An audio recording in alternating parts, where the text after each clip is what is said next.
In a tense classroom at Jiangcheng No. 2 High School, a chalkboard announces just 1 day left until the unified exam. The class teacher, Chen Fan, gives final instructions. He tells students taking the liberal arts exam to prepare the IR stationery and gives a more serious reminder to those taking the martial arts exam to prepare the IR combat gear and weapons. Teacher Chen Fan then warns about the deadly risk of the martial arts college entrance exam. He strongly advises any student with an awakened ability below D level not to take it. From his seat, a student named Xu Jingming smirks, feeling the teacher's warning is directed at him. He thinks to himself that he has transmigrated into this world, called Blue Star.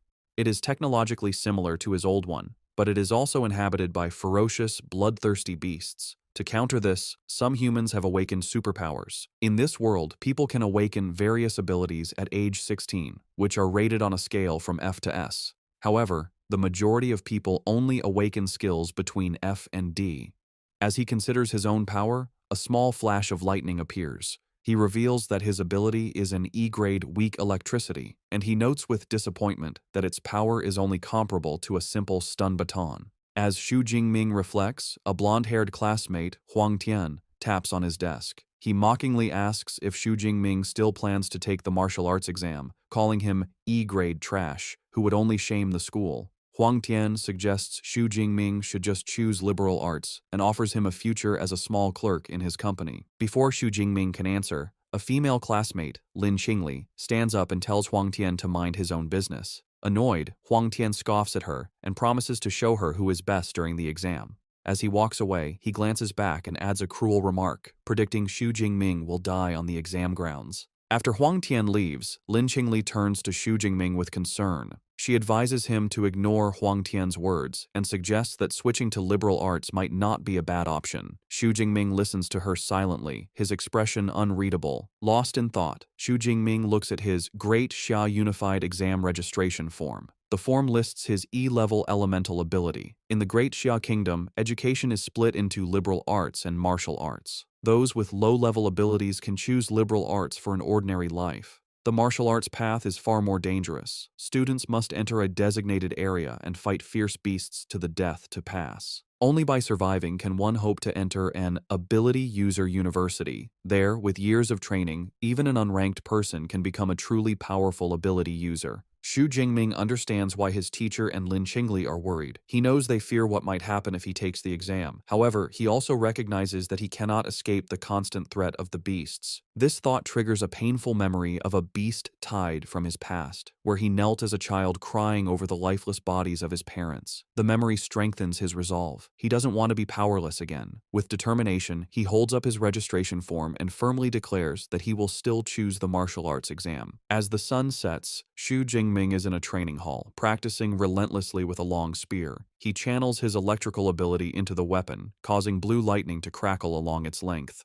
With a cry, he executes a powerful swing. The intense training quickly leaves him drained. He lets out a large yawn, complaining about how tired he is, and then collapses onto the floor, his spear falling beside him. Lying on the ground, Xu Jingming thinks about his training. He has been practicing with the spear for 2.5 years. Despite his efforts, his proficiency is still at a beginner level. He bought a spear technique called Lightning Gale Break for 300,000, which he believes makes him a little stronger than other ordinary E-class awakened ones. As he lies there, a grim thought crosses his mind. He knows the death rate for students below D class in the exam is increasing every year. This thought strengthens his resolve. To get into an awakened university, he must be prepared to fight with everything he has.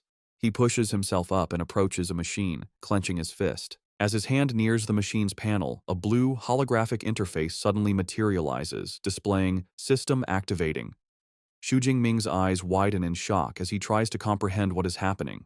The system's activation finishes, and a new message asks if he wants to claim the newbie gift package. Still on the floor, he realizes this could be the legendary cheat system for transmigrators. His shock turns into excitement. A wide grin spreads across his face as he wonders what the gift package contains. The system immediately reveals the contents: an S-rank super ability and 200 ability points. He is momentarily speechless. An S-rank ability is exceedingly rare. In a major country like Manhwa, a person with one is instantly recruited by top universities and cultivated into a powerhouse. Xu Jingming is stunned by his unbelievable fortune. The revelation fills him with hope. He realizes that even though he was born as E-rank trash, this system gives him a chance to change his destiny. With a determined grin, he reaches out his hand, crackling with his old weak electricity, and says, "Claim," accepting the gift without hesitation. Immediately, 3 system windows appear. The newbie gift package is claimed, 200 ability points are credited, and the system begins distributing his new S-rank ability, Purple Cloud, Thunder, God's Lightning. The power surges directly into his heart. The process is incredibly painful. An immense power erupts from within him as violent purple lightning surges through his body, tearing his shirt. A progress bar appears, slowly climbing as the energy explodes outwards, shattering the interior of the room. The blast is so powerful it blows out the apartment window. The commotion is noticed on the street below. A woman points up at the strange energy, and her child asks what is happening. A young man frantically makes a phone call, urging someone to call the fire department for the Shu family's child. Inside, Xu Jingming writhes in agony as the integration continues past 50%. On the streets, people look up as the sky turns dark and ominous. Above the apartment, a colossal dragon formed of crackling blue lightning materializes. The event attracts powerful individuals. A man in a high-rise wonders if a powerful beast is invading. Elsewhere, a military commander orders Jiang Cheng's 3rd Legion to high alert. Back at the apartment, the lightning dragon swirls in the sky before diving back down, funneling its immense energy into Xu Jingming's body. Xu Jingming lets out a final scream as the system's progress bar jumps to 100%. The light and pain fade, replaced by a simple message: ability transformation complete. The overwhelming energy subsides, leaving Xu Jingming in his devastated training room. He slowly clenches his fist, feeling the immense power he now commands. Potent blue and purple electricity crackles around his hand. A confident grin spreads across his face. He recognizes this S-rank ability is on a completely different level. He thinks his old ability was like an electric baton, but this new power feels strong enough to shatter a person with one strike. His excitement is lessened as he sees the destruction. The windows are shattered and the walls are cracked. He thinks the commotion was a bit too large and feels relieved he managed to control some of the energy. He then remembers the other part of his reward, 200 ability points. He wonders aloud what they are for as he touches the system interface. The system explains that ability points are obtained by killing fierce beasts and can be used to increase his levels and skills. A mischievous grin returns to his face. He expresses his delight at the simple cheat system and tells it to open the system panel. A detailed status screen appears, displaying his new profile, his name, his level as an unranked awakened, his new S-rank ability, Purple Heaven Divine Thunder, and his 200 available ability points. With the unified exam just 1 day away, Xu Jingming's eyes glow. He knows he must use these 200 points wisely to maximize his combat power. Lightning crackles around his hand as he tells the system to allocate the points for him.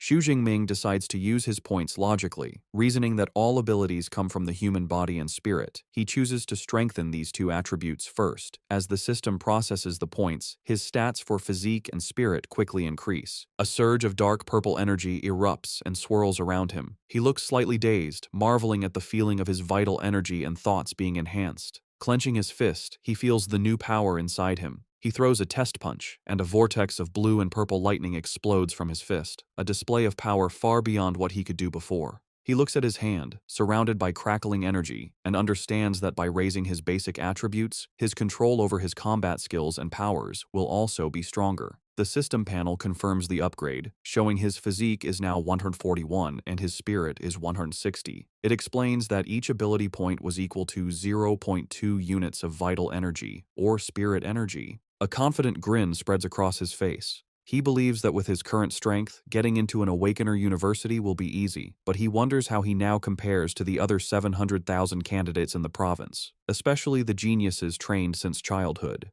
Deciding to find out, he kicks his spear up from the rubble on the floor. As he catches it and slings it over his shoulder, he resolves to go to the martial arts hall to test his new power levels. As he prepares to leave, his apartment door is suddenly kicked open. A team of 3 firefighters bursts in, ready to fight a fire, leaving Xu Jingming stunned. The lead firefighter, looking confused by the lack of a fire, explains they received a call about a fire at this location. Standing in the wrecked room, Xu Jingming calmly explains that the commotion was caused by his ability training, and that everything is now fine. The lead firefighter accepts the explanation, knowing that incidents with awakened individuals are common. He radios his team to fall back. As he leaves, he looks back at Xu Jingming with admiration, thinking how formidable the younger generation is to cause such a commotion just by practicing. Shortly after, the fire truck drives away. As Xu Jingming, now in his school uniform and carrying his spear, walks down the street, a neighbor he calls Uncle Yang asks if he is okay after the fire.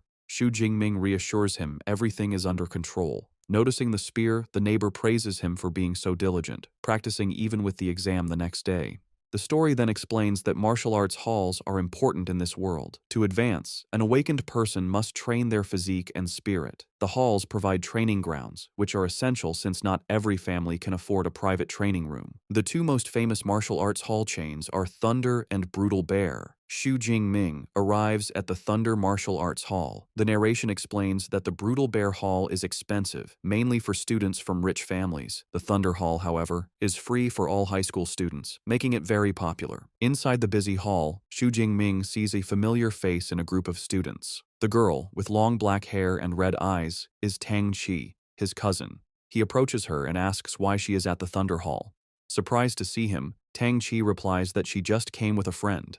Xu Jingming politely excuses himself, telling Tang Qi and her friends to continue their visit while he heads to the training room. As he walks away, Tang Qi watches him, thinking he seems a bit different. Her cheerful friend, Xiaoya, is immediately taken by Xu Jingming's appearance, calling him handsome and asking Tang Qi who he is. Tang Qi explains he is her cousin, Xu Jingming, also a third-year student taking the martial arts exam tomorrow. Xiaoya swoons, saying he would make a great boyfriend. A male friend teases her for falling in love, and she enthusiastically agrees. Hearing this, Tang Qi decides to bring her friend back to reality. She reveals that Xu Jingming's awakened ability is only E rank. The news shatters Xiaoya's fantasy, and she cries out what a pity it is. The male friend smirks, commenting that it's commendable for someone with an E-rank ability to take the martial arts exam. Tang Qi, however, looks worried, saying courage is meaningless when the risk is so high. Changing the subject, Tang Qi reminds the group they are there to visit the hall. Xiaoya agrees, mentioning she's spent all of high school at the expensive Brutal Bear Hall and suggests relaxing before the big exam is a good idea. Meanwhile, Xu Jingming finds an empty training room. He stands before a large, round target with his spear. As he grips it, he notices it feels much lighter. He realizes the spear hasn't changed. His own body has become much stronger. He considers that this old weapon might not be suitable anymore, but with the exam tomorrow, there's no time to find a new one. He decides to first test his peak physical strength without his lightning ability. He takes a deep breath, tightens his grip, and thrusts the spear forward. The weapon slams into the center of the target with incredible force. The strike leaves a spiderweb of cracks in the advanced training target. A digital display above it flashes the number 321. The room's equipment is made from a special memory metal, allowing it to automatically repair itself. Xu Jingming is astonished. His pure physical strength has doubled. He knows the strongest output for a normal, unranked awakened is only around 100 calories, making his base strength exceptional. Satisfied, he decides to try his new S-rank ability. His eyes glow blue as he prepares to channel the purple heaven's divine thunder. Arcs of purple and blue lightning crackle around his body. With a powerful leap, he brings his spear down on the target, creating a massive explosion of electrical energy. He looks up at the new reading, an incredible 3,021 calories. Xu Jingming is thrilled by how powerful his S-rank ability is. The standard for a first-tier awakened is only 1,000 calories. The fact that he, still unranked, can unleash an attack comparable to a mid-tier first-tier awakened shows his new potential. But he isn't done. With lightning still crackling around him, he declares that this is not his limit. He decides to use his true killer move, a technique stacking his enhanced strength, his ability, and his combat skills into one strike. He channels all his energy into the spear, which becomes covered in intense purple lightning. He swings the spear in a wide arc. As the spearhead nears the target, the lightning condenses into a single, bright sphere of power. With a fierce cry of "break," he unleashes the attack. The spear connects, resulting in a massive explosion of purple energy that completely engulfs the target. The force of the attack sends a shockwave through the entire martial arts hall. In the main stadium, students are shaken, with one crying out, wondering if it was an earthquake. On the training room floor, Tang Qi, Xiaoya, and their friends are thrown off balance. The male friend recognizes the powerful energy fluctuations, stating they are on the level of a true awakener. They wonder if a new Awakener-level high school student has just appeared since all the known ones train at the other hall. Driven by curiosity, Tang-Chi says they should go see. The group follows the trail of energy down the corridor. As they turn a corner, they come face to face with Xu Jingming, who is leaving the area with his spearhead now wrapped in a cloth. Tang-Chi calls out to him, surprised to see him there. Xu Jingming calmly says he is heading home to prepare for the exam, giving no hint of the power he just used. His friend wishes him luck but dismissively tells the group to forget him, pointing to the training room Xu Jingming just left, saying the energy came from there. The group approaches the door. Peeking inside, they see a scene of total devastation. The advanced memory metal target has been completely destroyed, and the reinforced wall behind it is a massive crater of rubble. The entire room is a wreck. Tang-Chi, Xiaoya, and the others can only stare in pure shock, unable to comprehend the level of destructive power that was just unleashed in a high school training room. Staring at the destruction, Xiaoya exclaims that even the advanced memory metal was blasted through, which would require an incredibly intense attack. She wonders if any high school student in their city of Jiangcheng is actually that powerful. The brown-haired male friend dismisses the idea. Touching the crater's edge, he says the residual energy feels too violent for a high school student. He theorizes it was a powerful second-order ability user who mistakenly entered the student-level floor. Another friend agrees, adding that even a genius from the provincial capital couldn't do this, making it impossible for such a person to be in their small city. Xiaoya, however, suggests a different theory. She points out that the only person they saw nearby was Xu Jingming and excitedly suggests he might be a hidden super genius. Her friends ridicule the idea, with one asking if she's been reading too many novels. The other points out that Xu Jingming is a known E-class user who would be lucky to have an attack strength of 300. Her friend offers a more logical explanation, suggesting the powerful user simply left through the other corridor. He then turns to Tang-Chi, who has been silent, and asks for her opinion. Tang-Chi simply answers, "Maybe," stepping forward to inspect the damage. As she runs her hand along the shattered wall, she notices the impact marks look like they were left by a long spear. The image of her cousin with his spear flashes in her mind. A deep suspicion forms, and she silently wonders if Xu Jingming taking the martial arts exam is really him overestimating his abilities. The next day is clear and bright, the day of the martial arts exam. Dozens of buses arrive at a massive, fortified venue, dropping off students armed with various weapons. Among them is Xu Jingming, walking with a calm and confident stride, his spear on his shoulder. The students gather by a tall fence, looking into the exam grounds with a mix of awe and terror. One student complains nervously, recalling that past exams had much weaker beasts. The consensus is that this year's exam will be incredibly difficult. As the students share their fears, an arrogant voice cuts through the crowd. A long-haired young man with a large sword scoffs at their cowardice. He declares that anyone who can't deal with a unicorn rhinoceros is useless, leaving the other students speechless. Nearby, Xu Jingming's best friend, Liu Ji, asks who the arrogant guy is. Xu Jingming identifies him as Zhou Mingyang. Liu Ji explains that Zhou Mingyang is a well-known genius with a B-class ability who has already advanced to become a first-order ability user, a rare feat for a high school student. Xu Jingming looks at the prodigy with a confident smile and a competitive glint in his eye, silently wondering who is stronger. Suddenly, a loud voice calls for the candidate's attention. A stern-looking man with a scar, dressed in a military-style uniform, introduces himself as Wang Haiyang, the chief commander of the exam. He says that before the exam begins, he will review the important precautions. Standing on a military vehicle, Commander Wang Haiyang announces the exam will last 12 hours, from 9 a.m. to 9 p.m. He gestures to the vast, ruined town that serves as the exam venue. He explains that it is divided into 4 zones: outer, central, inner, and core.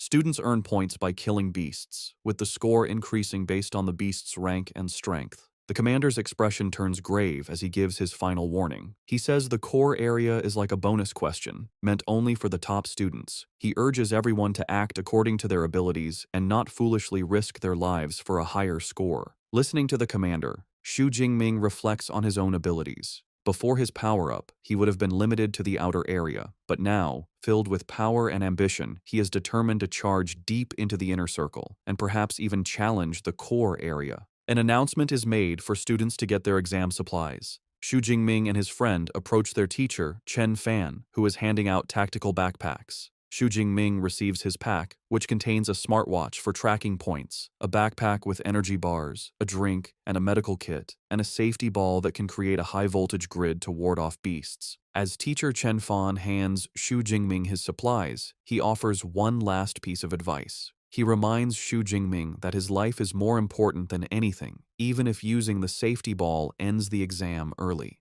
Xu Jingming respectfully thanks his teacher. Just then, a familiar voice calls his name. He turns to see his classmate, Lin Qingli, running towards him. She kindly offers him a spot on her team. With her is their class president, Liu Qin, a C-class user who says he will protect Xu Jingming in the exam hall. However, another student objects, arguing that the exam is a serious competition. He complains that taking on an E-rank student like Xu Jingming will hurt their chances of getting a high score. Another teammate angrily agrees, accusing Liu Qin of changing their plan. The two objectors make it clear they don't want to be saddled with a burden. The insults infuriate Xu Jingming's friend, Liu Ji, but Xu Jingming calmly holds him back. With a polite smile, Xu Jingming declines the offer. He tells Liu Qin and Lin Qingli that he appreciates their kindness, but plans to go in alone. A concerned Lin Qingli reluctantly accepts his decision, urging him to be careful. The student who had complained smirks and suggests they go find the powerful Huang Tian to team up with instead, letting out a mocking laugh as they walk away. Xu Jingming watches them go with a confident smirk of his own, thinking that he is more than capable of getting a high score by himself.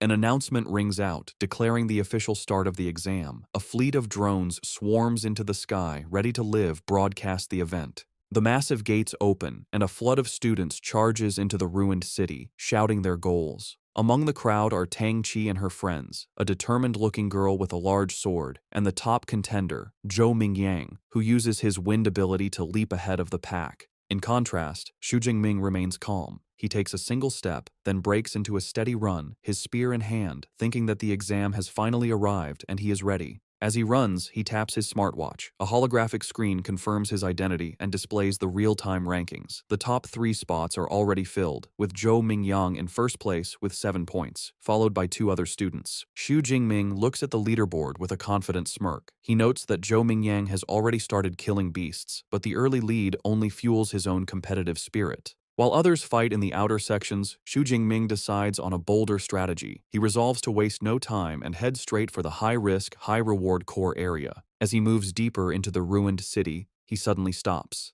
Ahead, he discovers a gruesome scene: the lifeless body of another student in a pool of blood. Beside the body is an unused green safety ball, showing how fast the attack must have been. Xu Jingming is disturbed by the sight. He realizes the student didn't even have a chance to activate his last defense. The grim reality of the exam hits him, and he understands the weight behind his teacher's and the commander's warnings. He thinks that if he hadn't received his S-class ability yesterday, he could have easily ended up in the same state. Steeling his resolve, he accepts the brutal nature of the exam. He kneels beside the fallen student and uses the boy's smartwatch to call for the body to be retrieved. He reflects that opportunities always come with risks. Suddenly, he hears a noise nearby. From the shadows of a ruined building, a large clawed paw silently appears. A moment later, a ferocious shadow cat with glowing purple eyes emerges. Xu Jingming instantly realizes the horrifying truth. The beasts had left the dead student as bait. It's a trap, and the beast lunges towards him. Despite the shadow cat's terrifying lunge, Xu Jingming remains perfectly calm. The beast growls menacingly as it pounces with incredible speed, its shadowy claws extended. But Xu Jingming is even faster. With a fluid, casual movement, he sidesteps the attack, letting the beast fly past him. The shadow cat lands gracefully, its glowing purple eyes locked on its prey. Its reputation is well earned. With an agile body, sharp claws, and a bite force of over 1,000 kilograms, it is a deserved newbie killer. It lets out a ferocious roar, trying to intimidate Xu Jingming. As he faces the beast, Xu Jingming thinks about what makes these creatures so dangerous. He knows fierce beasts have a special, terrifying aura that can paralyze their prey with fear. He's heard that most awakened people, when facing a fierce beast for the first time, become helpless under this pressure, unable to use even 30% of their strength as they wait to be killed. He thinks about how wealthy families hire bodyguards to take their children into the wilderness, to get them used to this aura from a young age, a privilege he never had. Knowing this is his first true battle against a fierce beast, he readies his spear as the shadow cat lunges at him again. The beast closes the distance instantly, its mouth wide open, but Xu Jingming stands his ground, completely unaffected. Arcs of purple lightning crackle along his spear as he channels his power. In a single, swift motion, he thrusts the spear forward, the lightning-infused tip piercing through the shadow cat's head and killing it instantly. He looks down at the dead creature with a thoughtful expression. He realizes the beast's intimidating aura had no effect on him. A moment later, a blue holographic window appears from his smartwatch, confirming the kill. Killed one unranked fierce beast, a shadow cat. Ability points, +3.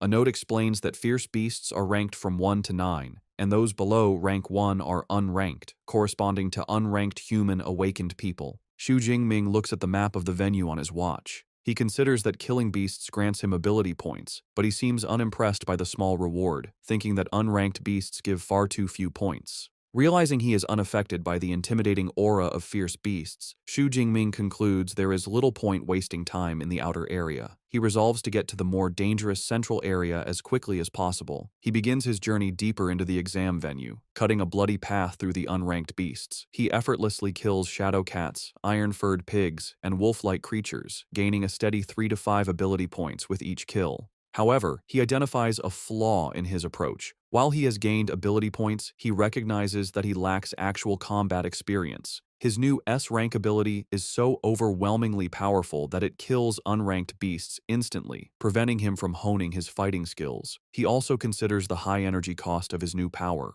He knows higher-ranked abilities consume more energy. Unlike his old E-rank ability that could last for hours, he can't maintain his S-rank power at full strength for even an hour. With the exam lasting 12 hours, he understands he cannot waste energy before reaching the core area. He decides on a new strategy. He will kill fierce beasts using only his spear technique to gain experience and conserve power. Just as he makes this decision, a new, much larger threat appears, a formidable bipedal unicorn rhinoceros. The massive beast roars and charges, tossing a wrecked car aside with its immense strength. Instead of retreating, Xu Jingming stands his ground and faces the charge head-on. The powerful impact of the rhino's horn sends him flying backward. With incredible agility, Xu Jingming uses the momentum to flip himself in mid-air, positioning himself directly above the beast. Before the rhino can react, he dives down, landing on its back and plunging his spear deep into its skull with a single precise strike. The massive beast collapses, defeated. Breathing slightly, Xu Jingming is surprised by how much faster his killing speed has become, noting that even a powerful beast like the rhinoceros wasn't much of a challenge. A thought strikes him, and he wonders if his spear technique broke through to a higher level without him realizing it. He summons his system panel, which confirms his suspicion. His spear technique has leveled up to the intermediate stage, and his ability points have risen to 256. He concludes that relying on his spear technique is the most effective way to boost his strength. Feeling how fluid the intermediate technique is, he wonders what would happen if he improved it further. Using his accumulated points, he decides to upgrade his spear skill again. The effect is instant. A massive influx of advanced spear techniques and complex movements floods his mind, integrating into his muscle memory. He clutches his head, amazed by the sheer volume of skill he just acquired. With a wealth of new techniques, Xu Jingming feels a surge of confidence. Gripping his spear, he stands tall amidst the ruins with a predatory smile. He declares that he can't wait to find a first-rank, fierce beast to test his new skills on. At the same time, in another part of the outer area, Lin Qingli and her team are moving through the streets. Suddenly, Lin Qingli stops, puzzled. In the distance, she thought she saw a familiar silhouette. She voices her thought, saying she thinks she just saw Xu Jingming. One of her teammates dismisses the idea, asking if she's seeing things. He argues it couldn't be Xu Jingming, as it would be suicide for someone with his E-rank strength to be this deep into the exam zone. Lin Qingli is filled with doubt, but can't shake the feeling that she saw her classmate. She begins to worry about him. Her thoughts are interrupted when another teammate calls them over. The group rushes to find him standing before the massive, freshly killed corpse of the unicorn rhinoceros. They see that the blood on its wounds isn't dry, meaning it was killed just minutes ago. They examine the fatal injury, a clean, penetrating wound to the head made by a long-handled weapon. One of them exclaims that it's a spear wound. The pieces click together in Lin Qingli's mind. The spear wound, the timing, and the silhouette all point to one conclusion. She wonders aloud if the person she saw could really have been Xu Jingming. The skeptical teammate scoffs at the suggestion. arguing that a unicorn rhinoceros is a beast that only a C-rank awakened person could defeat alone. To settle the argument, another teammate suggests they check the score rankings. Without hesitation, Lin Qingli activates the leaderboard on her smartwatch. As the rankings appear, her eyes widen in shock. There, in 46th place with 256 points, is Xu Jingming, Zhangcheng Second High School. She exclaims that it really is him. Her teammates are speechless, their faces showing pure disbelief. They refuse to accept that the E-rank student they look down on is now in the top 50, speculating it must be someone with the same name. They are left questioning everything, unable to comprehend the situation. Meanwhile, far from the battlefield, officials and VIPs watch the exam on large screens. One spectator comments on the predictable strength of the first high school, which dominates the top 10 ranks. They single out Zhou Mingyang, ranked first with 412 points, who seems to have secured the title of Jiangcheng's top student. Another official wonders if he can become a provincial top 100 student, a feat no one from their city has achieved in years. Among the officials is Zhang Wenshan, the director of the Jiangcheng Education Bureau. With a self-satisfied smile, he agrees that Zhou Mingyang is their city's ace and expresses confidence that he will break into the provincial top 100. He then turns to the principals of the first and third high schools, praising their institutions. The principals humbly thank the director. While praising the top schools, Director Zhang Wenshan turns to the principal of the second high school, Zhao Yao. He condescendingly tells him that his school needs to work harder, noting their best student is only ranked 18th. The principal sweats nervously, bowing and stammering his agreement. Principal Zhao Yao is inwardly fuming. He knows that among the top 50 students, only 8 are from his school. He mentally lists his top students, including Xu Jingming, urging them to get their act together. A moment later, he pauses. The name Xu Jingming doesn't sound familiar. He wonders aloud who this student is and why he's never seen the name before. He turns to the teacher beside him, who is Chen Fan, and asks about Xu Jingming. Upon hearing that his supposedly weakest student is in the top 50, teacher Chen Fan has a jaw-dropping reaction of pure shock. He takes a moment to compose himself, wiping sweat from his brow. He recalls that Xu Jingming is an E-rank awakened and wonders if the boy had been hiding his true strength, but he dismisses the thought as impossible. He looks up at the monitors in frustration, realizing that since only the top 10 students have dedicated camera feeds, there is no way for him to see how Xu Jingming is accumulating so many points. Meanwhile, back in the exam venue, Xu Jingming has pushed through the outer area and arrived at the central area, a zone with a much higher danger level. He walks calmly through the streets, crushing a bottle underfoot. Taking a moment to eat an energy bar, he observes that the number of fierce beasts has decreased. He knows this is because ranked beasts have developed intelligence and a sense of territory, making them more difficult opponents. Suddenly, his sharp senses pick something up. His eyes narrow as he announces that his target has arrived. An instant later, a powerful striped beast bursts through a pile of wrecked cars. The creature is a first-rank fierce beast, an arm-blade tiger named for the sharp, blade-like bones on its forelimbs. Xu Jingming stands his ground, unfazed. He remarks on his good luck, pleased to have encountered a first-rank beast so soon. With a confident and eager expression, he readies his spear, declaring that this powerful opponent is the perfect test for his newly upgraded spear technique. The arm-blade tiger lets out a ferocious roar and lunges, its powerful claws ready to attack.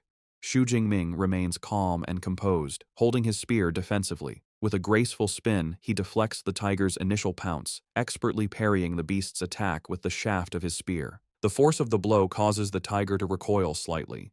Xu Jingming, however, seems completely unimpressed. With a confident smirk, he mockingly asks if this is all the power a first-tier beast has, musing that it would take a Tiger King to make him use more effort. His taunt enrages the beast. Declaring that he is sending it on its way, Xu Jingming goes on the offensive. He leaps forward with incredible speed, his spear becoming a blur as he lands a clean, deep strike on the tiger's shoulder, drawing blood. The beast roars in pain and fury, but Xu Jingming gives it no time to recover, maintaining his calm, focused stance. His attack has only enraged the first-rank beast further. Its eyes begin to glow with a menacing teal light. It rises up on its hind legs, towering over Xu Jingming, and lets out a deafening roar as it prepares to unleash its full power. The arm-blade tiger brings its massive, bladed paws down in a devastating swipe. Xu Jingming, showing incredible reflexes, dodges the attack and uses the momentum to swing himself around a nearby lamppost, avoiding the deadly claws and setting himself up for a powerful counterattack. Landing gracefully after his acrobatic move, Xu Jingming acknowledges the tenacity of the first-tier beast. He can see that despite its injuries, the arm-blade tiger still wants to put up a desperate struggle. Deciding to end the fight, he declares that any further resistance is futile. He begins to channel his spear technique, lightning gale break, and a vortex of blue energy swirls around his weapon. With a powerful war cry, he unleashes the technique. His body becomes a blur as he executes a devastating spinning attack, the energy from his spear creating multiple slashing arcs of light. The attack connects, and the tiger lets out a final, agonized cry as the powerful technique tears through its body. The massive beast collapses to the ground, defeated. A notification immediately appears on Xu Jingming's smartwatch, confirming the kill of a first-tier armored tiger and awarding him 14 ability points. He notes with satisfaction that the points from a first-tier beast are almost double what he gets from an unranked one. A new perspective dawns on him. He realizes that while the exam hall is a place of danger for others, for him, it is a perfect treasure ground to level up. With renewed determination, he vows to harvest as many ability points as he can by hunting the most powerful beasts. Back in the audience stands, the atmosphere is tense as officials and teachers watch the live rankings. The leaderboard shows Xu Jingming is now tied for 32nd place with 328 points. An official turns to teacher Chen Fan, asking if this surprising student is from his class. Suddenly, Chen Fan is the center of attention. Other teachers praise him, marveling that only students from his class have broken into the top 50 from their school. They compliment his teaching methods. A flustered Chen Fan humbly deflects the praise, insisting it is all due to the student's own hard work. Their conversation is cut short when someone shouts and points at the screen. Xu Jingming's ranking has skyrocketed again, jumping to number 25. One official exclaims in disbelief that he somehow gained 44 points at once. Director Zhang Wenshan mentally calculates the point values, recalling that a peak unranked beast is worth 6 tier 8 points, while a low-grade first-tier beast is worth 14 to 16 points. Principal Zhao Yao continues the thought, his face pale with shock. He remembers that the kill count updates every 4 seconds, and an impossible realization begins to form in his mind. Director Zhang Wenshan completes the stunning calculation. Within a mere 4 seconds, Xu Jingming must have killed either 5 peak unranked beasts or 3 low-grade first-tier beasts. A pleased smile spreads across his face as he remarks that this kind of performance hasn't been seen in years. He turns to Principal Zhao Yao and comments that this student is a very good prospect, asking why he has never heard of him. The principal, still flustered, admits he has only just found out about Xu Jingming himself and says they will have to ask the boy's homeroom teacher. He immediately summons a nervous teacher Chen Fan, telling him to explain Xu Jingming's situation to the leaders, specifically asking about his talent. Standing before the city's top education officials, a sweating Chen Fan stammers out the unbelievable truth. Xu Jingming awakened an E-grade ability. Weak electricity. The principal is incredulous, asking if Chen Fan is certain he hasn't remembered incorrectly. Chen Fan insists that he is sure. He adds that he specifically advised Xu Jingming not to participate in the exam due to his low-rank ability. Director Zhang Wenshan listens with growing curiosity. He deduces that for a student with only an E-grade ability to get this far, he must have other outstanding qualities. This mystery piques his interest. He decides to wait, confidently predicting that with Xu Jingming's momentum, he should soon break into the top 10. At that point, they will get a dedicated camera feed and will finally understand how he is doing this. He adds a stern warning, however, that if the student is cheating, there will be consequences. Just as he finishes speaking, both teacher Chen Fan and Principal Zhao Yao's eyes go wide with shock. A new update appears on the leaderboard. Xu Jingming has done the impossible and broken into the top 10, now at 9th place. Just below him, at number 12, is his cousin, Tang Qi. Elsewhere in the exam hall, Tang Qi, now with cat-like ears and a tail, sits atop a defeated beast. She looks off into the distance with a knowing smile, now certain her cousin was the one who caused the destruction at the martial arts hall. The top-ranked student, Zhou Mingyang, also notices the new name on the leaderboard. He notes with some surprise that, with 6 hours still left, a new face has squeezed into the top 10. He thinks to himself that he has never heard of Xu Jingming before. Because he is in the top 10, a dedicated camera drone is sent to follow Xu Jingming. The feed shows him effortlessly killing another first-tier beast with his spear. As the beast falls, a notification awards him another 14 points. He comments to himself that the efficiency of killing beasts is much higher in the central area. He then notices the drone and realizes he must have entered the top 10. Standing over his latest kill, Xu Jingming reflects on the nature of the exam. He understands it's a test of strength and potential, where better results lead to greater recognition. With this in mind, he decides he has no reason to hide his true power, declaring that breaking into the top 10 is just the beginning. Before challenging the core area, he decides to improve his strength again. He checks his system panel, which shows his spear technique is now at the advanced level, and he has 312 ability points. He notes with some disappointment that his level hasn't automatically promoted from awakened. He deduces that the only way to advance to a true ability user is by learning a specific cultivation method, which he cannot do during the exam. Since he can't increase his rank, he decides to continue improving his basic attributes. He spends some points, boosting his physique by 40 and his spirit by 22. Feeling a surge of new power, he clenches his fist, ready to finally head to the core area. He soon arrives at the entrance to the core area, where the danger level is highest. He is greeted by a brutal scene, a pack of 9 armored tigers devouring the corpse of a large, rhino-like beast. From a safe distance, Xu Jingming observes the pack. He quickly identifies the one in the middle, which is larger and has a more powerful aura, as the armored Tiger King. Far from being intimidated, he sees this as a great harvest of points waiting for him. Just as he prepares to move, he senses another presence. He calls out, telling the hidden person to come out. From behind a corner, Zhou Mingyang emerges, looking impressed. He compliments Xu Jingming on his sharp perception and admits he didn't expect the mysterious student who broke into the top 10 to be him. Xu Jingming recognizes the top-ranked student and asks how Zhou Mingyang knew who he was.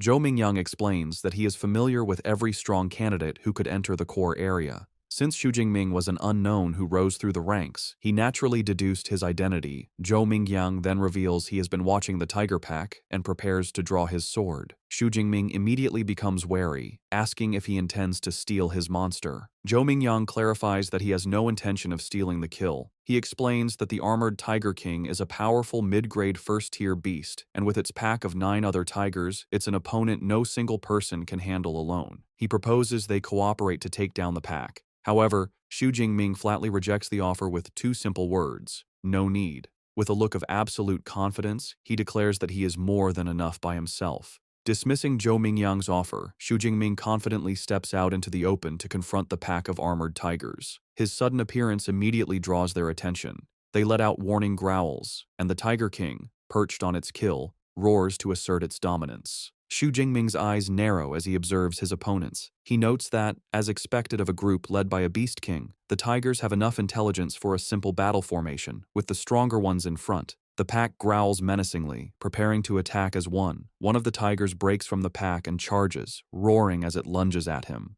From his hiding spot, Zhou Mingyang watches with a mix of disbelief and intrigue. He decides to observe the encounter, curious to see if Xu Jingming is just marching to his death or if he has some special skill to back up his incredible confidence. Facing the charging beast, Xu Jingming remains perfectly still, a calm aura around him as he prepares his spear. In a blur of motion, he begins to spin the weapon with blinding speed, the shaft becoming a near-invisible circle as he gathers energy for his attack. He unleashes a devastatingly wide spinning sweep, sending a massive arc of force tearing through the air towards the attacking beasts. The attack connects with overwhelming power. In a single, brutal motion, his spinning spear cuts through several of the tigers at once, sending a spray of blood across the street. System notifications instantly pop up, confirming his kills and awarding ability points. The lifeless bodies of the tigers collapse onto the blood-soaked pavement, the initial wave of the pack annihilated by his single, powerful strike. The armored Tiger King is enraged by the slaughter of its pack. Xu Jingming, however, looks at the carnage with a hint of dissatisfaction. He remarks that it's a pity his physical strength is still lacking, as he was unable to kill all the tigers in one blow. The remaining tigers, led by their enraged king, surround him, ready to avenge their fallen pack members. The Tiger King unleashes a deafening roar, a powerful sonic attack meant to disorient its opponent. The force of the roar is so immense that it shatters the windows of nearby buildings, creating a rain of glass. Even Zhou Mingyang, watching from a safe distance, is affected by the sonic blast, clutching his head in pain. Xu Jingming, however, stands firm amidst the shattering glass, completely unfazed. He recognizes the Tiger King's attempt to intimidate him. With a defiant look, he declares that while the beast might scare others, it can't scare him. As the remaining tigers lunge at him from all sides, Xu Jingming meets their charge with fluid grace and deadly precision. He parries one tiger's attack, then uses the beast's own body as a springboard to launch himself into the air, avoiding the snapping jaws of another. The Tiger King, seeing an opening, charges forward, but Xu Jingming is ready. Still airborne, he positions himself for a decisive strike. With a powerful overhead swing, he brings his spear down directly onto the Tiger King's head, the immense force cleaving through the beast's skull and killing it instantly. He lands gracefully as a system notification confirms the kill of an upper-rank first-order arm-blade tiger, awarding him a massive 20 ability points. Watching from his hiding spot, Zhou Mingyang is utterly dumbfounded. Sweating and wide-eyed, he can't believe what he just witnessed. He mutters to himself that there's no way one person could have taken care of the entire pack, wondering what kind of monster Xu Jingming truly is. Xu Jingming, on the other hand, is ecstatic. He marvels at the huge harvest of ability points he earned from the Tiger Pack. He excitedly wonders how many points he can accumulate before the 12-hour exam is over. Knowing that more points mean more power, he decides to hurry and find the next group of beasts to hunt. Before he can leave, Zhou Mingyang runs out from his hiding spot, demanding to know how Xu Jingming managed to crush the tigers with just a long spear. He asks if his ability is a reinforcement type, which would explain his incredible physical prowess. Without stopping, Xu Jingming simply leaps away, calling back that he is a lightning type. Zhou Mingyang is left fuming, not believing the answer. He clenches his fist in frustration, thinking Xu Jingming is being dismissive. A moment later, he realizes that with so many new kills, Xu Jingming's score is likely to catch up to his. He quickly checks the leaderboard on his smartwatch. To his absolute horror, he sees that Xu Jingming has not just caught up, but completely surpassed him. The leaderboard now shows Xu Jingming in first place with 1,122 points, while he has been pushed down to second with 985. The realization leaves him screaming in frustration. Back in the audience stands, the officials are erupting with excitement. Director Zhang Wenshan stands up and declares that Xu Jingming's high-level spearmanship confirms he is a genuine genius. He claps a beaming Principal Zhao Yao on the shoulder, announcing that with Xu Jingming representing them, Zhang Cheng can definitely get into the provincial top 100. He promises a commendation for the second high school after the exam, much to the principal's tearful delight. Principal Zhao Yao is overcome with emotion, thinking what a huge surprise Xu Jingming has been, finally giving his school its day to shine. 3 hours later, in the core zone, Zhou Mingyang walks through the streets, looking utterly confused. He wonders aloud where all the fierce beasts have gone. A voice from behind him suggests that he'll have to ask the number 1 ranked student. He turns to see his cousin Tang Qi, along with other top-ranked students Wu Hao and Meng Di. Tang Qi points to the empty streets, explaining that Xu Jingming has already killed all the beasts. She says that because they couldn't find any beasts to fight, they had to team up.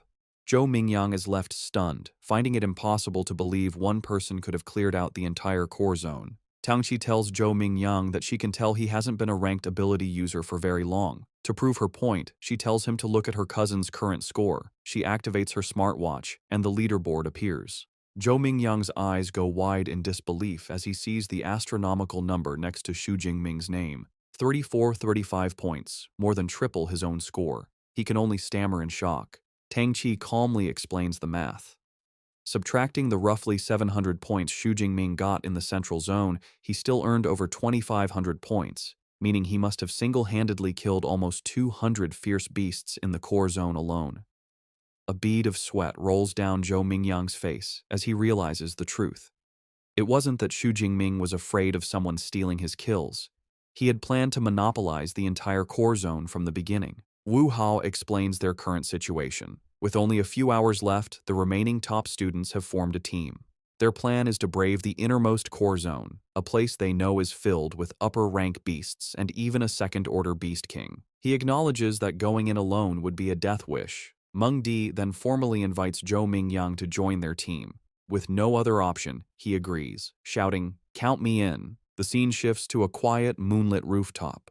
Xu Jingming sits alone atop a massive pile of slain beast corpses, his spear planted beside him. His supplies are completely exhausted, and he knows the exam is nearing its end. But his hunt for power is not over. He decides he must go deeper to get more ability points. Knowing the innermost core zone holds second-order fierce beasts, he resolves to strengthen his power one last time. He pulls up his system panel, revealing he has accumulated a staggering 2413 ability points. With a mischievous grin, he decides to put his points into an upgrade. After channeling the new power, he stands over the corpse of a massive bear-like creature, letting out a breath of relief. He feels confident that with this final boost, he should be able to handle this year's combat exam finale. As the other top students sprint towards the final area, their final sprint begins. Deep within the innermost zone, a terrifying new beast emerges from the ruins. A massive, white-furred, wolf-like creature with glowing red eyes and dangerous red crystals on its back. As the final challenge appears, Xu Jingming arrives on the scene, calm and ready. He holds his spear, a confident look on his face as he wonders what kind of second-order fierce beast the exam has arranged for him this year. Just as Xu Jingming arrives for the final challenge, the team of top-ranked students also reaches the innermost core zone. They immediately identify the massive, crystal-backed creature as a bloodthirsty savage bear. The beast shows its incredible power by smashing a wrecked car with a single swipe of its paw. The sight fills the team with dread. Zhou Mingyang exclaims that they are in big trouble. Mengdi explains that this rare beast has a hide as tough as E-grade alloy, which even missiles can't pierce. She adds with terror that a single strike from its paw could kill them all instantly. Seeing the overwhelming odds, Tang Qi suggests they abandon the mission. Their situation is even more dire than they thought. They realize the compound is guarded not just by the Beast King, but also by a large pack of high-rank first-level beasts. One of them grimly states that if they enter, they will likely be wiped out by the horde before the savage bear even moves. Faced with the impossible challenge, a team member immediately quits, saying there's no point in getting a high score if you die. Zhou Mingyang tries to stop him, angrily questioning the point of being handsome if he's just going to rush into a horde of beasts to die. The team's morale has completely shattered. Suddenly, Mengdi points towards the compound, shouting for the others to look. They see a lone figure entering the deadly area. Tang Qi's eyes widen as she recognizes him. It's Xu Jingming, fearlessly walking into the heart of the beast horde. As he gracefully leaps into the compound, the others watch in disbelief. Zhou Mingyang complains about the difficult test, while another student panics, crying out that Xu Jingming's entrance has startled the entire horde, which now turns its attention to him. Enraged by the intrusion, the entire horde of fierce beasts charges at him. Xu Jingming stands his ground in the center of the street, and in an instant, he is completely engulfed by the snarling creatures. Watching from the rooftop, the other students are horrified. Tang Qi worries for her cousin, but Wu Hao remarks that he was too reckless. Tang Qi declares she has to go help him. Meng Di grabs her arm, trying to stop her, and Wu Hao calls her crazy, saying it's a pointless death. Tang Qi desperately insists that Jingming is her cousin, and she can't just watch him die. Before she can act, a massive explosion of purple and blue lightning erupts from the center of the beast horde. The raw power creates a blinding flash, forcing the students on the roof to shield their eyes. Zhou Mingyang stares, wondering aloud if this is the lightning superpower Xu Jingming mentioned earlier. The lightning dissipates, revealing a scene of utter carnage. The entire horde of first-level beasts has been wiped out, their charred bodies scattered around a lone, unharmed figure. Xu Jingming stands in the devastation, purple lightning crackling around him. He acknowledges that his physical strength alone wasn't enough, so he had to use his superpower. A confident smile plays on his lips as he feels the immense power of his S-grade ability. Having cleared the lesser threats, he turns his attention to the final challenge, the bloodthirsty savage bear, standing over the corpses of its minions. The massive beast lets out a deafening roar. Xu Jingming remains calm, analyzing his opponent. He notes the savage bear is massive and likely not agile, concluding that with his powerful thunder ability, it should be manageable. He then notices the beast is not alone. It has several smaller but still dangerous minions. Realizing these creatures might be an annoyance, he decides there's only one thing to do. With a look of fierce determination, his eyes glowing, he declares that he will clear the area first. He bursts into motion, his body enhanced by his S-grade lightning ability, moving with blinding speed as he blitzes through the remaining beasts. He effortlessly dispatches a high-rank Shadow Cat, his smartwatch confirming the kill and awarding him 13 points. With a confident grin, he marvels at the enhancement his superpower provides to his physique, but acknowledges he can't maintain the dangerous state for long. Knowing it's enough to clear the minions, he cuts down the last of the lesser beasts with a powerful sweep of his spear, earning another 15 points for a high-rank unicorn rhino. With the area cleared, the final confrontation begins. the savage bear roars in fury, slamming its massive paws into the ground and creating a shockwave that shatters the pavement. The beast charges, shaking the ground. Xu Jingming, wreathed in his lightning aura, meets the charge head-on. With a powerful leap, he dodges the charge and swings his spear in a devastating arc, shattering one of the large red crystals on the beast's back. The battle continues in a blur, with Xu Jingming expertly dodging the bear's attacks and landing precise strikes, shattering more crystals and wounding the beast. His smartwatch continuously updates with points as he dismantles the Beast King's defenses. The savage bear roars, enraged as it watches its minions fall. Xu Jingming, wreathed in lightning, taunts the beast, asking if it's getting angry. He promises to deal with it after taking care of the last minion. As he charges the final rhino, the Bear King watches with cunning intelligence. Just as Xu Jingming is about to strike, the Bear King moves with unexpected speed, smashing its own minion to bits to intercept him. Xu Jingming is surprised, realizing the beast anticipated his move. The Bear King claps its paws together, sacrificing its last minion to create a devastating shockwave that obliterates the ground and nearby cars. The final rhino is torn apart in the explosion. However, the attack fails to harm its target. Xu Jingming, surrounded by his lightning aura, gracefully flips through the air, landing safely and untouched by the explosion. With the battlefield cleared of lesser threats, only the two kings remain. Xu Jingming grins fiercely, his body crackling with power. He declares that with no minions left, it's time to see if the beast's armor-like hide can withstand the force of his thunder. With a powerful thrust, Xu Jingming plunges his lightning-covered spear into the bloodthirsty savage bear's head. The impact creates a huge explosion of purple energy that covers the drone following him, cutting its camera feed. The students on the rooftop are hit by the shockwave, shielding their faces from the blast. In the audience stands, the officials stare in stunned silence at the static-filled screen. Director Zhang Wenshan, shocked, turns to Principal Zhao Yao. He yells, asking if he calls the power they just saw an E-class ability and accusing him of kidding. Another official, also amazed, remarks that Xu Jingming could instantly kill a high-tier rank 1 beast and fight a rank 2 boss, a feat even an A-class user would struggle with. Principal Zhao Yao, sweating and at a loss, can only guess it might be a rare ability mutation. Regardless, Director Zhang Wenshan laughs and says that after today, the great Xia nation will be shaken by Xu Jingming's name. Back on the battlefield, the result of Xu Jingming's attack is clear. The bloodthirsty savage bear is wounded with a deep gash on its head, but it is not defeated. The beast roars and swats Xu Jingming with its paw, sending him flying. He is shocked his powerful attack only left a shallow wound. He lands hard on the ground, using his skills to recover. He quickly analyzes the situation. He realizes the savage bear's hide is resistant to blades and doesn't conduct electricity. He admits to himself that with his current strength, it will be hard to kill the beast in one shot. The enraged savage bear begins to gather dark energy around its body. Xu Jingming, sensing the immense power, can only look on in shock, saying, "What?" Dark energy gathers around the bloodthirsty savage bear as it powers up, rolling forward like a monstrous boulder. It smashes through everything, the ground seeming to buckle under its power. Xu Jingming leaps back onto debris as purple lightning crackles around him, readying himself. He is surprised the beast activated its berserk skill so quickly, recognizing the beast truly hates him.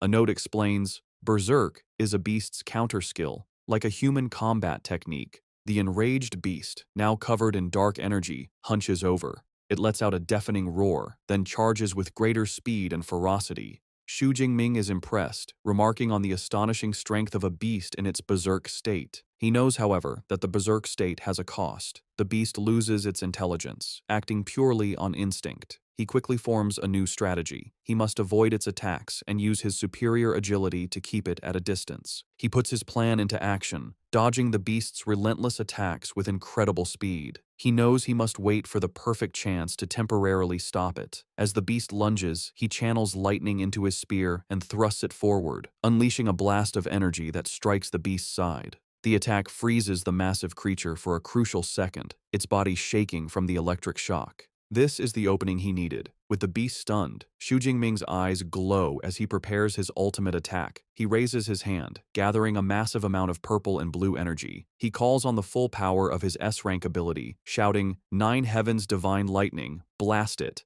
A huge torrent of divine lightning comes down from the sky, slamming into the bloodthirsty savage bear. The beast is engulfed in the blast, its roars drowned out by the crackling energy. When the light fades, the massive beast lies motionless, smoke rising from its charred body. Xu Jingming stands over it, a confident smile on his face as purple lightning dances around his fingertips. He remarks that after half a minute of his purple divine lightning, even the thickest defense couldn't withstand it. However, the battle isn't over. The beast's eye snaps open, glowing with a furious red light. With a final, desperate roar, it lunges, its massive jaws open for a final bite. The electrical power surging through its body causes a temporary paralysis, freezing it just inches from its target. Seeing his chance, Xu Jingming calmly states, "It's time." He gathers all his remaining power into his spear, his eyes glowing. He channels his ultimate technique, saying the words, lightning, gale, break. He unleashes the attack, a massive sphere of lightning that slams into the paralyzed beast's open mouth. The explosion is immense, a vortex of power that tears through the beast from the inside, creating a huge crater in the street. The force of the blast finally brings the mighty second-order beast down for good. Its massive body collapses onto the pavement, defeated. A system notification confirms the kill and awards him plus 124 ability points. Kneeling beside the Beast King, Xu Jingming breathes a sigh of relief, stating the final battle is over. He reflects that to deal with the second-order beast, he upgraded his lightning gale technique, and he is pleased with its power. A triumphant smile spreads across his face. He notes that although the battle only lasted 2 minutes, it was the most exhilarating he has ever experienced. He then wonders how many points he will get after clearing out all the beasts in the core area. The exam ends as night falls. Back in the audience stands, the final results are displayed on the main screen, and the crowd roars. In first place is Xu Jingming, with an unbelievable score of 10,835 points. In a distant second is Zhou Mingyang, with 1,103 points, followed by Wu Hao, with 945.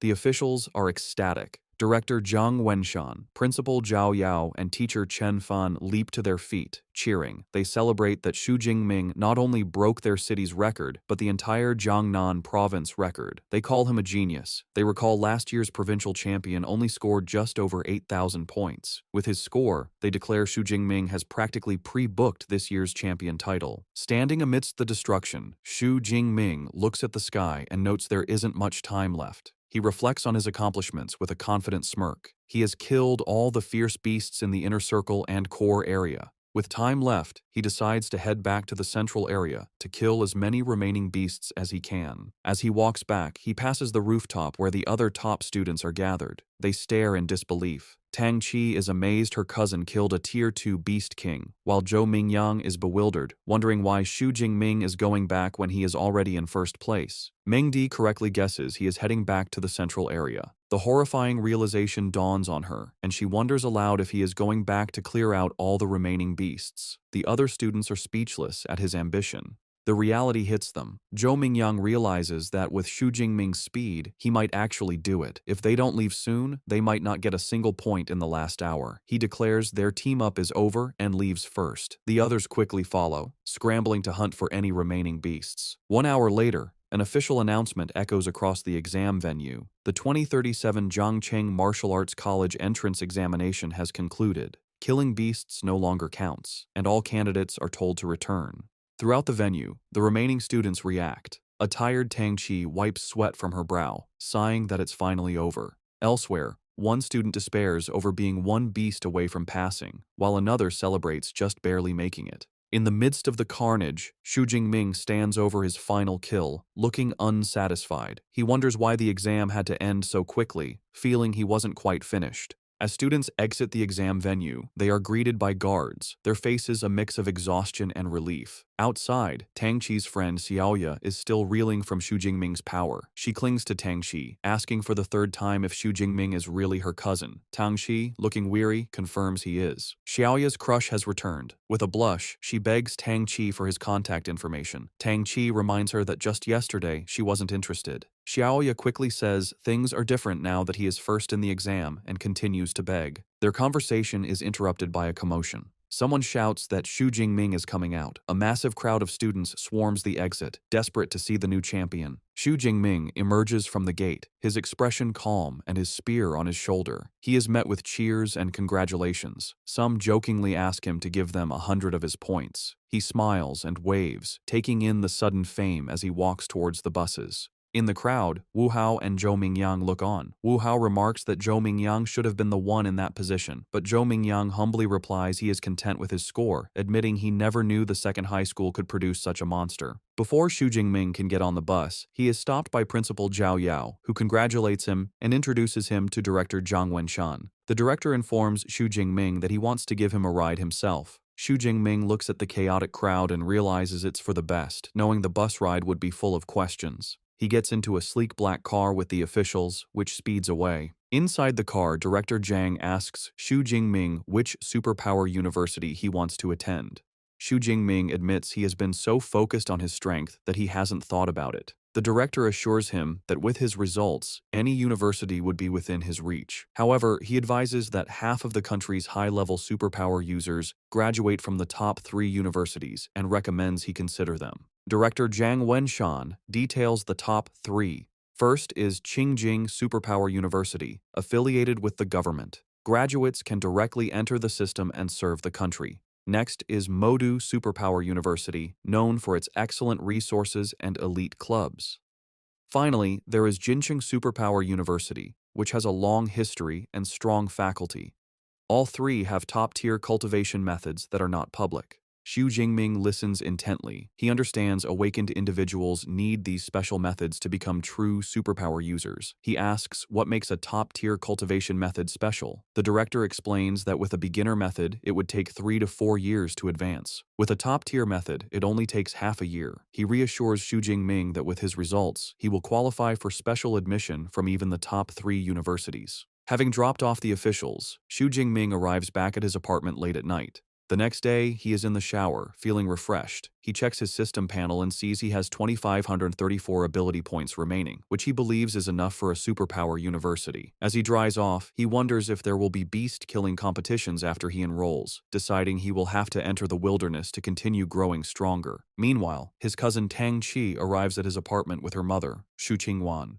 Tang Qi notices the door is broken and decides it's a perfect chance to sneak in and surprise him. They enter, and Tang Qi cheerfully shouts a surprise greeting. Her timing is terrible. Xu Jingming, wearing only a towel, has just stepped out of the bathroom. He is shocked to see his aunt and cousin. His aunt, equally flustered, asks what he is doing, while Tang Qi is left blushing and speechless. His aunt then sees the ruined apartment and angrily asks how it got into such a mess. A flashback explains that after his parents passed away, his aunt stayed with him, taking good care of him and giving him the warmth of a home. She fulfilled her guardian duties, even occasionally feeding him his favorite meal. After the initial shock, Xu Jingming sits with his aunt and cousin. His aunt, Xu Qingwan, expresses her relief. She admits she was incredibly worried when she learned he was taking the martial arts exam. Now that she sees he is unharmed, she is relieved. She reassures him his score isn't important. Xu Jingming is confused and asks if Tang Qi didn't tell her the results. Tang Qi winks, saying it's better if he tells his mother himself. With a bashful smile, Xu Jingming tells his aunt he did quite well, scoring over 10,000 points. The news is so shocking his aunt spits out her drink. She coughs, asking him to repeat his score. Tang Qi confirms it's true, telling her mother he scored 11,124 points. His aunt is speechless. A moment later, she bursts into tears of joy and pulls him into a tight hug, exclaiming that the Xu family finally has a successor and his parents in heaven must be so proud. Meanwhile, in a high-tech conference room, university recruiters are reviewing the exam results. A woman presents the data on Xu Jingming, noting his age, his supposed E-class ability, and his rank as an unranked awakener. One recruiter insists they must recruit this student if the score is real. Another is skeptical, arguing that based on his rank, he couldn't have achieved such a high score. The debate continues, with some arguing his ability is at least A-class, or even S-class. Another recruiter scoffs, suggesting he must have cheated. Before the argument can escalate, a senior figure tells them to stop. A woman with a commanding presence makes a decision. She instructs the team to list Xu Jingming as an S-class special recruit for now. As for whether the score is genuine, she declares she will personally go to Jiangcheng to investigate. The day after the exam, Xu Jingming gets a notification on his phone that the Jiangnan Province martial arts exam rankings are out. He is informed that he placed first in the province with an astonishing score of 11,124 points. A look of surprised delight spreads across his face as he sits down, celebrating his achievement as the top scholar of Jiangnan Province. News of his success quickly spreads online, taking over the hot search topics. The public debates how a dark horse from Jiangcheng could become the provincial top scholar, questioning who Xu Jingming is and if an E-class individual could truly achieve such a score. Skeptics reject the possibility, while others demand to see the exam video for proof. In response to the doubts, an awards ceremony is held where Principal Zhao Yao addresses the media. A female reporter directly asks him to explain the authenticity of Xu Jingming's results. Principal Zhao Yao confidently states that the school's website has uploaded Xu Jingming's exam video, confirming the fairness of the exam. As people watch the video, they are amazed, exclaiming that Xu Jingming pierced a Tier 1 rhinoceros skull with a single shot, showing power stronger than a Tier 1 superhuman. They question how this is possible for someone with an E-class lightning ability. Principal Zhao Yao, beaming, assures everyone the video proves the results are real and praises Xu Jingming as the first student from Jiangcheng to achieve top scholar status. Director Zhao Yao then presents a massive check for 1 million yuan to Xu Jingming, congratulating him. He announces this cash reward, along with superpower training methods, is a gift from the City Education Bureau. Additionally, the city government will provide an equivalent bonus and a luxury villa. Reporters eagerly capture the moment. Meanwhile, a commanding woman with 2 bodyguards stands by a car and remarks that while Jiangcheng released the footage, it doesn't guarantee Xu Jingming didn't use performance-enhancing drugs. She states that the most crucial step is to confirm his superpower level. Back at the ceremony, Director Zhao Yao asks teacher Chen Fan why Xu Jingming, the day's protagonist, has not yet arrived.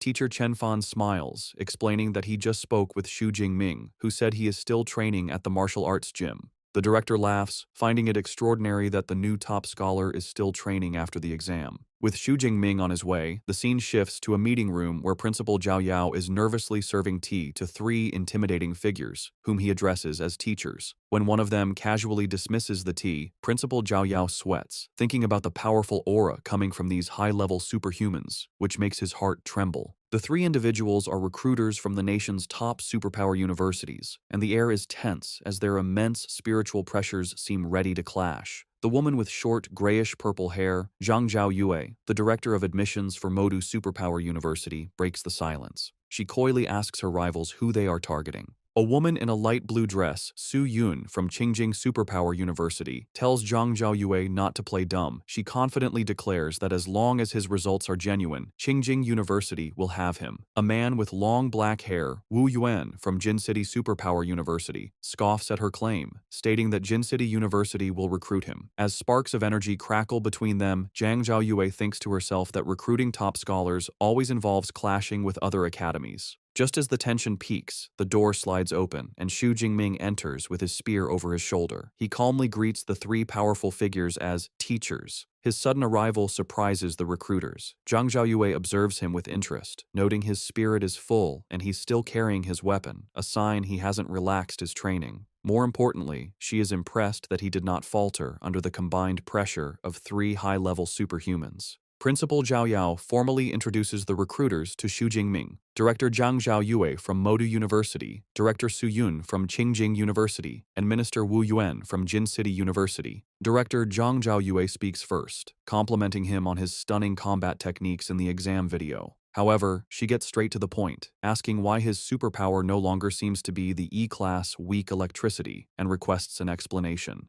Expecting this question, Xu Jingming gives a prepared answer. He calmly explains that before the exam, while training at home, he was struck by natural lightning, and his superpower became much stronger.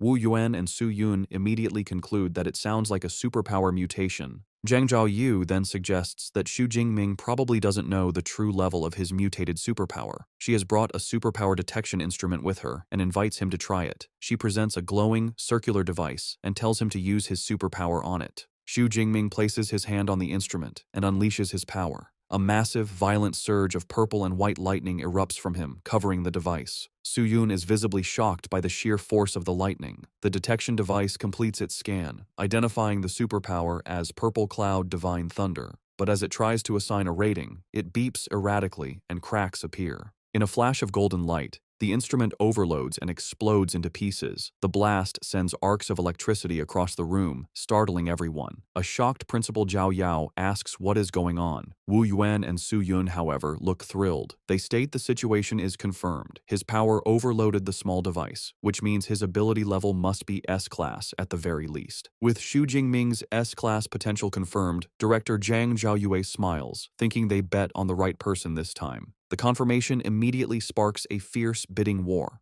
Wu Yuan from Jin City University is the first to make an offer, shouting that his university will give Xu Jingming a 4 million admission bonus, a full set of C-class equipment, and free access to all superpower training methods for all 4 years. Su Yun from Qingjing University scoffs at his offer. She turns to Xu Jingming with a charming smile and presents her own proposal, a 5 million admission bonus, and for 4 years, free access to all of their S-class superpower training methods and combat techniques. Xu Jingming is taken aback by her generous offer. Finally, Zhang Zhaoyue from Modu Superpower University makes her move. She states that Modu doesn't offer cash bonuses or equipment, but can match the other offers on cultivation methods. Then, she reveals her trump card, adding that they will also provide an S-class cultivation resource annually. The mention of an S-class resource leaves both Wu Yuan and Su Yun in complete shock. Unfamiliar with the term, Xu Jingming asks what an S-class cultivation resource is.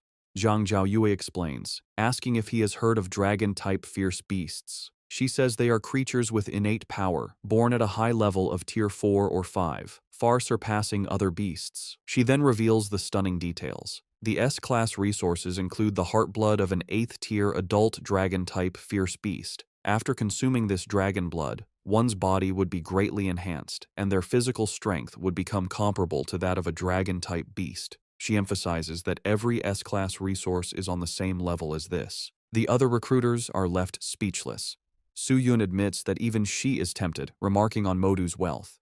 Wu Yuan, flustered, points out that S-class resources are usually reserved for top students, and offering them to a freshman is unheard of. They both realize they can no longer compete. With all offers on the table, the 3 recruiters stand before Xu Jingming, telling him it is time to make his decision. With a confident, determined smile, Xu Jingming gives his answer without hesitation, declaring that he chooses Modu Superpower University. With his choice made, Xu Jingming explains he chose Modu Superpower University not just for their great offer, but because its combat training is the best in the University Alliance, with many founders coming from Modu. He then bows to Su Yun and Wu Yuan, thanking them for their offer. They both look disappointed. Pleased with his decision, director Zhang Zhaoyue creates a glowing admission letter and gives it to Xu Jingming, welcoming him. She tells him that while new students enroll on September 1st as a special recruit, he can register early and will be given a place to stay. Eager to start, Xu Jingming asks if he can access the library's superpower training methods and combat techniques ahead of time. Zhang Zhaoyu agrees without hesitation,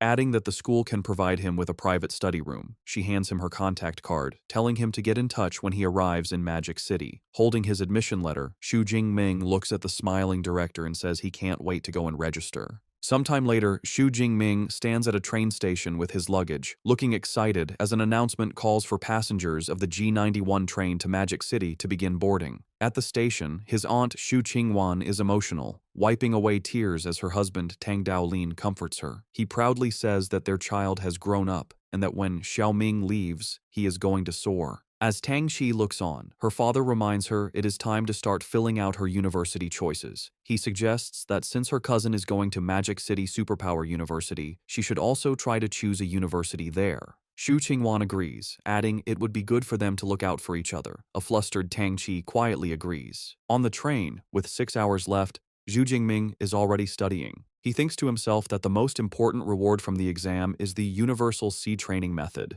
Like superpowers, training methods also have different ratings: beginner, intermediate, advanced, and top tier. A graph shows that the higher the level of the method, the faster the training speed and the greater the power gained. While on the train, Xu Jingming focuses on studying the Universal C training method. He identifies it as an intermediate level technique and notes that with his spiritual power of 180, it took him half a day to memorize it. He recalls that by following the method, he was able to sense the special energy in the world on his first day of practice. This unlocked a new option on his system panel, showing a plus sign next to his level, meaning he could now advance from an awakened to a superpower user. However, he decides not to level up yet. He remembers the training manual said the higher the level of the training method used for the breakthrough, the greater the benefits. Knowing he will soon have access to top-tier methods at the university, he resolves not to waste this chance by using an intermediate one. Upon arriving in Magic City, Xu Jingming is in awe of the university campus. From the car, he sees the school grounds are several hundred meters wide.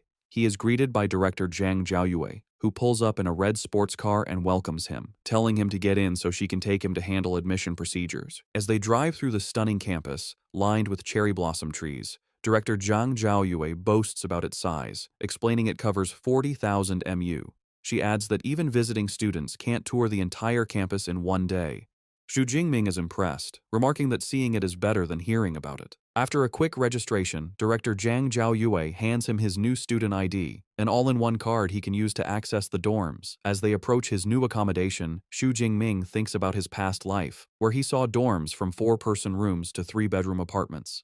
However, nothing prepared him for what he sees next.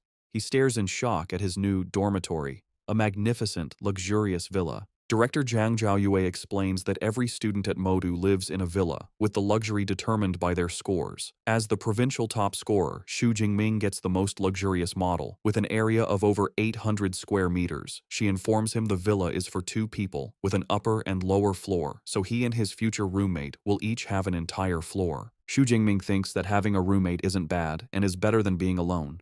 He reflects on his life as an orphan and admits he still prefers the warm feeling of a communal 4-person dorm as he follows the director up the steps. Inside the villa, Director Zhang Zhaoyue sits down with Xu Jingming and informs him that she will now explain a few important things about the university. She highlights 2 main points, the credit system and the mentor system. She begins by explaining that at Modu, credits are everything. They are used for all transactions, from buying meals to powerful equipment. She clarifies that 1 credit is roughly equivalent to 10,000 Daxia currency. Director Zhang Zhaoyue explains there are many ways to get credits, one of which is a fixed amount given each year based on a student's rating.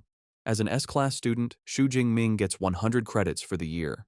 To show him, she summons a small, spherical robot, calling out, "Eva." The device floats and projects a message, confirming Xu Jingming's credit balance is 100. The director introduces the robot as Eva, the AI equipped in every dorm. She explains Eva's main body is the school's central AI, and the dorm units are subunits. However, she notes that even a subunit is a level 4 AI, capable of assisting with daily life. Xu Jingming is stunned, realizing the AI technology on Blue Star is far more advanced than in his previous life. With the first point covered, Director Zhang Zhaoyue moves on to the mentor system. She explains every student can choose a mentor they admire and ask for guidance, though the mentor must agree. Xu Jingming is intrigued, questioning if he can get one-on-one guidance as a freshman. She confirms this, adding that all mentors at the university are high-level, superpowered individuals. Most have their own original combat techniques and training methods, which they do not pass on to outsiders.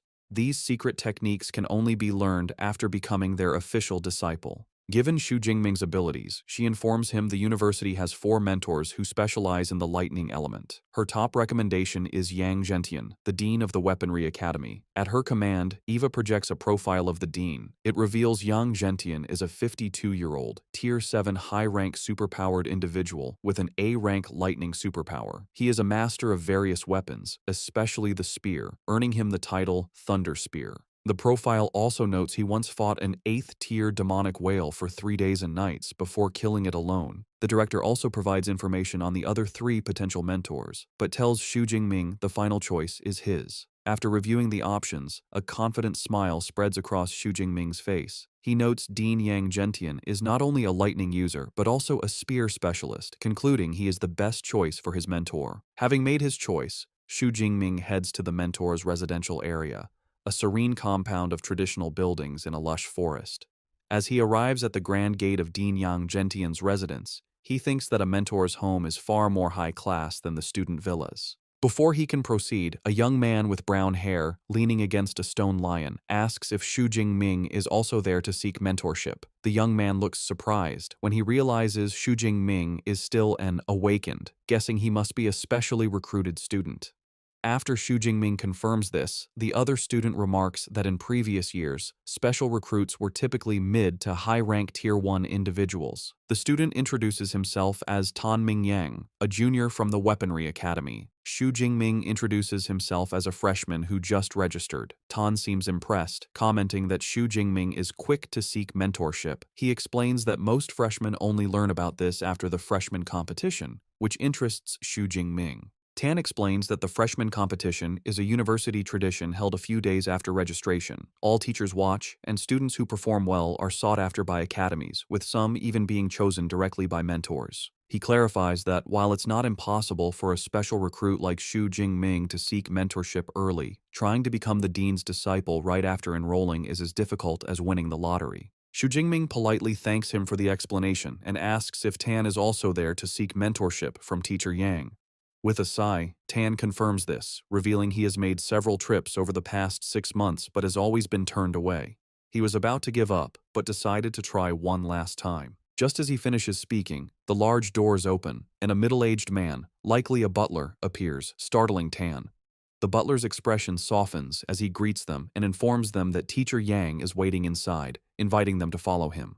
Tan is taken aback by the warm reception, wondering if the fact that the dean is waiting inside means he might finally have a chance. The butler leads them into a room where they are brought before 2 men. Xu Jingming immediately feels an incredibly powerful presence from the older man, who has a commanding posture, a full gray beard, and sharp eyes. He recognizes him as the dean of the Weaponry Academy, Yang Zhentian. A younger man with long hair stands beside him. Dean Yang Zhentian addresses Xu Jingming directly, stating that he must be the one Director Zhang Zhaoyu told him about. Ignoring Tan completely, he tells Xu Jingming to follow him to the training room. In a traditional training room filled with weapons, Dean Yang Zhentian tells Xu Jingming that he has seen his martial arts exam video. He praises his combat skills and marksmanship. However, before deciding, the dean insists on seeing his S-rank ability, the Purple Heaven Divine Thunder, with his own eyes. Xu Jingming calmly agrees. As the dean observes, Xu Jingming channels his power, and arcs of purple lightning crackle around his arms. He then unleashes a massive, violent burst of purple and white energy that fills the room, the raw power crackling with immense force. Dean Yang Zhentian is visibly impressed, a grin on his face as he recognizes the S-rank ability. He mentally compares it to his own A-rank ability, acknowledging that the gap between A-rank and S-rank power is impossible to bridge. He sees immense potential in the student, thinking that if Xu Jingming hones his skills, his future could rival his own. With the demonstration done, the dean states that with Xu Jingming's potential, becoming his disciple is not an issue.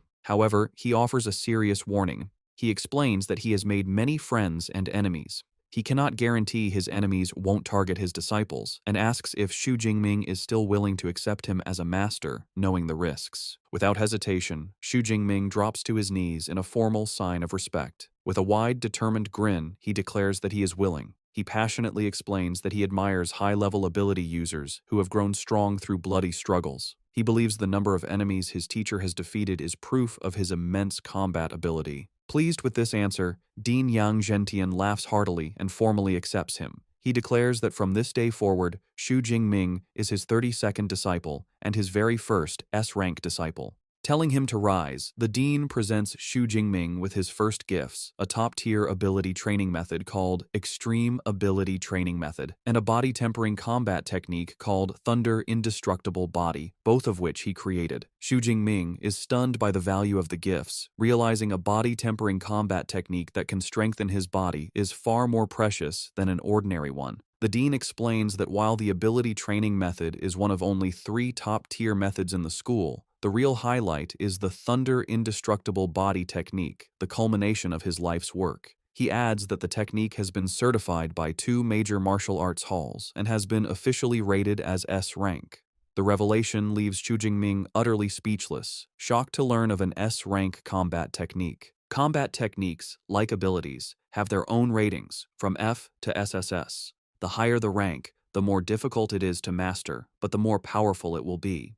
Xu Jingming reflects on this, realizing the terrifying extent of his new master's talent. He knows that most 7th-level masters are exceptional if they can create an A-rank combat technique.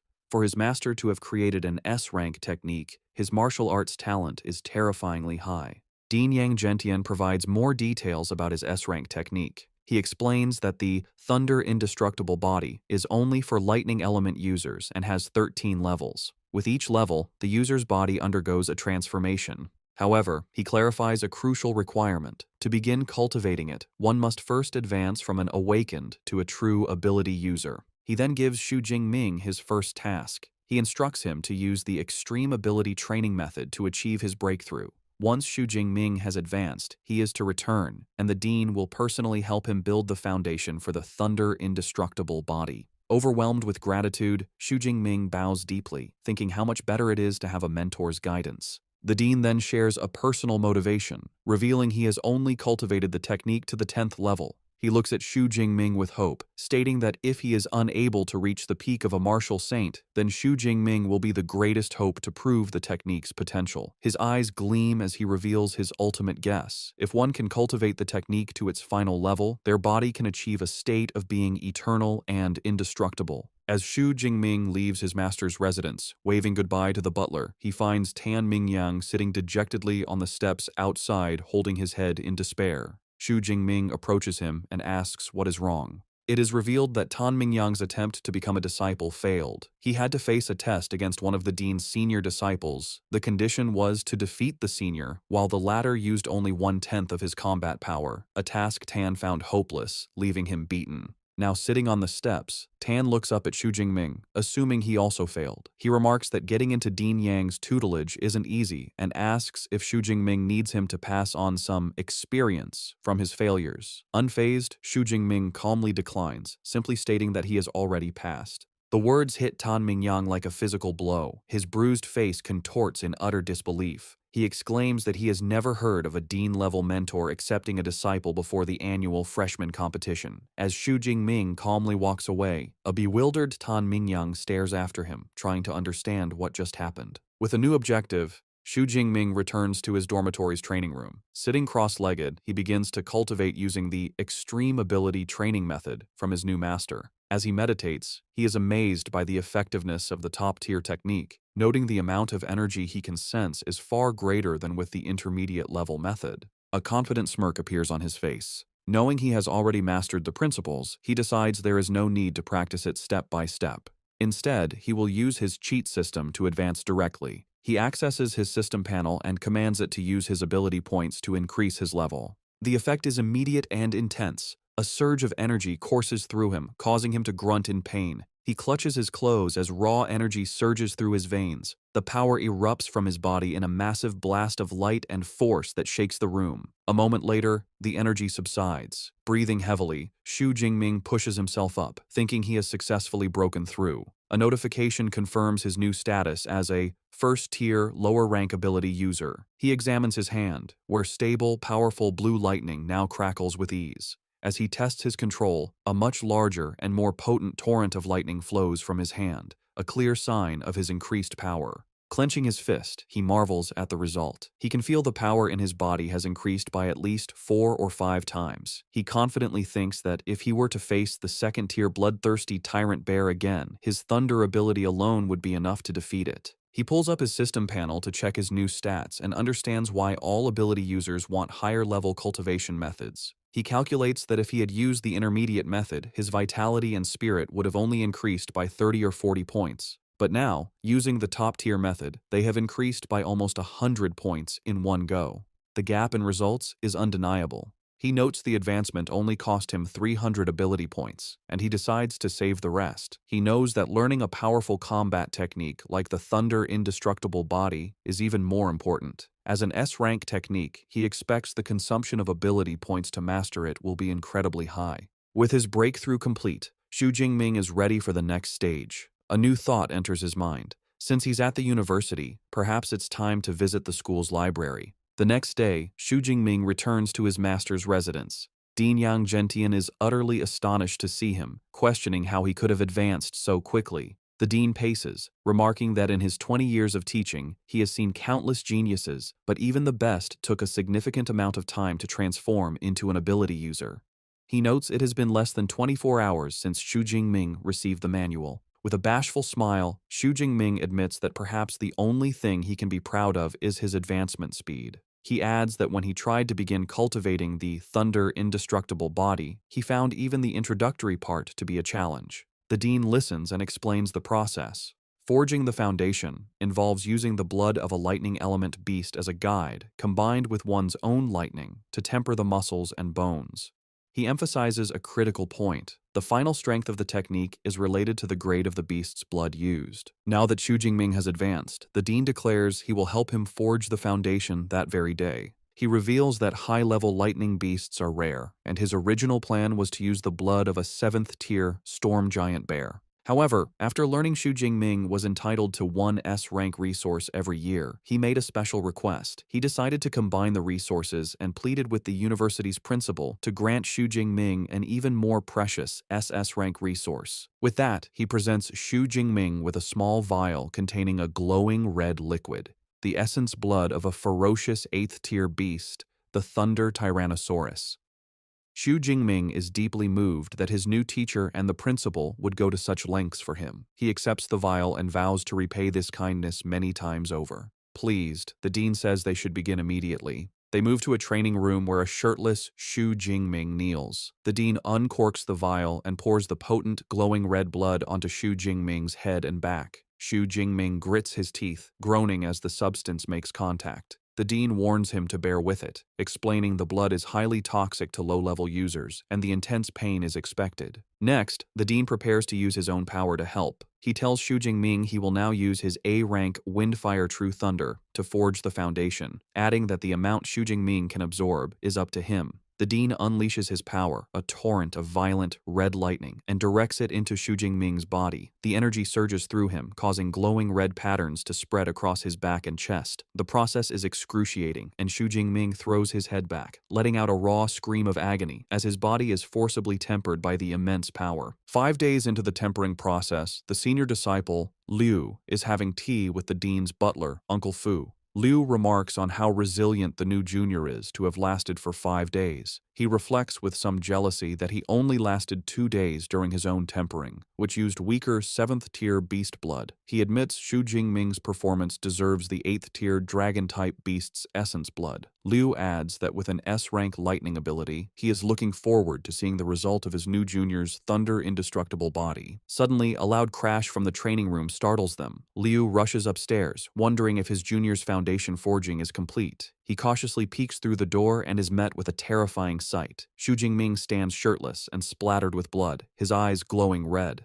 A chaotic aura of dark energy and blue lightning surrounds him, and he appears to have lost control, looking more like a beast than a human. Liu is frozen in fear, sensing a threatening aura from Xu Jingming like that of a top-tier ferocious beast, which makes him shudder. Lost in this primal state, Xu Jingming sees Liu in the doorway and lunges forward to attack. However, before he can strike, the commanding voice of Dean Yang Gentian roars, shouting for Jingming to wake up. The dean's shout breaks through the bloodlust, and Xu Jingming halts his attack just inches from his senior. Covered in sweat, a dazed Xu Jingming asks his teacher what happened and why he felt an overwhelming urge to destroy things. The dean explains that the essence blood of the Thunder Tyrannosaurus likely influenced his mind. He points out that the beast is famous for its ferocity, and because Xu Jingming's absorption rate and compatibility were so high, he experienced this dangerous side effect. The dean reassures him, telling him not to worry. As long as he avoids intense emotional changes, he will be fine, and the side effects will gradually disappear as his strength increases. A wave of relief washes over Xu Jingming. He looks down at his hands, expressing his fear of being controlled by his emotions. With the crisis averted, Dean Yang Gentian's tone changes to delight. He tells a confused Xu Jingming to cheer up, announcing the forging was a perfect success with an incredible 98% absorption rate. He proudly explains that among the disciples who have cultivated the Thunder Indestructible Body, the highest rate ever recorded was only 92%. With this, Xu Jingming has broken a long-standing record. His senior disciple, Liu, approaches with a congratulatory smile. He tells his new junior that with the foundation successfully forged, his future in martial arts is now smooth sailing. The dean formally introduces him as senior disciple Liu Ming, an ability user at the peak of the 3rd tier, and tells Xu Jingming to ask Liu for help with any future cultivation questions. Xu Jingming greets his senior, who promptly pulls out his phone. Liu explains that since he didn't prepare a gift, he will transfer some credits instead. Xu Jingming is shocked when a notification on his phone says he received 200 credits, exclaiming that it's too much. He quickly calculates the gift is worth 2 million Great Sha coins. The dean dismisses his concern, stating that 200 credits is not a large sum for Liu and that it is a senior's duty to care for his juniors. He adds that when Xu Jingming has his own juniors, he will also need to prepare gifts, a lesson Xu Jingming humbly accepts. With the training complete, the dean tells Xu Jingming that after 5 days without food or water, he should go back and rest. He gives him his next instructions. Come back the following morning to learn fist and spear techniques with Senior Liu. Xu Jingming gratefully thanks his teacher and leaves. Back at his luxurious villa, Xu Jingming finds a young man with spiky white hair and red eyes on the couch, focused on a video game. The young man turns, realizing he's not alone, and greets Xu Jingming, guessing he must be his new roommate. He introduces himself as Liu Wentao. When Xu Jingming introduces himself, Liu Wentao's eyes widen. He excitedly points and exclaims that he is the top scorer from Jiangnan province. When Xu Jingming asks how he knew, Liu Wentao proudly declares his nickname is Mr. Know-It-All, as he knows about most freshmen. He admits he didn't specifically look up Xu Jingming, but the stir he caused was so big he couldn't help but hear about him. He marvels that the legendary Dark Horse top scorer is his new roommate. Putting a friendly arm around his shoulder, he starts bombarding our boy with questions, asking if he is really from Zhangcheng, if he was truly just an awakened during the exam, and commenting that his ability does not look like it's only E rank. Despite the endless questions, Xu Jingming finds he likes the friendly chatterbox. He reflects that he has always hated loneliness. Flashbacks reveal his past. Growing up in an orphanage without a sense of belonging, school was better as he had friends. His happiest memories are from his college days, joking around and playing games with roommates. He recalls getting his master's and PhD, never imagining that after drinking too much at his graduation, he would wake up in a different world. He thinks about how he didn't expect to still be an orphan after transmigrating, but with a roommate like Liu Wentao, he feels he won't be lonely. Meanwhile, Liu Wentao proudly boasts that he is a top student from Sichuan province with an A-rank ability and is currently a first-tier middle-rank ability user. He declares his ambition to major in college tactics and command a military region to slaughter all the ferocious beasts on Blue Star. Changing the subject, Xu Jingming mentions he is heading to the martial arts hall. Intrigued, Liu Wentao decides to join him, admitting he hasn't visited the university's hall yet. They arrive at the impressive Thunder Martial Arts Hall, Magical University branch. Inside, they see a lively and chaotic scene, with students training and showing off their powers. The AI, Eva, appears and explains they are in the public training room, which can hold 300 people. The hall is constructed with C-rank alloy mixed with memory metal, making it durable enough to withstand damage. Eva also points out private training rooms, but Xu Jingming decides the public area is fine. Liu Wentao gets caught up in the competitive atmosphere, shouting with excitement and pointing out an A-rank enhanced werewolf user. Xu Jingming dryly comments that his roommate isn't being quiet himself. Xu Jingming then asks Eva about the large numbered pillars in the center of the room. Eva explains they are punch power challenge boards. There are 5 leaderboards, one for each of the 5 tiers of ability users. She informs them that if they get into the top 3,000 on their boards, they will receive a 50 credit reward. Liu Wentao eagerly accepts the challenge, thinking it sounds easy. Eva clarifies there are just over 4,000 students in the university. Eager for the reward, Liu Wentao decides to try. Eva instructs him to swipe his student ID to start, adding the crucial rule that abilities and combat techniques are forbidden. Liu Wentao eagerly steps up to the pillar and swipes his student ID. The AI, Eva, announces his attempt. His activation draws the attention of older students, who mockingly note he is only a first-tier, middle-rank freshman. Feeling the pressure, a determined Liu Wentao resolves not to lose face. With a loud cry, he unleashes a powerful punch, striking the pillar with impressive force. The result flashes on the screen, a punch power of 476 kilograms. Pleased, Liu Wentao thinks he didn't embarrass himself, and getting into the top 3,000 should be no problem. His pride is short-lived, as Eva delivers a devastating update. His rank is beyond 100,000. Liu Wentao is left in shock, screaming in disbelief and questioning how this is possible with only about 4,000 students at the university. Ava coldly clarifies the leaderboard tallies the scores of all students since the university's founding 100 years ago. The humiliating realization dawns on Liu Wentao. The crowd was waiting to see him make a fool of himself. The older students erupt in laughter, with one remarking how hilarious it is. As his roommate wallows in embarrassment, Xu Jingming offers some consolation, reminding him that as a spiritual element user, physical punch power isn't his strength. A grateful Liu Wentao encourages Xu Jingming to try, certain he will be stronger. Xu Jingming agrees, admitting he wanted to test his strength anyway. He swipes his ID and Eva announces his challenge. The crowd's attention shifts to him, but they are even more dismissive, noting he seems weaker, at a first-tier, lower rank. They doubt his punch power will even reach 400 kilograms. However, one onlooker finds the name Xu Jingming strangely familiar. Meanwhile, Xu Jingming is confident. He reflects on his recent progress, advancing to a first-tier ability user and tempering his body for 5 days and nights to forge his new technique's foundation. A quick check of his system panel confirms his new stats, including an enhanced physique and the Thunder Indestructible Body First skill. He clenches his fist, eager to see what level his punch power has reached. With a surge of power, he throws a punch, and the impact creates a powerful shockwave that ripples through the air. The powerful shockwave from Xu Jingming's punch ripples through the air, stunning the crowd in the martial arts hall. A digital screen shows the incredible result, a fist power of 4,589 kilograms. This score not only puts him first on the leaderboard, but also shatters the long-standing record for first-tier ability users. The older students who had been mocking him are left in disbelief. One exclaims the record has been broken, while another questions how a lower-rank first-tier user could have such immense power. A third student grimly points out that a punch with that force could turn him into meat paste, finding it impossible to believe this is a freshman. 2 female students in the crowd are equally astonished. One comments that the top 1,000 on the leaderboard are figures who lead the era, wondering how exceptional the new #1 must be. Her friend adds the record had stood for over 10 years and feels she must record the historic moment. His roommate, Liu Wentao, is ecstatic, grabbing Xu Jingming and declaring he is truly his brother and will follow him from now on. A smiling Xu Jingming modestly tells him not to exaggerate. Looking at his fist, Xu Jingming inwardly reflects, pleased with the outcome.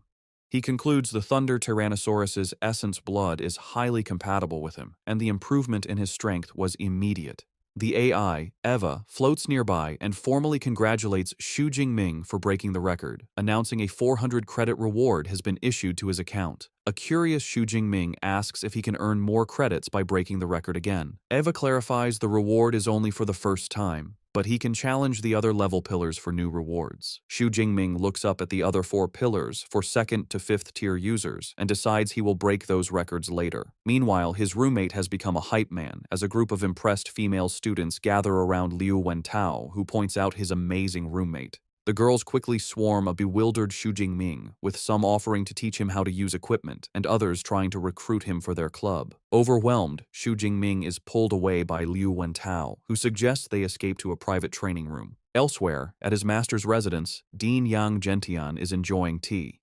His senior disciple, Liu Ming, shows him his phone, reporting that his junior brother Xu is a hot topic on the campus forums. Dean Yang Gentian marvels at our boy's exaggerated physical strength, questioning why he ran off to break records instead of resting. Liu Ming then reflects on his own past. He recalls when he was a high-rank first-tier user and had just mastered the first layer of the Thunder Indestructible Body. His fist power was only a little over 3,500 kilograms. He concludes with awe that his new junior brother is much more than just a little stronger than he was. In a luxurious apartment, a young man with dark hair and a brown jacket stares at his phone. Suddenly, he erupts in rage, slamming his hand on the marble countertop. The glass beside him shatters as his hand is covered in orange flames and blue lightning. He fumes, cursing that Xu Jingming has also come to Magic Capital. Clenching his fiery fist, his face contorts with anger. He thinks about how Xu Jingming's success made him miss his chance to be the top scorer of Jiangnan province, turning him into a laughingstock in his home city. He fiercely vows that this time, he will take back all the honor he believes is his. Meanwhile, back in his university's training room, Xu Jingming sits calmly, holding a small knife. He reflects on the effects of his new Thunder Indestructible Body technique, marveling that even after 5 grueling days of tempering without food or rest, he is still full of energy. To test his new durability, he lightly drags the sharp blade across his hand. The knife makes a metallic sound but fails to break the skin, leaving only a faint white mark. He is impressed, realizing his body's defense is now like E-grade alloy, making him invulnerable to ordinary blades. He concludes it is truly a worthy S-grade body refinement technique. Just then, his roommate Liu Wentao bursts in, calling his name excitedly. He informs Xu Jingming that the news of him breaking the record has caused an explosion on the campus forum. He adds that countless students are posting replies, saying they want to challenge him. Far from being annoyed, a competitive smirk plays on Xu Jingming's lips. He remarks to himself that the martial spirit at Magic University is indeed quite strong. Seeing the challenges,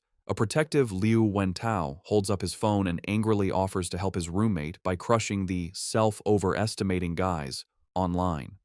Xu Jingming calmly pushes his roommate's arm down, telling him to forget it and not waste his time. He explains he has more important things to do, as he is heading to the Battle Technique Library, and tells Liu Wentao to head back to the dorm. Xu Jingming arrives at the massive and modern Battle Technique Library. As he approaches the entrance, he holds his hand out to a scanner, and a complex, glowing orange security circle appears, confirming the building's advanced protection. He is amazed by the security, recalling a rumor the library is personally guarded by the university's vice principal, a legendary 9th-tier superpower user. He realizes that with such a powerful figure watching over it, even the strongest martial saints couldn't steal the treasures inside. After swiping his student ID card, he passes through the gate, and the security circle scans him one last time before letting him in. Inside the grand hall, he is greeted by a trio of female librarians. The one in the center warmly welcomes him by name, addressing him as S-grade student Xu Jingming and asking how they can help.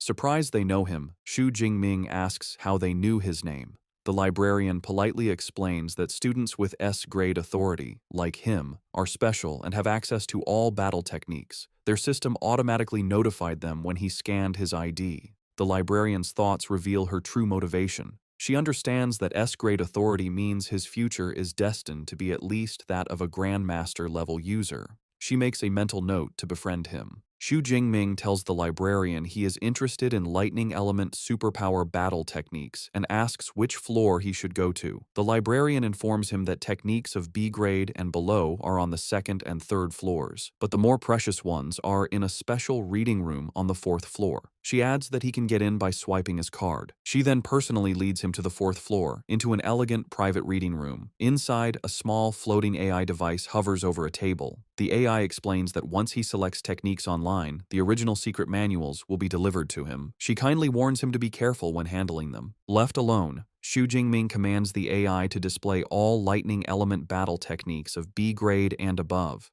In response, the AI projects dozens of blue holographic screens that fill the room, each showing a different technique. As he looks through the selection, 2 techniques catch his eye. The first is an SSS-grade technique called 10,000 Prisons Heavenly Thunder Guidance, which creates a massive thunderstorm domain. However, it is restricted to users who are at least 5th tier.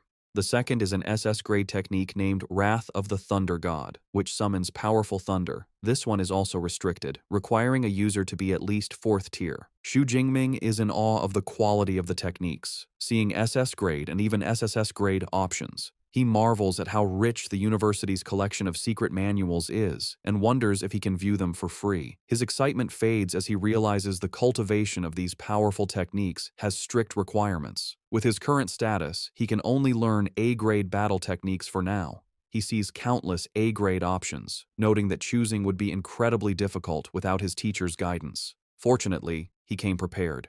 He pulls out a recommendation list from his master, Dean Yang Zhentian, which saves him time.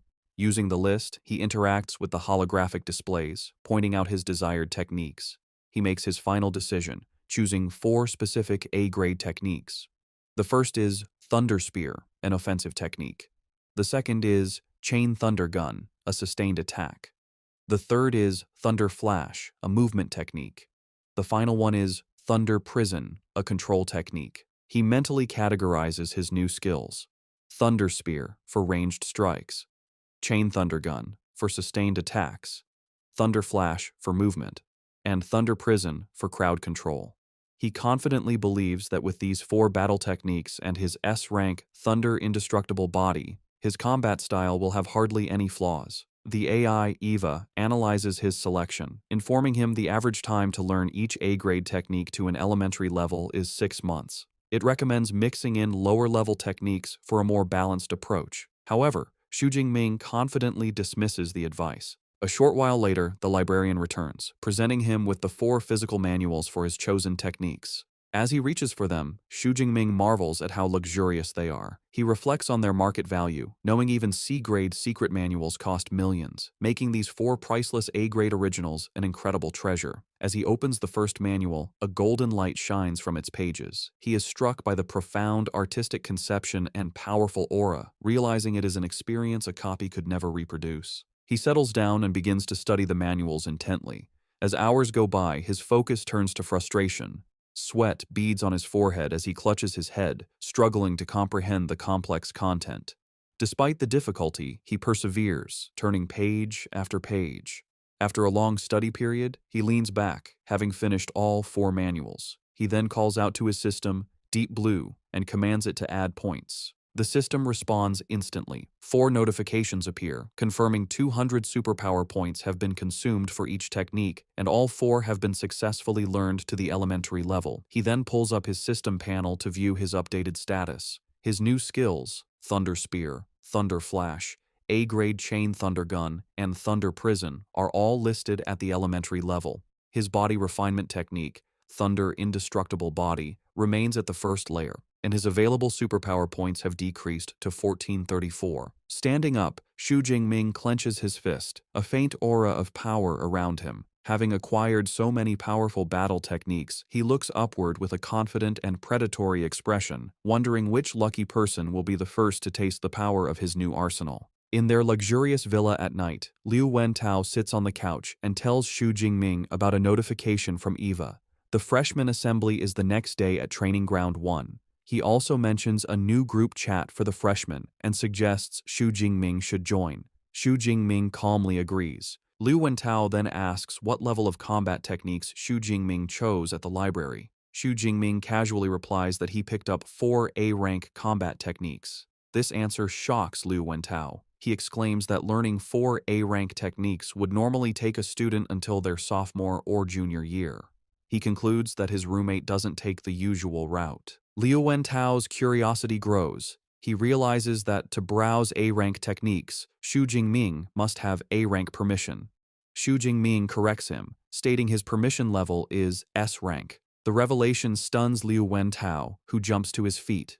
He shouts in disbelief, questioning why the school would have a permission level higher than A-rank. A sudden realization dawns on him, and he stammers that the online rumors about Xu Jingming being E-rank must be false, asking in shock if it means Xu Jingming has an S-rank superpower. Xu Jingming simply smiles, teasingly remarking that the know-it-all has just learned something new.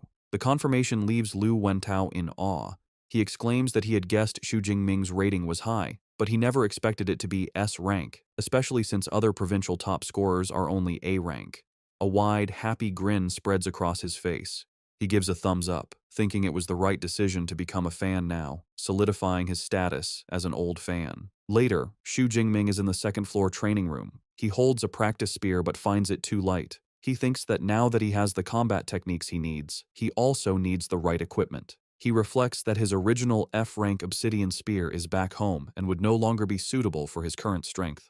He decides to get new gear. He asks the AI, Eva, to open the school mall and search for spear-type weapons. Eva complies, and holographic displays appear, showing spears from F-rank to D-rank. Xu Jingming notes he can customize the length and weight. He understands higher-ranked equipment is heavier and more expensive. He chooses an E-rank 210-kilogram spear, along with an E-rank combat suit and boots. He confirms the purchase. A notification shows the total cost is 237 credits, leaving him with 382.6. The purchase is confirmed for delivery the next day. He thinks with a bit of dismay how quickly his credits disappeared, shrinking by nearly half. With his new gear on the way, he grips the practice spear with a determined look. He knows he'll have to rely on this temporary weapon. With a confident smirk, he declares that tonight it will help him practice his 4 new A-rank combat techniques. The next day, the freshmen of Modu Superpower University gather for their assembly.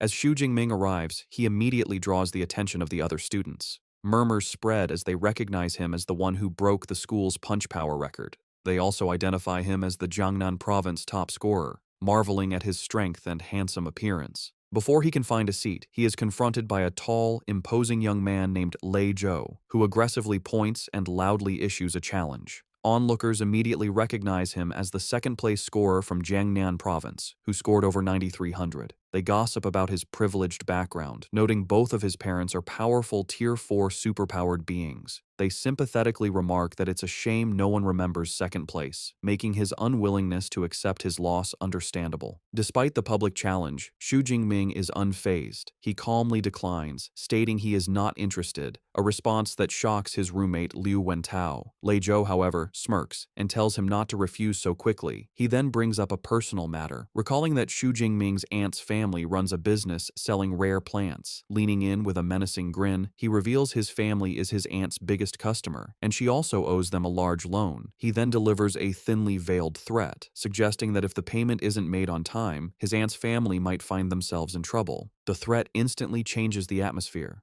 Xu Jingming's expression turns cold as a fierce, dark blue aura erupts from his body. He quietly asks if Lei Zhou is threatening him. The sheer pressure of his aura physically forces a startled Lei Zhou to step back. Sweating and shaken, Lei Zhou struggles to comprehend the fierce, beast-like presence. He quickly backpedals, stammering that it wasn't a threat, just a heads up. Having made his point, Xu Jingming's aura subsides. He calmly asks for the time and place for their duel. Regaining his composure, Lei Zhou declares the fight will be in 7 days, at noon, on Broadcast Platform 3. Xu Jingming accepts, warning his new rival not to regret his decision. The confrontation creates a buzz of excitement among the watching students, who eagerly anticipate the upcoming battle. Shortly after, the assembly officially begins. An older, gray-bearded university official takes the stage. He welcomes them to the freshman assembly, clarifying it is a session to answer questions about the university's systems. However, he announces the first thing he wants to introduce is the school's combat power ranking. He explains students will use a virtual dive pod for holographic combat simulations, and their ranking will be determined by the number of levels they can pass. He encourages everyone to try their best, emphasizing the rewards are very generous. After the hour-long meeting, aboard Xu Jingming lets out a large yawn. He thinks the only interesting part was the virtual dive pod, which he should try sometime. For now, his priority for the next few days is to continue his daily training with his senior, Liu Ming, and his mentor. For 7 days, Xu Jingming dedicates himself to intense training under his senior Liu Ming and his master, Dean Yang Gentian. After the week of training, Liu Ming approaches Xu Jingming with astonishment. He notes his junior brother has already advanced to the mid-level of the first tier and asks how it happened so quickly. Xu Jingming simply smiles and says it was just luck. However, his inner thoughts reveal the truth. He had deliberately waited a few days before using his system to level up, which made the advancement cost only 380 superpower points. He muses that if he had leveled up any faster, he probably would have scared his senior silly. Changing the subject, Liu Ming remembers the duel and asks if Xu Jingming has a match scheduled for noon. Xu Jingming confirms he does. With a confident smile, Liu Ming pats his junior on the shoulder and says he will observe 3 minutes of silence for his opponent. He decides to accompany Xu Jingming to the match. The scene shifts to Broadcast Platform 3, a large arena where a crowd has gathered. Lei Zhou enters the ring with his friends. One notes it's a good chance to see the top scorer's strength. Another dismisses Xu Jingming's high score as a fluke and bets Lei Zhou will win. When someone mentions Xu Jingming broke the punch power record, Lei Zhou scoffs, arguing a physical record is meaningless when superpowers are what truly matter. Just then, Xu Jingming makes his entrance with Liu Ming. Dressed in a new black coat and carrying his new spear, his arrival causes a stir. As Xu Jingming walks towards the ring, Liu Ming thinks with amusement that with his junior's handsome looks, he will undoubtedly charm countless female students once he achieves success. From the ring, Lei Zhou observes his opponent's aura and notes Xu Jingming's rank has increased. However, he remains confident, thinking he has other preparations. Seeking to raise the stakes, Lei Zhou proposes they add a wager, all of their credits. Xu Jingming accepts without hesitation, stating he has 370 credits. Impressed, Lei Zhou says he will cover any shortfall in his own credits with cash. He proposes they both transfer their credits to the account of Old Master Zhou. a neutral third party. The teacher presiding over the match is a woman with blonde hair tied in a ponytail, called Jo Yun, a powerful Tier 6, mid-level healing-type superpowered being.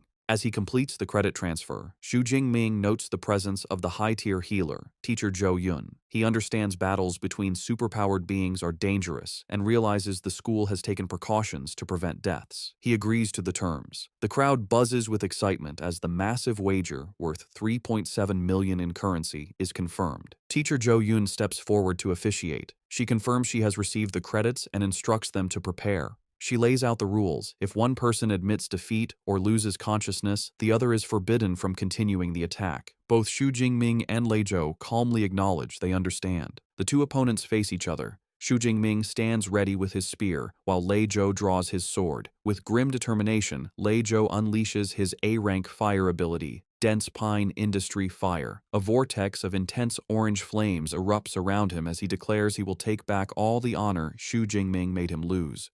The power of his ability impresses the crowd, who marvel at the terrifying force of an A-rank fire superpower. Wreathed in flames, Lei Zhou charges forward. He leaps and brings his sword down in a powerful, raging flame slash. In response, Xu Jingming simply stands his ground and swings his spear in a basic upward arc. To everyone's astonishment, his simple block completely neutralizes the flaming sword strike. The audience is stunned. They can't believe Xu Jingming didn't use a combat technique and still blocked such a powerful move. They exclaim in shock that a normal attack just broke a big special move. Lei Zhou himself is left speechless, gritting his teeth in disbelief. With his opponent's attack nullified, Xu Jingming looks at him with cold indifference. Purple lightning begins to crackle around him as he tells Lei Zhou that nothing is impossible. The only reason it seems so is because Lei Zhou is simply too weak. Before his rival can react, Xu Jingming launches a devastating counterattack. Surrounded by a torrent of purple lightning, he lunges forward and strikes Lei Zhou squarely in the chest, sending him flying backward.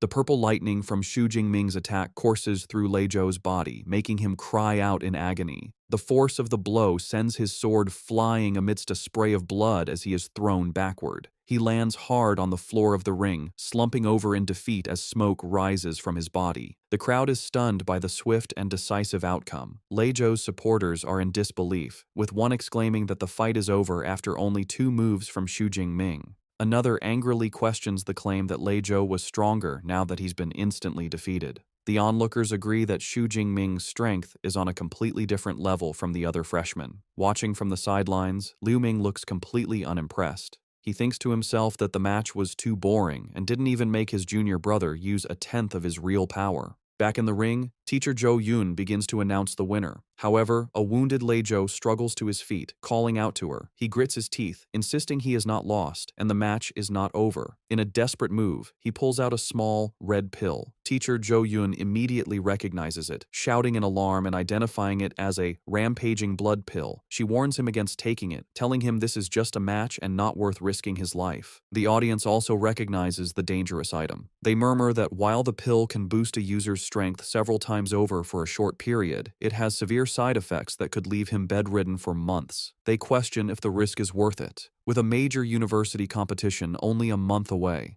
Lei Zhou ignores their concerns, stating that he will bear any consequences himself. He is determined to take the gamble and will accept his loss only if he is defeated after this. In the crowd, some students, including Liu Wentao, protest, asking if using a performance-enhancing drug is allowed. Teacher Jo Yun addresses the complaints, clarifying that since this is an unofficial battle, there are no strict rules. She explains that weapons, combat suits, and drugs are all considered permissible resources. As she speaks, Lei Zhou swallows the pill. She finishes by stating that if Xu Jingming had a similar pill, he would also be allowed to use it. As the pill takes effect, Lei Zhou's body erupts in an even more intense fire aura. His eyes begin to glow with a menacing orange light as he roars with newfound power. Teacher Jo Yun watches with a worried expression, noting the pill is high grade and has boosted Lei Zhou's power to the lower level of the second tier. She concludes that Xu Jingming is now in serious trouble. Faced with his opponent's desperate power-up, Xu Jingming's own battle intent surges, becoming even more potent as a torrent of purple lightning erupts around him. From the sidelines, Teacher Jo Yun observes this with approval, thinking that Xu Jingming's fighting spirit is becoming even more vigorous and that he has the mindset of a great general. Gripping his spear, a confident smile plays on Xu Jingming's lips. He thinks to himself that finally, the fight is no longer like an adult beating up a child. He takes a single step forward, and the lightning around his combat boots shatters the floor of the ring. He then charges at his opponent with blinding speed.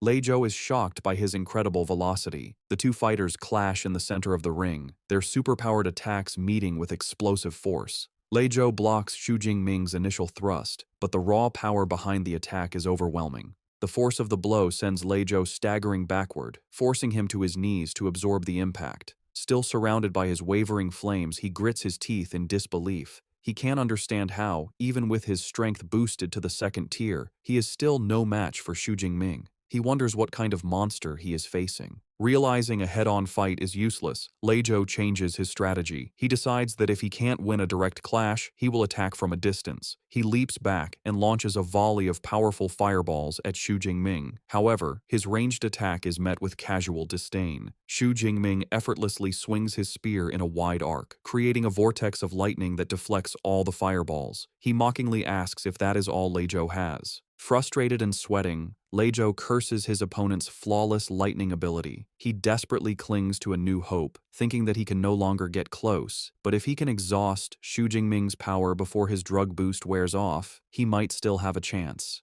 But Xu Jingming has no intention of letting the fight drag on. He decides to end it. He raises his hand and summons a massive amount of purple energy, condensing it into a solid spear of pure, crackling lightning. His A-rank technique, Thunder Spear. He hurls the condensed energy weapon at his opponent. The spear flies through the air and slams directly into Lei Zhou's shoulder, piercing his defenses. Stumbling back in shock and pain, clutching his wound, Lei Zhou has a horrifying realization. His opponent also has a devastating long-range attack. Before Lei Zhou can recover, Xu Jingming follows up with another technique. A powerful sphere of lightning materializes above Lei Zhou, and torrents of purple energy rain down, electrocuting him. Stunned and in pain, he looks up, wondering what new battle technique this is. With a cold expression, Xu Jingming points forward and declares the name of his A-rank control skill, Thunder Prison. A cage of crackling purple lightning forms around Lei Zhou, trapping him completely. He curses, realizing he is caught in a restriction-type technique. In a desperate move, he summons his remaining power to create a flame barrier, a swirling vortex of fire around his body. Trapped but defiant, he taunts Xu Jingming, declaring that if he can't get out, then Xu Jingming can't get in, challenging him to a battle of attrition. Xu Jingming, however, is unfazed. He looks at the fiery defense with disdain, thinking the flame barrier looks weak and wondering how many of his attacks it could withstand. Instead of a battle of wills, he leaps high into the air, easily clearing the flame barrier and positioning himself directly above his trapped opponent. While airborne, he unleashes his ultimate assault. He summons his power, and dozens of massive, glowing purple spears of pure lightning materialize in the air, all aimed at the helpless Lei Zhou. The deadly rain of lightning spears begins to descend, a technique that looks like a devastating version of his chain thunder gun. Looking up at the overwhelming attack, Lei Zhou is filled with absolute terror. He knows with certainty that if he is hit by that barrage, he will die. With his life on the line, his pride shatters, and he screams out his surrender. At the very last second, just as Lei Zhou shouts his concession, the tip of the lead lightning spear stops just inches from his eye. The rain of spears dissipates as Xu Jingming lands gracefully in the ring. In a final definitive motion, he thrusts his physical spear forward, piercing Lei Zhou's chest and leaving no doubt as to who the victor is. Xu Jingming withdraws his spear from Lei Zhou's chest, leaving him kneeling and defeated on the floor. With a commanding presence, Xu Jingming stands over his opponent as teacher Zhou Yun officially declares him the winner. The crowd is left in shock and awe. They exclaim that it was a complete and utter crushing defeat. They marvel at how Xu Jingming flawlessly chained together 4 different battle techniques in just a few seconds, a feat far beyond what any normal freshman should be capable of. 2 students discuss the power of the techniques they witnessed. One guesses they must all be at least B grade. His friend is amazed, admitting the best technique he has learned is only C grade. Watching from the sidelines, Liu Ming overhears their speculation and looks stressed. He thinks to himself that they are severely underestimating his junior brother. He knows the truth. Xu Jingming had dared to choose 4 A-grade techniques and had already mastered them to a combat-ready level. He reflects on his own experience, recalling that he had only dared to choose a single A-grade technique as a freshman, and it still took him over 4 months to learn. He admits that having such a monstrously talented junior brother puts a great deal of pressure on him. Back in the ring, a humbled Lei Zhou gets to his feet. He sincerely thanks Xu Jingming for sparing his life and accepts his complete defeat. He promises the wagered credits and cash are now his and assures him he will make the payment owed to his aunt's business on time. Teacher Zhou Yun approaches Xu Jingming and confirms the transfer of his winnings. 50 credits and 3.2 million in currency have been deposited into his student account. Xu Jingming thinks that a gambling fight is a quick way to make money. With the duel over, Liu Wentao rushes down to the ring, ecstatic. He congratulates brother Ming, telling him he is now a rich man, and invites him to go out and relax in the city center that evening to celebrate. Xu Jingming begins to decline, explaining he has training scheduled with his senior. However, Liu Ming, standing nearby, encourages him to go, advising him that a proper balance of training and relaxation is the key to long-term success. Taking his senior's advice, Xu Jingming agrees to go out. As they prepare to leave, Liu Wentao excitedly points towards Liu Ming, gushing about his reputation as the vice president of the Ash Club, a user of an A-rank lightning superpower. As he and Xu Jingming walk off together, Liu Wentao comments that the famous senior is even more impressive in person. As they leave the arena, Liu Wentao tells Xu Jingming to just follow his lead, as he has arranged the entire program for the evening. A slightly suspicious Xu Jingming looks back and asks what kind of program he is talking about. Liu Wentao turns with a wide, mischievous grin and points at his friend. He reveals his grand plan, the one unmissable event of university life, a social mixer between the male and female dormitories. A table is lavishly spread with food for a social gathering. Liu Wentao approaches Xu Jingming, who is seated at the table. He excitedly tells Xu Jingming how popular he has become, explaining that he posted an invitation for a social mixer on the campus forum. Liu Wentao reveals that over 100 people registered, and he had a hard time choosing who to invite. Xu Jingming smiles and comments on his friend's dedication, asking who he finally chose. Liu Wentao playfully tells him it's a secret for now, but he will meet them soon. Just then, he spots the guests arriving and calls them over. Two young women approach. One, wearing glasses, introduces herself as Qi Dongxia, the invited guest. Her companion, a girl with dark hair, introduces herself as her roommate, Song Qiuqiu. Liu Wentao proudly introduces them to Xu Jingming, highlighting their abilities. He explains that Qi Dongxia has an A-rank beast-type ability, while Song Qiuqiu is a high-level first-tier user with an A-rank light element ability, and was also the top scorer in her province. Xu Jingming politely introduces himself. Upon hearing his name, Song Qiuqiu's expression shifts to one of surprise. She immediately asks Xu Jingming if he would be interested in a sparring match, telling him he can pick the time and place. Her friend, Qi Dongxia, calls her a battle maniac for trying to set up a fight right after meeting, reminding her they were there to socialize. Song Qiuqiu admits that her main reason for coming was the chance to spar with Xu Jingming. Xu Jingming steps in to smooth things over, inviting them to sit down. Liu Wentao clarifies that the plan is just to have fun, eat, and go shopping together. The group spends the evening at the bustling Huaihai commercial street. Song Qiuqiu looks up at the towering skyscrapers, in awe of how magnificent the city is. As they walk, Qi Dongxia admires the clothes in a window, while Xu Jingming notices the wide array of high-end equipment for superpowered individuals, including A-rank weapons. He observes a display of blades and elixirs, thinking this commercial center offers a far greater selection of gear than his hometown of Jiangcheng.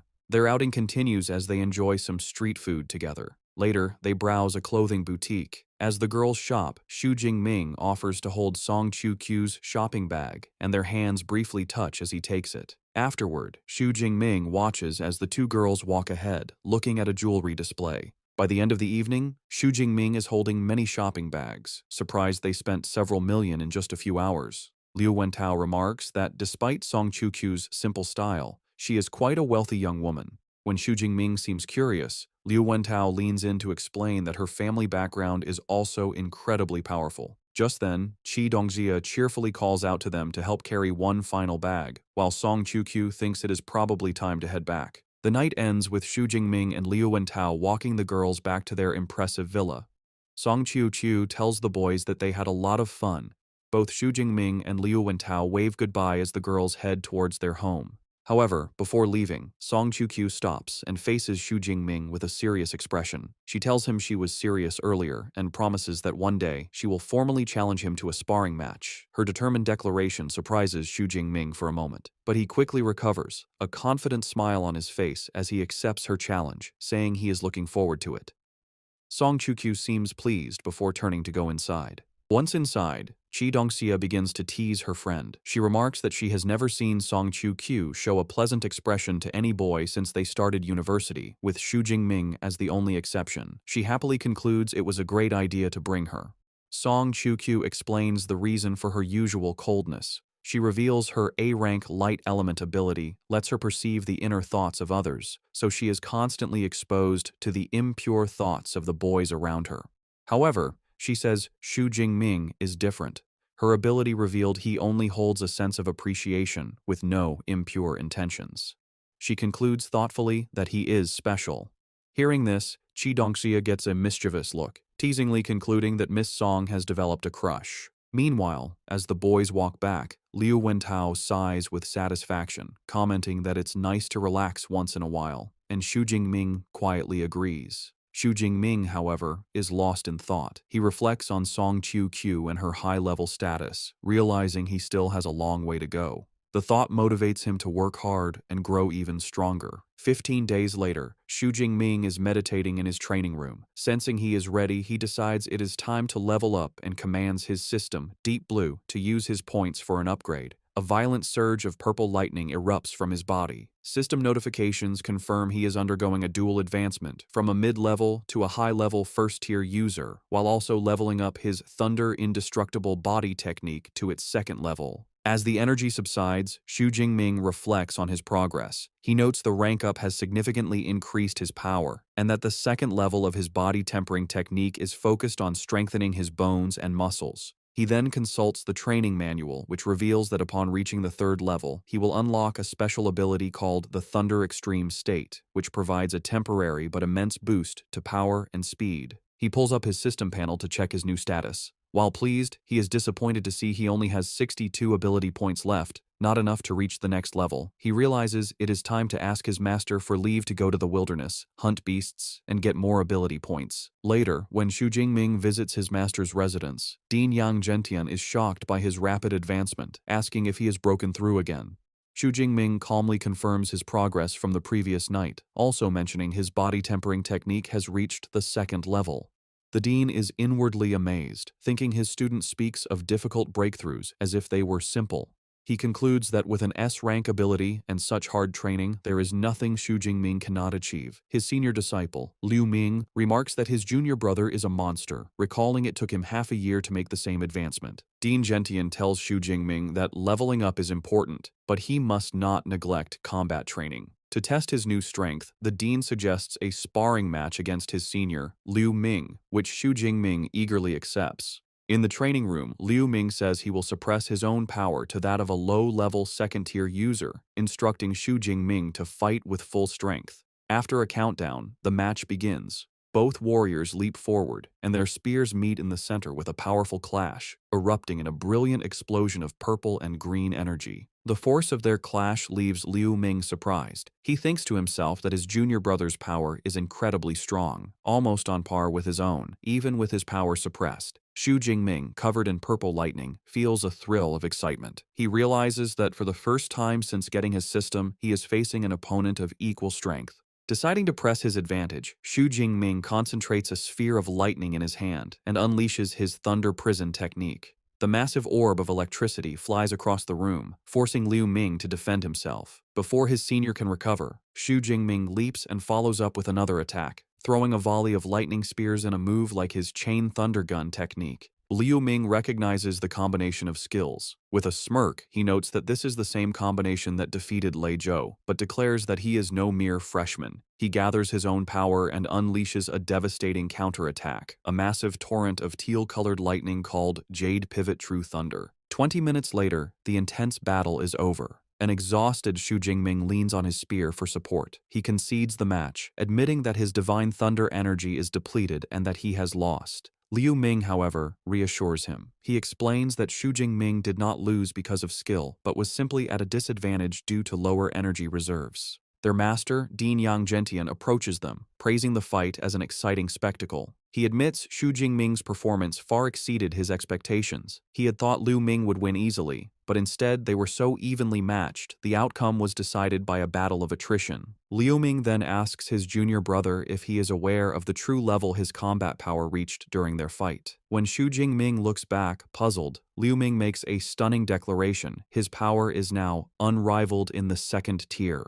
The weight of this new assessment leaves Xu Jingming looking thoughtful and determined. After the intense sparring session, Dean Yang Gentian announces that the training is over and tells everyone to rest. The butler, Uncle Fu, brings over a tray of spirit fruits, explaining they are perfect for recovering after training. Seizing the moment, Xu Jingming approaches his master with a request. He reveals his intention. He is preparing to leave the university to go on a trip to the wilderness. The dean is taken aback and asks how long he plans to be gone. Xu Jingming explains he intends to stay for over a month, planning to return just before the freshman competition. The long duration of the trip clearly worries his master. With a stern expression, the dean warns him that the wilderness is far more dangerous than the exam grounds. He explains there is no army protection, and beasts roam without predictable patterns, making it easy to encounter a high-level creature. He emphasizes the dangers of staying for over a month are immense. However, seeing his disciple's determination, the dean relents. He decides that if Xu Jingming is set on going, he will not stop him. He places a firm hand on his student's shoulder, giving him one piece of advice. If a situation ever looks bad, he must flee without hesitation. The dean explains that the path to becoming powerful is filled with life and death crises, and since his disciple is so ambitious, he will not stand in his way. Xu Jingming bows his head in gratitude, thanking his master for his understanding. The dean then asks which wilderness area he plans to visit. As Xu Jingming takes a spirit fruit from Liu Ming, he replies that he is heading to the wilderness near Yuanshui City. This news seems to relieve the dean, who notes the area is next to Magic Capital, and the beasts there only go up to Tier 4 or 5, making it a relatively safer choice. He tells Xu Jingming that he will have Liu Ming share some valuable experience with him later, an offer Xu Jingming accepts. As a final gesture of support, the dean explains that since he cannot offer much help while he is away, he will at least provide him with a suitable weapon. A glowing ring on his finger begins to shine with a bright teal light, and he takes Xu Jingming's hand, preparing to give him his gift. Back in his dorm room, Xu Jingming sits on his bed, his new spear and a packed bag beside him. He asks the AI, Eva, to open the university's mission system. As holographic screens appear, he recalls the advice his senior disciple, Liu Ming, gave him. Before leaving for the wilderness, it is a good idea to accept some missions to earn extra credits. He looks through the list, noting the variety of tasks available, such as collecting beast materials, gathering rare herbs, and capturing fugitives.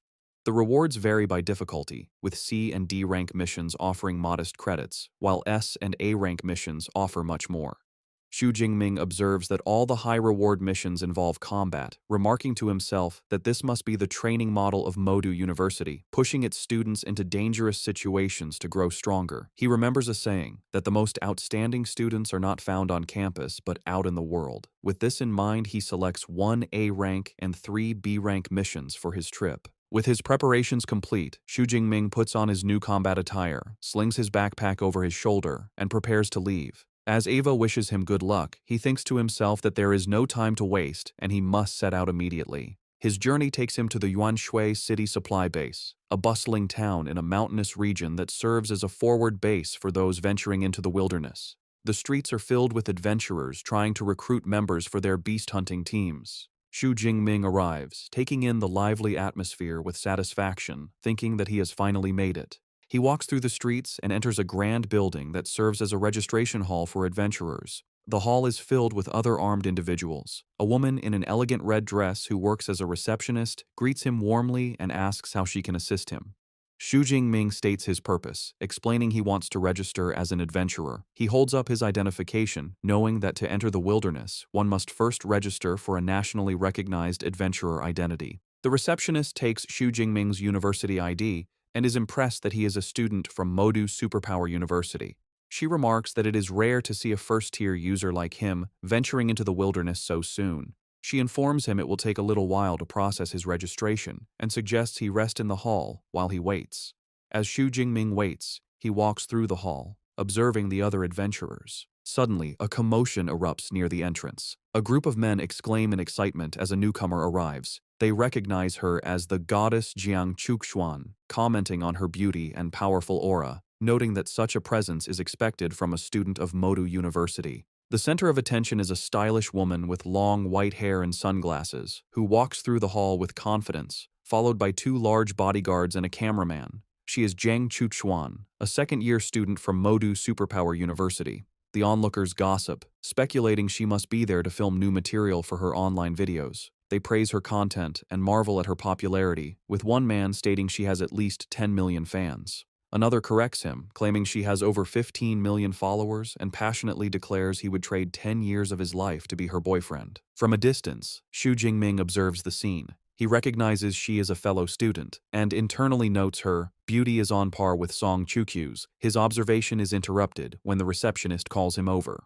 She hands him his new adventurer card and a satellite smartwatch, explaining the watch has a map of the wilderness detailing beast activity and danger levels. Xu Jingming thanks her. As he turns to leave, a shady-looking man stops him. The man guesses this is Xu Jingming's first trip into the wilderness and warns him it is dangerous to go unprepared, offering to sell him some essential elixirs. Intrigued, Xu Jingming asks about the price. The man eagerly opens his coat to reveal hidden pills, offering first-grade healing elixirs for 20,000 and antidote elixirs for 15,000. He also mentions he has more potent second-grade versions, though they are more expensive. Xu Jingming casually remarks that the prices don't seem that high. The merchant laughs, pleased, and boasts that he is well known for selling cheap and effective elixirs. However, Xu Jingming's expression turns sharp. He internally notes, something is wrong. He knows a standard first-grade elixir should cost at least 30 or 40,000. The man's low prices can only mean one thing. He is a scammer targeting inexperienced newcomers. Instead of being intimidated, Xu Jingming calmly asks how many elixirs the man wants, then immediately calls out his scam, asking how many other newcomers he has cheated. The merchant, realizing he's caught, drops his friendly act. He aggressively gets in Xu Jingming's face, asking if he was toying with him from the start. Xu Jingming remains unfazed, simply asking what he thinks. The merchant's face twists into a menacing grin. He declares that Xu Jingming is the first person to dare provoke him within the supply base. However, before things can escalate, a young woman with short, dark hair intervenes, shouting at the merchant. She calls him by his name, Zhao Chunlin, and accuses him of scamming new adventurers again. The woman walks towards them. Annoyed, Zhao Chunlin mutters that Xu Jingming is lucky this time. Before leaving, he leans in and delivers a sinister threat, warning Xu Jingming not to leave the supply base for the next few days, or he will regret it. As Zhao Chunlin stalks away, the other adventurers gossip. They comment that the newcomer is in trouble for being targeted by Zhao Chunlin and that he provoked the wrong person. One adventurer notes that Zhao Chunlin is rumored to be a mid-level second-tier user, making him too powerful for a high-level first-tier user like Xu Jingming. The woman who intervened approaches Xu Jingming and warns him that Zhao Chunlin is vengeful, advising him to stay inside the base. Xu Jingming thanks her but asks why a known scammer isn't dealt with by the authorities. She explains Zhao Chunlin has powerful connections, which is why no one interferes. She advises Xu Jingming to buy his supplies from official channels and gives him one last warning not to leave. As she walks away, Xu Jingming watches her go, thinking she is a kind-hearted person. Putting the encounter out of his mind, Xu Jingming refocuses. He decides to first purchase all the supplies he will need for the month, making a mental list of healing elixirs, antidote elixirs, and other necessities. Having finished his business, Xu Jingming approaches an official counter to purchase his supplies. After stowing the items in his backpack, he leaves the adventurer's hall, now fully equipped and ready for the wilderness. However, as soon as he steps outside, his path is blocked by Zhao Chunlin and his cronies. The merchant looks furious, mockingly commenting on how Xu Jingming is foolish and defiant for daring to leave after being warned not to. He angrily asks if this is a sign of disrespect. Unfazed, Xu Jingming calmly asks what he wants. Enraged by his calm demeanor, Zhao Chunlin's face twists into a sneer. He declares that since Xu Jingming has disrespected him, he will break both of his legs and make sure he spends the rest of his life in a wheelchair, claiming it is the only way to appease his anger. Nearby, the kind adventurer woman who had warned him earlier sees the confrontation. She expresses frustration that he didn't listen to her and declares she must go help. However, her companion holds her back, suggesting it might be better to let him learn a lesson. Back in the confrontation, Zhao Chunlin prepares to make good on his threat. Dark energy swirls around his arm as he activates his ability. He boasts about his C-rank metallic skin superpower, claiming that when combined with his D-rank combat suit, Xu Jingming won't even be able to scratch him. He then gives his ultimatum. Unless Xu Jingming pays him 1 million and kneels in apology, he will be crippled. Xu Jingming's reaction is instant. A faint crackle of purple lightning comes from his body as he utters a single, contemptuous word. Shameless. The sudden surge of his energy startles Zhao Chunlin, his eyes widening in shock. Before Zhao Chunlin or his cronies can react, Xu Jingming disappears in a flash of purple lightning, reappearing behind the merchant and striking him down with a single devastating blow.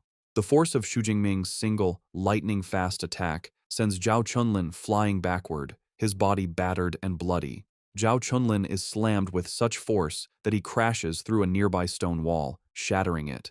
The onlookers, especially the kind adventurer woman and her companions, are left utterly speechless by the sudden and brutal display of power. Xu Jingming stands calmly in the now devastated courtyard, unfazed by the chaos he caused as the crowd parts around him. The onlookers are in shock, murmuring about the instant and terrifying defeat of Zhao Chunlin. One person notes they didn't even see how Xu Jingming attacked, while another remarks they were initially worried for the newcomer, never expecting him to be so strong. The consensus is clear. Zhao Chunlin picked a fight with the wrong person. The kind adventurer woman and her friend are also trying to process what they just saw. The woman admits she couldn't follow his movements either. Her blonde companion grimly assesses the damage, guessing that Zhao Chunlin's legs and pelvis must have been completely shattered. She concludes that even if he survives, he will be a cripple. The kind woman remarks that Xu Jingming is not only incredibly strong, but also ruthless, truly a student from the prestigious Modu Superpower University. When her companion asks how she knows, she explains she recognized his combat suit as exclusive gear from the university. Impressed by his power, the kind woman, whose friend calls her Xiao Qian, suggests they should try to recruit him into their team, noting they are short one attacker. Her teammate immediately protests, reminding her that when they formed their all-female team, they agreed to only accept female members. The other teammates playfully tease Xiaoqian, suggesting she's only interested because he's handsome, though they admit they wouldn't be opposed to him joining. The teasing leaves Xiaoqian flustered. Ignoring the commotion, Xu Jingming proceeds to the wilderness entry gate. He scans his adventurer card, and a notification confirms his identity and grants him permission to enter. He steps through the massive gate and into the vast expanse of the Yuanshui wilderness area, a dense, untamed forest. Shortly after entering, he pauses as the distant, powerful roar of a beast echoes through the trees. He recognizes the sound as a territorial declaration from powerful beasts, likely at least Tier 4. However, he remains calm, noting to himself that these creatures are not his targets for the day. He begins to plan his hunt, recalling that the Yuan Shui wilderness is divided into a ruined city and a mountain forest. He decides the beasts in the city are generally weaker, making them the perfect starting point to harvest the ability points he needs. He pulls up a holographic map on his smartwatch and identifies a nearby location called Ping'an County. The data indicates the area is mostly inhabited by Tier 2 beasts, with very few Tier 1 and no higher-tiered creatures.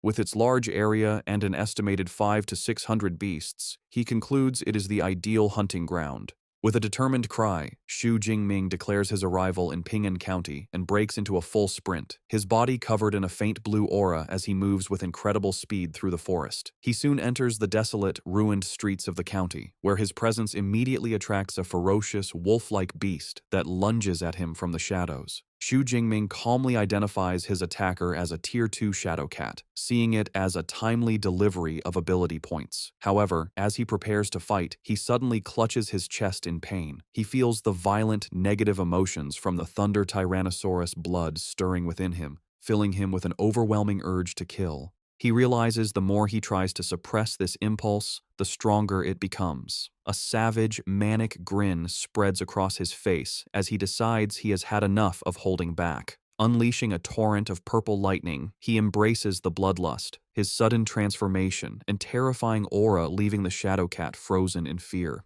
The scene then shifts to 1 month later. A team of 4 adventurers patrols the empty streets of the same county. One of them asks their bald, red-bearded captain why the area is so deserted, complaining they have been searching for a full day without finding a single beast. The captain angrily retorts that he has no idea, finding the situation deeply unsettling. He reasons there should be hundreds of beasts in a city of this size, and even a mass migration wouldn't leave the area so completely barren. Just then, their luck seems to change as a large, tiger-like arm-blade tiger appears before them, startling the group. Relieved to have finally found a target, the captain rallies his men, declaring they should kill it together. However, before they can move, a massive spear of pure purple lightning descends from the sky. The energy spear slams directly into the beast, instantly obliterating it in a massive explosion of purple energy and debris. The adventurers are left stunned by the sudden, overwhelming attack. One of them nervously wonders if they just saw a new type of laser weapon. The more experienced captain dismisses the idea, explaining a laser would be much faster. He correctly deduces that the devastating attack was an incredibly powerful lightning element combat technique. The captain of the adventurer team quickly understands the situation. He concludes that the devastating attack was a clear warning and that a powerful individual has claimed the entire county as their territory. He urges his team to leave immediately. His men scramble to follow, with one commenting on how terrifying the lightning spear was, while another finally understands why they couldn't find any beasts. They had all been wiped out by this powerful lightning user. The captain yells at them to hurry, fearing the consequences if they linger and anger the mysterious powerhouse. The scene shifts to reveal the powerhouse, Xu Jingming, perched calmly on a high-rise structure. A system notification pops up, confirming his kill of a Tier 2 arm-blade tiger and awarding him 19 ability points. He reflects on his progress, pleased that after reaching a high level of proficiency, his Thunder Spear technique now has a range of over 1,000 meters. He then pulls up his status panel to review his accomplishments over the past month. By accumulating over 8,000 ability points, he has advanced from a high-level first tier to a high-level second tier user, and his Thunder Indestructible body has broken through to the third level. He also proudly notes that he has managed to raise several of his A-rank combat techniques to the intermediate level, a feat he believes no one else could achieve in such a short time. Having cleared out the entire county, Xu Jingming decides it is time to pack up. He plans to return to the supply base for the night before venturing deeper into the wilderness the next day. Back at the Yuanshui supply base, a group of adventurers watch in disbelief as Xu Jingming returns, weighed down by an impossibly large and overflowing backpack. They joke about the situation, wondering if his bag has grown legs, and speculating that he must have foolishly hauled back the entire carcass of a beast. Unseen by them, Xu Jingming thinks to himself that it was a good thing he bought the reinforced version of the backpack. Otherwise, it never would have held the more than 400 kilograms of beast materials he had collected. He proceeds to the adventurer's hall and approaches the receptionist's counter to sell his haul. The woman politely asks what materials he wishes to sell and directs him to a large scale. Xu Jingming opens his massive pack, revealing a mountain of valuable, high-quality beast parts. He informs the stunned receptionist that he has over 400 kilograms of Tier 2 beast materials and asks her to see how much they are worth. Still in awe, the receptionist examines the parts, noting they are all the most valuable and pristine components, such as tiger tendons, claws, and rhino horns. Completely overwhelmed, she apologetically asks Xu Jingming to wait, explaining the quantity of materials is too large for her to handle alone and that she needs to call for help. Shortly after, a well-dressed man, with 2 female attendants in red dresses, approaches. He introduces himself as Zhao Yi, the manager in charge of acquisitions. After Xu Jingming introduces himself, Manager Zhao Yi shakes his hand, expressing his admiration that someone so young could hunt so many beasts. He offers to have his staff take care of the inventory and invites Xu Jingming to sit with him while they wait. While Xu Jingming sits with manager Zhao Yi, the adventurer's hall staff, aided by floating scanner drones, meticulously appraise the massive pile of beast materials. The manager is clearly impressed by his young client's skill and decides to foster a good relationship. He presents Xu Jingming with a platinum membership card for the supply base, which grants a discount on all purchases, and asks him to accept the small token. Xu Jingming politely accepts, thanking the manager. Soon after, a female employee delivers the final inventory report. She states they have counted a total of 89 high-tier, 107 mid-tier, and 221 low-tier Tier 2 beast materials. The staggering numbers leave the manager inwardly stunned, wondering if Xu Jingming had single-handedly wiped out an entire beast lair. Turning back to his client, the manager presents the final valuation, totaling just over 24.76 million. He offers to round the payment up to 25 million, an offer Xu Jingming graciously accepts. A moment later, Xu Jingming receives a notification on his phone confirming the deposit, bringing his new bank balance to over 29 million. He smiles, realizing he has become incredibly rich overnight. As he prepares to leave, manager Zhao Yi gives him his business card, inviting him for tea sometime. Xu Jingming politely agrees and leaves. The manager watches him go, thinking the young man has a future with limitless potential. Just as Xu Jingming departs, the manager's phone begins to ring. He answers, and the caller is revealed to be Zhao Chunlin. From a hospital bed, heavily bandaged and in a wheelchair, the enraged merchant yells into the phone that he saw the person who attacked him return to the base and furiously demands that the manager help him get revenge. The manager, now revealed to be Zhao Chunlin's powerful contact, calmly asks if he is referring to the high-level first-tier user and inquires how he wants to proceed. Zhao Chunlin furiously demands that he dispatch the Tiger Shark Squad to make Xu Jingming's life a living hell. The manager agrees to lend him the elite squad, but makes one condition clear. After this, their association is over. Zhao Chunlin accepts the terms, vowing to leave the city as soon as his revenge is complete. After ending the call, manager Zhao Yi feels a sudden sense of unease. He tries to dismiss it as paranoia, reassuring himself that the Tiger Shark Squad is an elite team of Tier 2 users and should have no trouble dealing with a single first-tier opponent. Meanwhile, as Xu Jingming walks through the streets of the supply base, he suddenly lets out a loud sneeze. He rubs his nose, wondering what that was about and if someone was just talking bad about him somewhere. Manager Zhao Yi is on the phone with his superior, enthusiastically reporting about a new ability user named Xu Jingming, whose haul of beast materials alone was more than a dozen other teams combined. The superior, base chief manager Wang Chuang, hears the name and says he will check the records. As he pulls up Xu Jingming's file, his eyes widen in surprise. Manager Wang Chuang immediately calls back, his tone urgent. He tells manager Zhao Yi that Xu Jingming is extremely important and to notify him the moment he returns. Zhao Yi agrees, wondering how a young man could cause such a strong reaction from his boss. He concludes Xu Jingming must have a powerful background and is relieved he treated him with respect. Meanwhile, manager Wang Chuang looks at Xu Jingming's profile. He recognizes him as another disciple of the famed Yang Zhentian and notes his talent seems to surpass even Liu Ming, another of the dean's students. He concludes Xu Jingming is a prodigy who must not be offended. Elsewhere, Xu Jingming walks through the commercial streets of the supply base. He sees a shop selling spatial storage rings and is dismayed that even basic models, no larger than a suitcase, cost over 10 million. Despite the high price, he finds the convenience of a space ring appealing and wonders how much a larger one for his spear would cost. His thoughts are interrupted by his phone ringing. He answers and hears the cheerful voice of his roommate, Liu Wentao, who asks when he'll return to the university.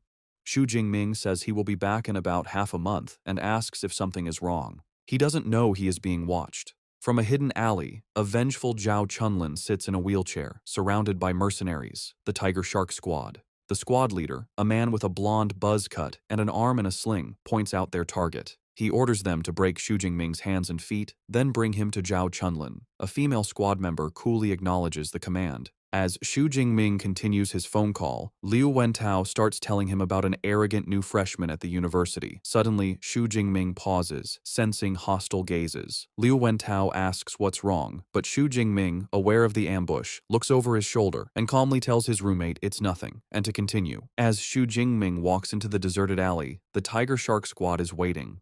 The squad leader signals that the target is in position and orders a member named He Ji to analyze his strength.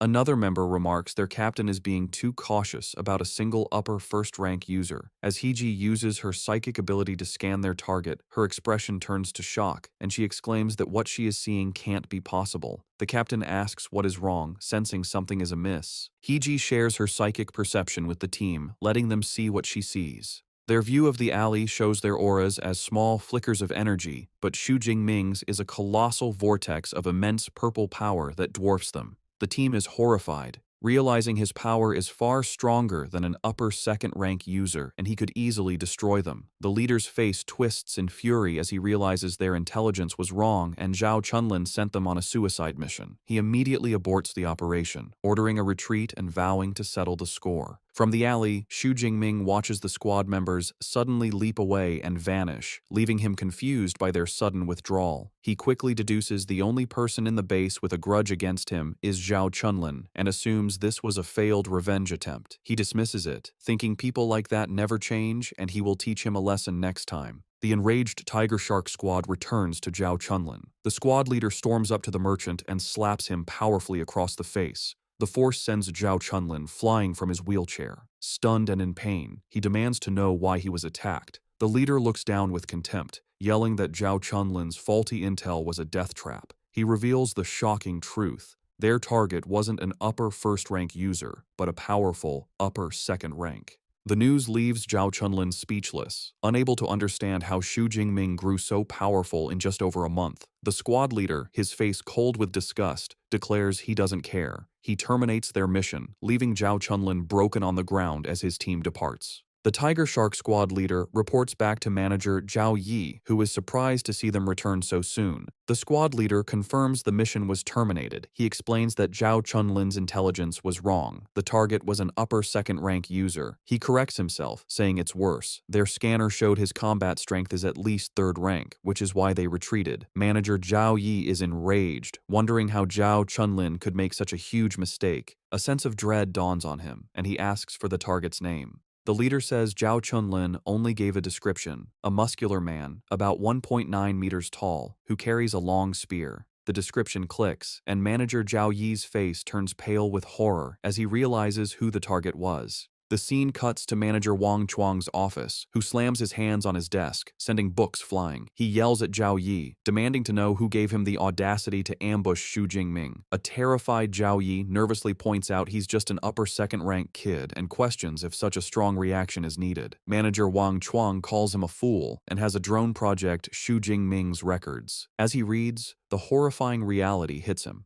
The file confirms Xu Jingming is an 18-year-old upper second-rank user, the top scholar of Jiangnan province, and a freshman at Modu Superpower University. The most damning detail is his mentor, the legendary Yang Zhentian. Manager Wang Chuang grimly asks if he now understands, explaining a master like Yang Zhentian could level the base, and the state would do nothing. Overcome with fear, spikes erupting from his back, manager Zhao Yi bows and promises to handle the situation. On manager Wang's orders, 2 guards drag in the battered Zhao Chunlin. The terrified merchant is thrown to the floor, where he begs for his life. Manager Zhao Yi, his face cold, declares a simple beating isn't enough. The ringleader must be executed. He tells Zhao Chunlin he has only himself to blame for picking a fight with someone he couldn't afford to offend. Without another word, he snaps the merchant's neck, executing him on the spot. In manager Wang Chuang's office, manager Zhao Yi looks on nervously after executing the merchant. However, the base chief manager is not satisfied. He coldly asks if Zhao Yi believes that is enough to appease someone like Xu Jingming. With a menacing look, he tells Zhao Yi that while he has overlooked his shady dealings over the years, this mistake is too great. He declares everyone involved, including the Tiger Shark squad, must be severely punished to ensure no rumors spread. A horrified Zhao Yi can only watch. The scene shifts to the Adventurers Hall entrance, where the base's top management has gathered in a formal line. A crowd, including Xiao Qian and her team, observes the gathering. They recognize manager Wang Chuang at the front and note all department heads are present. They guess such an impressive lineup must be for someone very important. Just then, Xiao Qian's teammate spots a familiar face, pointing out the young man from Modu Superpower University. Xu Jingming, returning from his errands, looks on, confused why the entire management team is at the entrance. The man at the front steps forward. He warmly welcomes student Xu and introduces himself as the base chief manager, Wang Lun. Seeing the base's highest authority personally greeting him leaves Xiao Qian and her friends shocked as they realize there is much more to this young man's identity. Manager Wang Lun offers a formal apology. He informs Xu Jingming that for the offense, Zhao Chunlin has been punished. Furthermore, all accomplices have been rounded up and will spend their lives in prison. To make amends, the manager explains, the base has prepared reparations. Xu Jingming is impressed, thinking that a chief manager certainly handles matters cleanly and decisively. A female attendant brings forward a box, presenting Xu Jingming with the base's highest-level black gold membership card. Manager Wang Lun explains this card grants him free lodging and a minimum 20% discount on all purchases.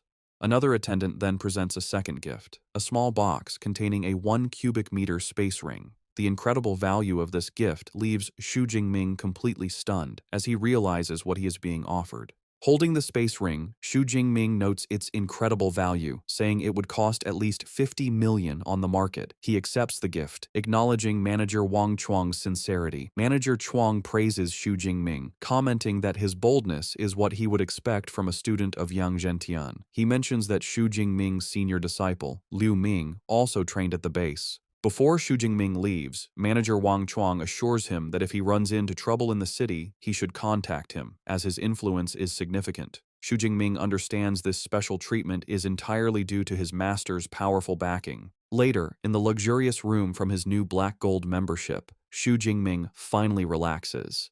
After a month of hard training, he is grateful for the rest. He decides to bind the space ring to himself, a process that requires leaving a spiritual imprint on it.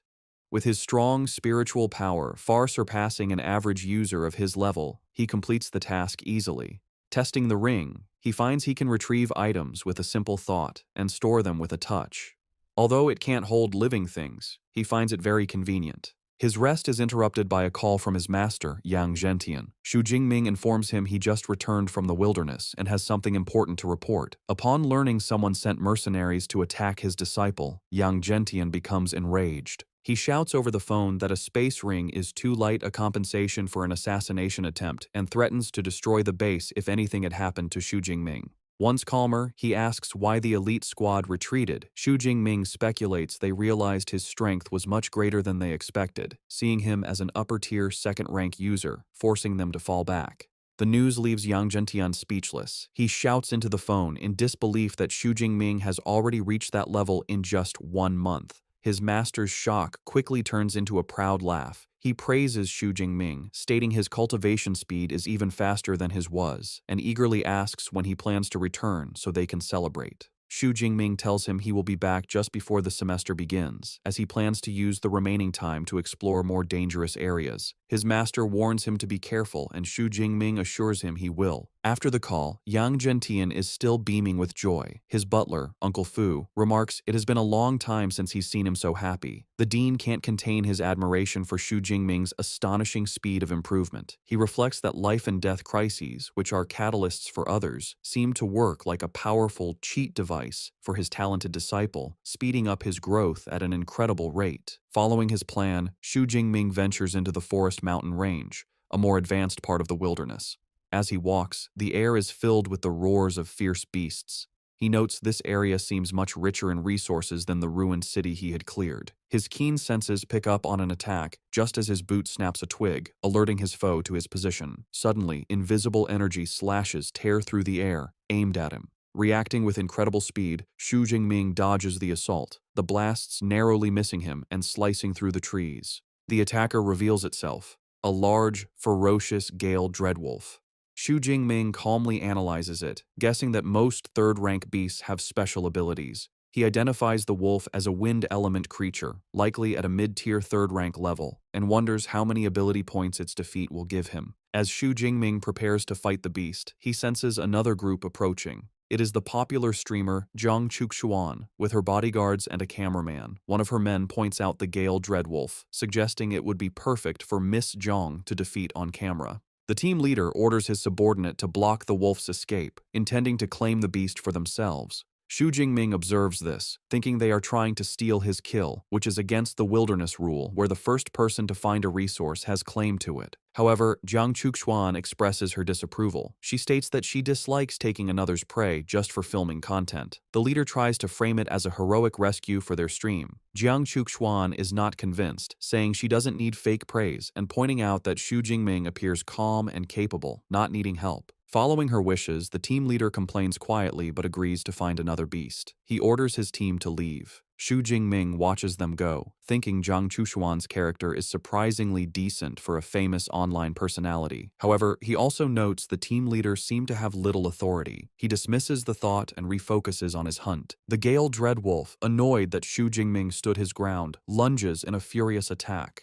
Unfazed, Xu Jingming easily evades the beast's charge. The attack throws Xu Jingming slightly off balance, enraged that its prey is not taking it seriously. However, Xu Jingming quickly recovers and retaliates. Channeling his lightning power, he brings his spear down with immense force, plunging the electrified tip into the beast's skull. The beast collapses. A system notification confirms the kill, awarding him 34 ability points. Xu Jingming reflects on the reward, noting with satisfaction that getting over 30 points from a single third-rank beast is quite good. With a smirk, he looks forward to the last 10 days of his expedition, eager to hunt as many beasts as possible. 7 days later, Xu Jingming's hunt continues. He finds a troop of large, ape-like beasts, who are startled by a brilliant flash of light from above. He unleashes a powerful ranged technique, a massive spear of pure energy, which descends from the sky and slams into the ground, creating a powerful explosion. The blast leaves a crater with one ape-like creature lying heavily wounded within it. Xu Jingming is surprised his Thunder Spear attack didn't instantly kill the leader. He acknowledges that, as expected of a third-rank beast leader, it is durable.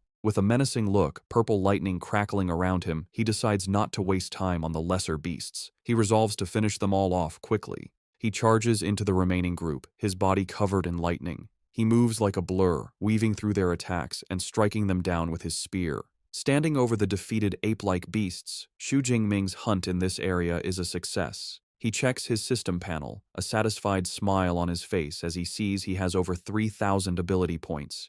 He thinks this amount should be enough to finally learn the powerful S-rank combat techniques he has been eagerly anticipating. Just as he is about to move on, his smartwatch beeps, projecting a holographic distress signal. Elsewhere, Jiang Chushuan is desperately fleeing for her life, leaping through the trees at incredible speed. She is being pursued by a massive, armored, dragon-like creature. Through her panicked thoughts, she reveals her team was scattered by a powerful fourth-rank beast, and in the chaos, she ran into another foe, a low-tier, third-rank ground-digging dragon. She knows any beast associated with dragons is very fierce. As a mid-tier second-rank user, she understands she has no chance of winning, even with a power-boosting pill. Her only hope is that another superpowered person will see her distress signal and come to her aid. Her situation becomes worse when she breaks out of the dense forest into an open clearing. She realizes, with a sense of doom, that without cover, the beast will surely catch her. As she feared, the creature closes in, cornering her completely. Just as the beast is about to strike, a massive spear of pure purple lightning descends from the sky, slamming in front of the creature and stopping its attack. Xu Jingming appears in a flash of lightning, standing protectively between her and the stunned beast.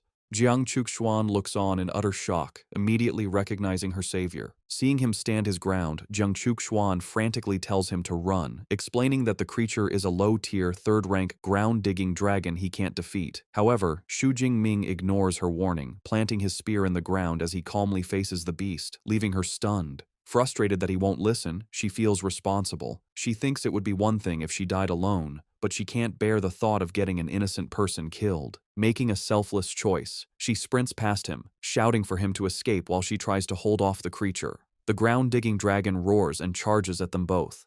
Jiang Chushuan prepares to fight. Before she can act, Xu Jingming unleashes his power behind her. He summons a massive spear of crackling lightning and hurls it over her head at the charging beast, leaving her to watch in stunned silence. The energy spear descends at incredible speed, piercing directly through the beast's armored head in a massive explosion of purple lightning and gore. The creature collapses, its head completely destroyed. Jiang Chushuan falls to her knees in complete disbelief, stammering about how the fearsome beast was killed in a single instant attack. She looks up at Xu Jingming, thinking about his terrifying power. She realizes the sonic boom she heard earlier was from him, and wonders how he could be so strong when he's supposed to be only an upper-tier second-rank user. A notification appears for Xu Jingming, confirming the kill and awarding him 36 ability points. He smirks, thinking that, as expected of a beast with dragon in its name, it provides more points than a normal beast of the same rank. After the battle, Xu Jingming approaches Jiang Chushuan, who is still on the ground, and asks if she is all right. She says she is fine, just weak in the knees, and thanks him for saving her. He modestly replies that anyone would have done the same and helps her up. Standing, Jiang Chuxuan says she owes him a great debt for saving her life, and he can ask for anything in the future. Xu Jingming politely declines, but says an autographed photo for his roommate would be the best reward. The request surprises her, but she agrees, saying she doesn't have one with her but can give it to him at the supply base. Her attention is then drawn to his weapon. She recognizes it as the famous Dark Cloud Gale Spear and asks if he's a student at Modu University. He confirms it was a gift from his master. Jiang Chuxuan explains the weapon is famous because it's so heavy only powerful users can wield it. She introduces herself as a second-year student from the Elemental Academy. Hearing this, Xu Jingming greets her as a senior. She internally notes she's never heard his name at school and concludes he must be a very low-key upperclassman. He realizes she thinks he is a senior because most students don't reach his power level until their third year, and he decides not to correct her. Still in awe, Jiang Chuxuan marvels that he could instantly kill a strong, upper-tier third-rank creature. As he prepares to leave, she stops him. With a blush, she shyly asks if she can travel with him for a while, explaining she was separated from her bodyguards and can't survive alone in the wilderness.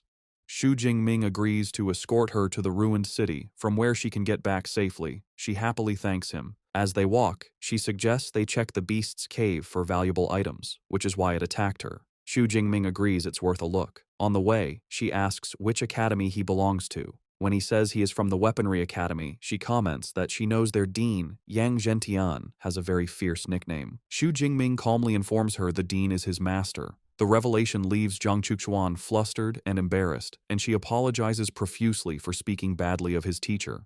Xu Jingming is taken aback, thinking that for a cold online ice goddess, she is quite a chatterbox in person. Jiang Chuxuan leads him to a dark, rocky cave, the ground-digging dragon's lair. Inside, he cautiously tells her to stay behind him, as he is unsure of what dangers lie ahead. She agrees, following closely as he leads with his spear crackling with protective lightning. Their caution soon turns to amazement. Deeper inside, they discover a hidden oasis. A small spring of clear turquoise water is surrounded by a garden of rare and fragrant flowers. Xu Jingming is stunned, identifying several high-grade medicinal herbs. His shock grows as he realizes the spring is an S-grade Earth Spirit Spring, a legendary healing treasure.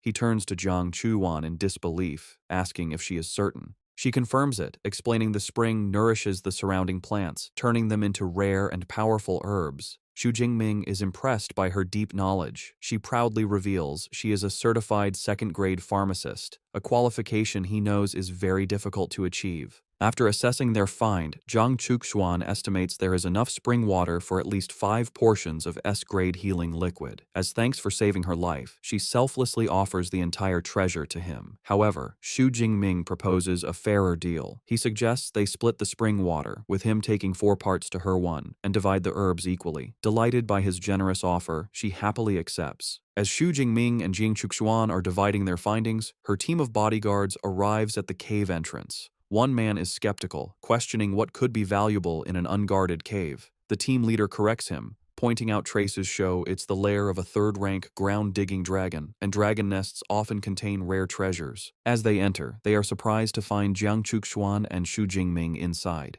She is startled by their sudden appearance, internally worrying that if this elite team of third-rank users discovers the S-grade spring, there will be trouble. The leader greets her, saying they've been searching for her. He then curiously notes Xu Jingming's presence. Thinking quickly, Jiang Chuxuan explains Xu Jingming is a senior from her school she just met. She gestures to the treasure, suggesting that since the herbs are high quality, they should all share. The leader smirks and accepts, but a subordinate whispers to him that the spring seems to be the legendary S-grade Earth Spirit Spring, a priceless treasure. The revelation instantly changes the atmosphere. The bodyguards' eyes glow red with greed as they realize the immense value. Both Xu Jingming and Jiang Chuxuan sense the immediate shift in their demeanor. The leader's friendly facade drops, replaced by a menacing grin as he remarks that she doesn't seem very honest. Realizing the danger, Jiang Chuxuan decides to surrender the treasure. She says the team can have everything and tries to pull Xu Jingming away. When he does not move, she urgently whispers that the bodyguards are all peak third-rank users and they stand no chance. However, Xu Jingming calmly replies that he doesn't consider himself weaker than them. He adds that even if they gave up the treasure, the team wouldn't let them go alive, a chilling thought she realizes is true. The team leader laughs, confirming Xu Jingming's words. He admits that while the boy's tone is arrogant, his guess is correct. He explains their ruthless logic. Jiang Chuxuan is famous. If they let her go, she could expose them online and ruin their careers. Therefore, he concludes, it is safer to kill them both and keep the secret buried in the cave forever. Refusing to be a liability, Jiang Chuxuan makes a difficult choice. She pulls out and swallows a red, power-enhancing, blood-burst pill, determined to fight alongside her rescuer. The pill immediately takes effect, causing her A-rank ice superpower to surge violently. She unleashes her power, sending a wave of frost across the ground that begins to freeze the feet of the bodyguards. The team leader, unfazed, gives his orders. He instructs one man, Zhou Chong, to deal with Xu Jingming first, whom he mockingly calls Jiang Chuxuan's lover. The rest of the team is ordered to secure the cave entrance. With the plan set, the leader turns his attention to Jiang Chuxuan. His body transforms, his C-rank ability turning him into a massive, ferocious, saber-toothed tiger. He menacingly tells her that her life ends today. His men make cruel and lewd remarks, suggesting they should record everything before killing her, revealing their monstrous nature. Jiang Chuxuan is filled with despair, horrified to be facing beasts in human skin. She cannot accept dying in such a place, her greatest regret being that she dragged Xu Jingming into her fatal situation. She turns to warn him, only to be shocked by what she sees. In a flash, the battle turns. The tiger-transformed leader's eyes widen as he senses movement. Before anyone can react, Xu Jingming appears behind Zhou Chong, his spear already through the man's chest. The bodyguard collapses, defeated in an instant. Xu Jingming looks down on his fallen foe coldly, remarking that even a third-tier fighter isn't much of a threat. The leader is stunned by Xu Jingming's incredible speed, unable to understand how his mid-tier third-rank subordinate was taken down so easily. He realizes with a grim expression that he has misjudged the situation. Xu Jingming is the true threat. Roaring with fury, he unleashes his own attack, swinging his massive axe in a devastating tiger roar slash. However, Xu Jingming effortlessly dodges the powerful blow, his body a blur of purple lightning. As he dodges, he analyzes his opponent's strength. He concludes that the peak third-tier captain's raw power is far stronger than his, and he realizes he can no longer afford to hold back. The tiger-transformed leader and his men are left confused by Xu Jingming's display of power. Realizing he is facing a much stronger opponent than he thought, Xu Jingming decides he can no longer hold back. He unleashes a hidden power, activating his Thunder Extreme mode. A massive, violent surge of raw purple lightning erupts from him, tearing his shirt and revealing a newly muscular physique. Jiang Chuxuan can only watch in stunned silence, her face a mix of awe and concern. The sheer force of this transformation shocks the tiger leader, who stares at the dark, swirling energy and wonders what kind of monster Xu Jingming is. Xu Jingming's appearance changes dramatically. His eyes now glow a piercing blue with slitted pupils, and two large demonic horns sprout from his head, completing his terrifying new form. He revels in the incredible surge of power, finding the feeling amazing. After a moment of shock, the leader dismisses the change, believing it to be just a special mode meant to be intimidating. Regaining his confidence, he prepares to attack again. With a ferocious grin, Xu Jingming rushes forward. The two warriors clash, the leader using a defensive skill called Lying Tiger Stone, certain his armor can withstand any attack from a lower-rank user. However, he is proven fatally wrong as Xu Jingming's own Lightning Gale Slash connects with his weapon. The force of Xu Jingming's attack is overwhelming, shattering the leader's powerful armor. The impact sends the massive Tiger Man flying backward, completely defeated. Xu Jingming stands confidently in his transformed state, declaring his body is now 3 to 4 times stronger, a level of power the leader's tough, beast-like hide could not withstand. The battle is not over. With their leader defeated, another bodyguard lunges at Xu Jingming, unleashing a powerful B-rank skill, the Flame Claw. Even in his transformed state, Xu Jingming's control is absolute. He effortlessly blocks the fiery assault with his own lightning. The bodyguard is left in utter disbelief, unable to comprehend how his advanced technique could be so easily stopped by a supposedly lower-ranked opponent. Xu Jingming stands over the now-defeated bodyguard. Acknowledging his opponent's resilience, he remarks that it's expected from a peak third-tier fighter, but declares he will end the fight with one final blow. Terrified, the man begs for his life, offering Xu Jingming the Earth Spirit Spring and all his savings. Xu Jingming coldly dismisses his plea, stating that it is too late for begging. Jiang Chuxuan watches the scene, her mind reeling in disbelief.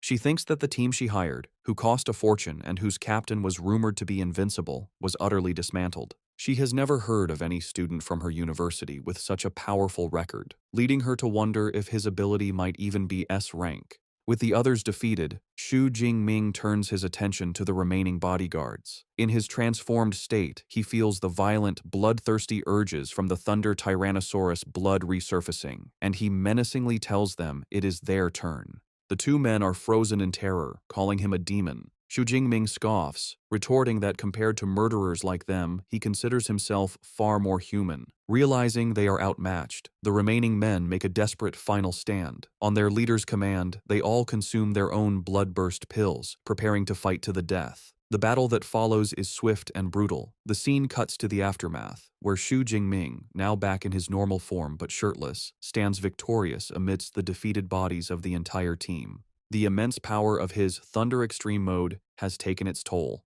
He leans against a rock wall, breathing heavily and completely exhausted. He reflects that while his transformation is incredibly powerful, the energy drain is severe. Using it for just over 10 minutes, he realizes, is more draining than fighting for several hours. After the intense battle, a concerned Jiang Chuxuan rushes to Xu Jingming's side, asking if he is all right. Despite his exhaustion, he reassures her that he is fine and suggests they collect the valuable spring water and herbs before they rest. Standing by the pristine spring, Jiang Chuxuan expresses her relief that the bloody fight did not contaminate the precious resource. They proceed to carefully fill several glass bottles with the potent water from the Earth Spirit Spring. After they finish, Xu Jingming notes they collected even more than they had estimated. He hands 1.5 bottles to Jiang Chuxuan, insisting she take them as her share, acknowledging that she also fought hard. Overjoyed by his generosity, she thanks him enthusiastically. However, their moment of relief is cut short. Suddenly, Jiang Chuxuan stumbles and cries out in pain. She collapses forward against Xu Jingming, realizing with dread that the severe side effects of the bloodburst pill she took earlier are finally kicking in. The severe side effects of the bloodburst pill finally hit Jiang Chuxuan. She cries out in pain and collapses forward against Xu Jingming, who is surprised but catches her. Lying on the ground, she thinks about how she is powerless, unable to use her energy, and too weak to even get clothes from her space ring. Trembling and blushing, she feels deeply embarrassed and worries about the bad impression she's making. Seeing her condition, Xu Jingming says the pill's side effects are strong and that he will take her somewhere to rest. Without waiting for a response, he lifts her into his arms, which surprises and flusters her. As he carries her, her heart beats rapidly, and she wonders if it's because this is the first time she has been so close to a man. Xu Jingming carries her to a small grassy clearing and gently sets her down. He tells her to rest there while he goes to collect the remaining herbs. Before leaving, he takes off his own black shirt and offers it to her so she can cover herself. Jiang Chuchuan accepts it, thinking about how kind and considerate he is. While she recovers, Xu Jingming turns his attention to the defeated bodyguards. He takes a space ring from one and examines its contents. He thinks the loot from the elite team is disappointing, as he only finds some cash, beast materials, herbs, and a C-grade combat technique. Holding the 2 rings, he hopes he can trade them for a single, larger one, thinking that carrying his long spear is very inconvenient. From the ground, Jiang Chuxuan calls out to him. She explains the Earth Spirit Spring can help with her weakness, and timidly asks if he can give her a sip. Xu Jingming gives her some of the spring water in a vial, and she drinks it eagerly. Instantly, she sighs in relief as her strength begins to return. Jiang Chuxuan tells Xu Jingming she feels much better, though she estimates she will need another 3 to 4 hours to recover completely. She marvels that the pill's side effects can be countered and comments on how miraculous the S-grade Earth Spirit Spring is. Xu Jingming considers her recovery time and realizes it will be night in a few hours. For their safety, he suggests they rest in the cave overnight. The thought of spending a night alone with a man in a dark cave leaves Jiang Chuxuan utterly shocked and flustered. When Xu Jingming asks her opinion, the blushing Jiang Chuxuan shyly agrees, telling him she will follow his lead. The next morning, the sun shines through the forest. Having fully recovered, Jiang Chuxuan stretches her arms, feeling refreshed. She comments on how pleasant the forest air is, joking that she could stay for a month if not for the dangerous beasts. She glances at Xu Jingming and reflects on her worries from the previous night, chiding herself for her wild imagination. She concludes he is not the kind of person she feared, yet feels a slight sense of disappointment. Her thoughts are interrupted when Xu Jingming says it's time to leave and that he will escort her to the edge of the forest.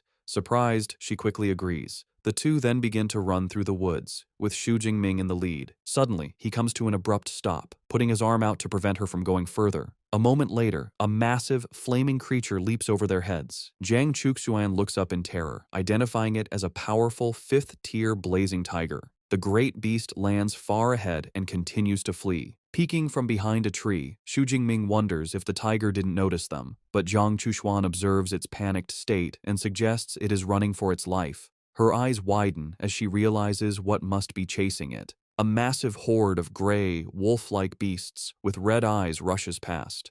In a hushed tone, Jiang Chuxuan explains they are iron-toothed rats. She clarifies that while they are only first-tier beasts, in a swarm they are incredibly dangerous and could overwhelm a sixth-tier powerhouse.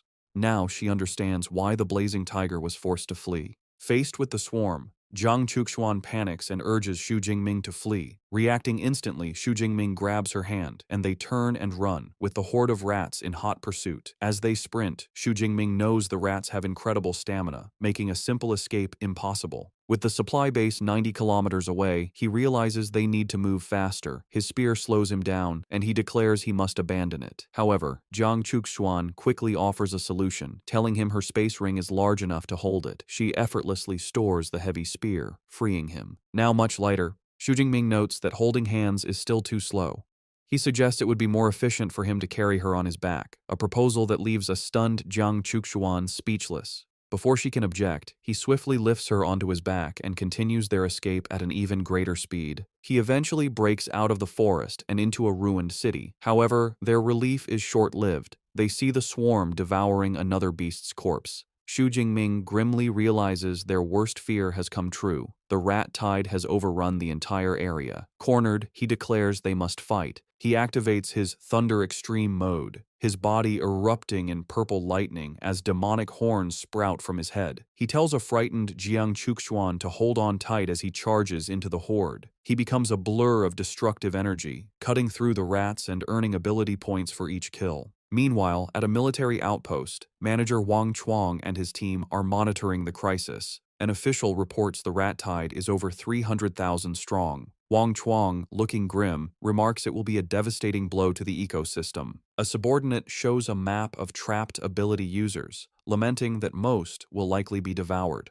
Wang Chuang worries about Xu Jingming, thinking that unless his master, Yang Zhentian, intervenes, no one can save him if he's caught. Suddenly, a soldier spots a massive sphere of purple lightning on the monitors. Wang Chuang orders his troops to prepare to engage. A report comes in that the target is moving at 80 meters per second. The soldiers open fire, but their bullets are useless against the powerful energy barrier. Unleashing his full power, Xu Jingming, still in his demonic form, leaps high into the air with Jiang Chuxuan, soaring over the military blockade. He lands gracefully among the startled soldiers as his transformation fades. The soldiers are left in stunned silence. One exclaims he thought the approaching energy was a lightning beast, not a person. Another remarks on the man's terrifying aura, while a third finds the girl's silhouette strangely familiar. Now back in his normal form, shirtless and exhausted, Xu Jingming tells Jiang Chuxuan they have reached the supply base and are safe. A relieved Jiang Chuxuan holds his arm, thanking him. Just then, Manager Wang Chuang rushes over. Recognizing Xu Jingming, he asks if he can help after his escape. Xu Jingming explains he ran for over 40 minutes from the mountain area and is exhausted, asking only for a room to rest.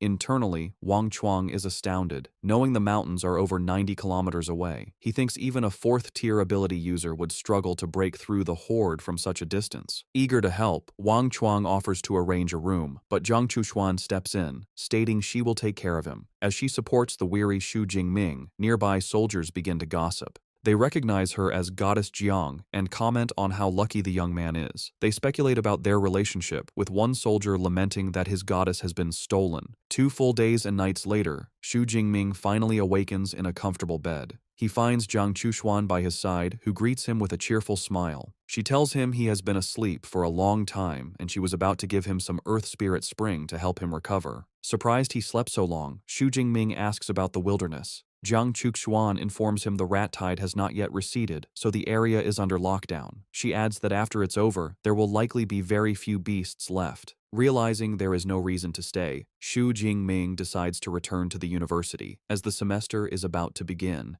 Hearing this, Jiang Chuxuan says she is also going back and suggests they travel together. Xu Jingming readily agrees. As they are making plans, Jiang Chuxuan remembers something she promised. She presents him with the autographed picture he had asked for. To Xu Jingming's complete surprise, the photo shows her posing suggestively in revealing lingerie, a far cry from what he had expected. Flustered by the revealing photo, a blushing Xu Jingming explains to Jiang Chuxuan that he was asking for it on behalf of a friend, suggesting this one might be too inappropriate and asking for a more ordinary one. Jiang Chuxuan is surprised, realizing she misunderstood his intentions. Internally, Jiang Chuxuan is mortified, scolding herself for assuming he was interested in her. Flustered, she offers to give him a new photo and asks for the revealing one back. However, Xu Jingming looks down at the picture and shyly asks if he could keep it for himself, which surprises her. A pleased smile spreads across her face as she tells him of course he can. Trying to change the subject, a flustered Xu Jingming says that since he's been asleep for 2 days, he needs to book a train ticket for their return. Jiang Chuxuan dismisses the idea of a train, explaining that she drove her car and offers to give him a ride back with her. Later, they drive back in a stylish yellow convertible sports car. As they travel, Xu Jingming remarks that only a major online celebrity like her would own such a limited edition car and notes it's his first time in a self-driving vehicle. Jiang Chuxuan casually explains it is simple to manage. They soon arrive back at the Modu Superpower University campus. Having changed into casual clothes, they get out of the car, and Xu Jingming now carries his spear on his shoulder. Their arrival doesn't go unnoticed, as students admire Xu Jingming's handsome appearance, but lament that he seems to have an equally beautiful girlfriend.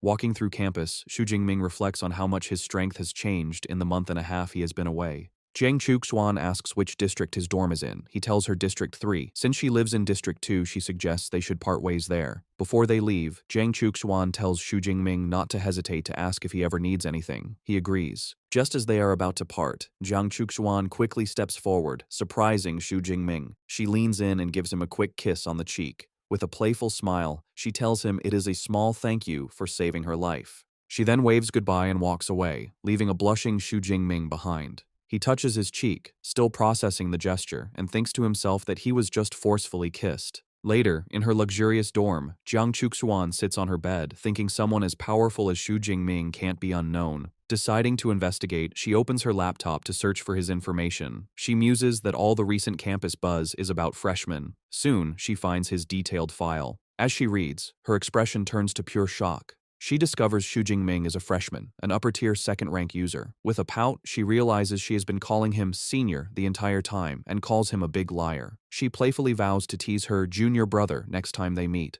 Meanwhile, back in his dorm, Xu Jingming reviews his gains from the trip. He completed his missions, acquired 2 space rings, and now has over 25 million in his bank account.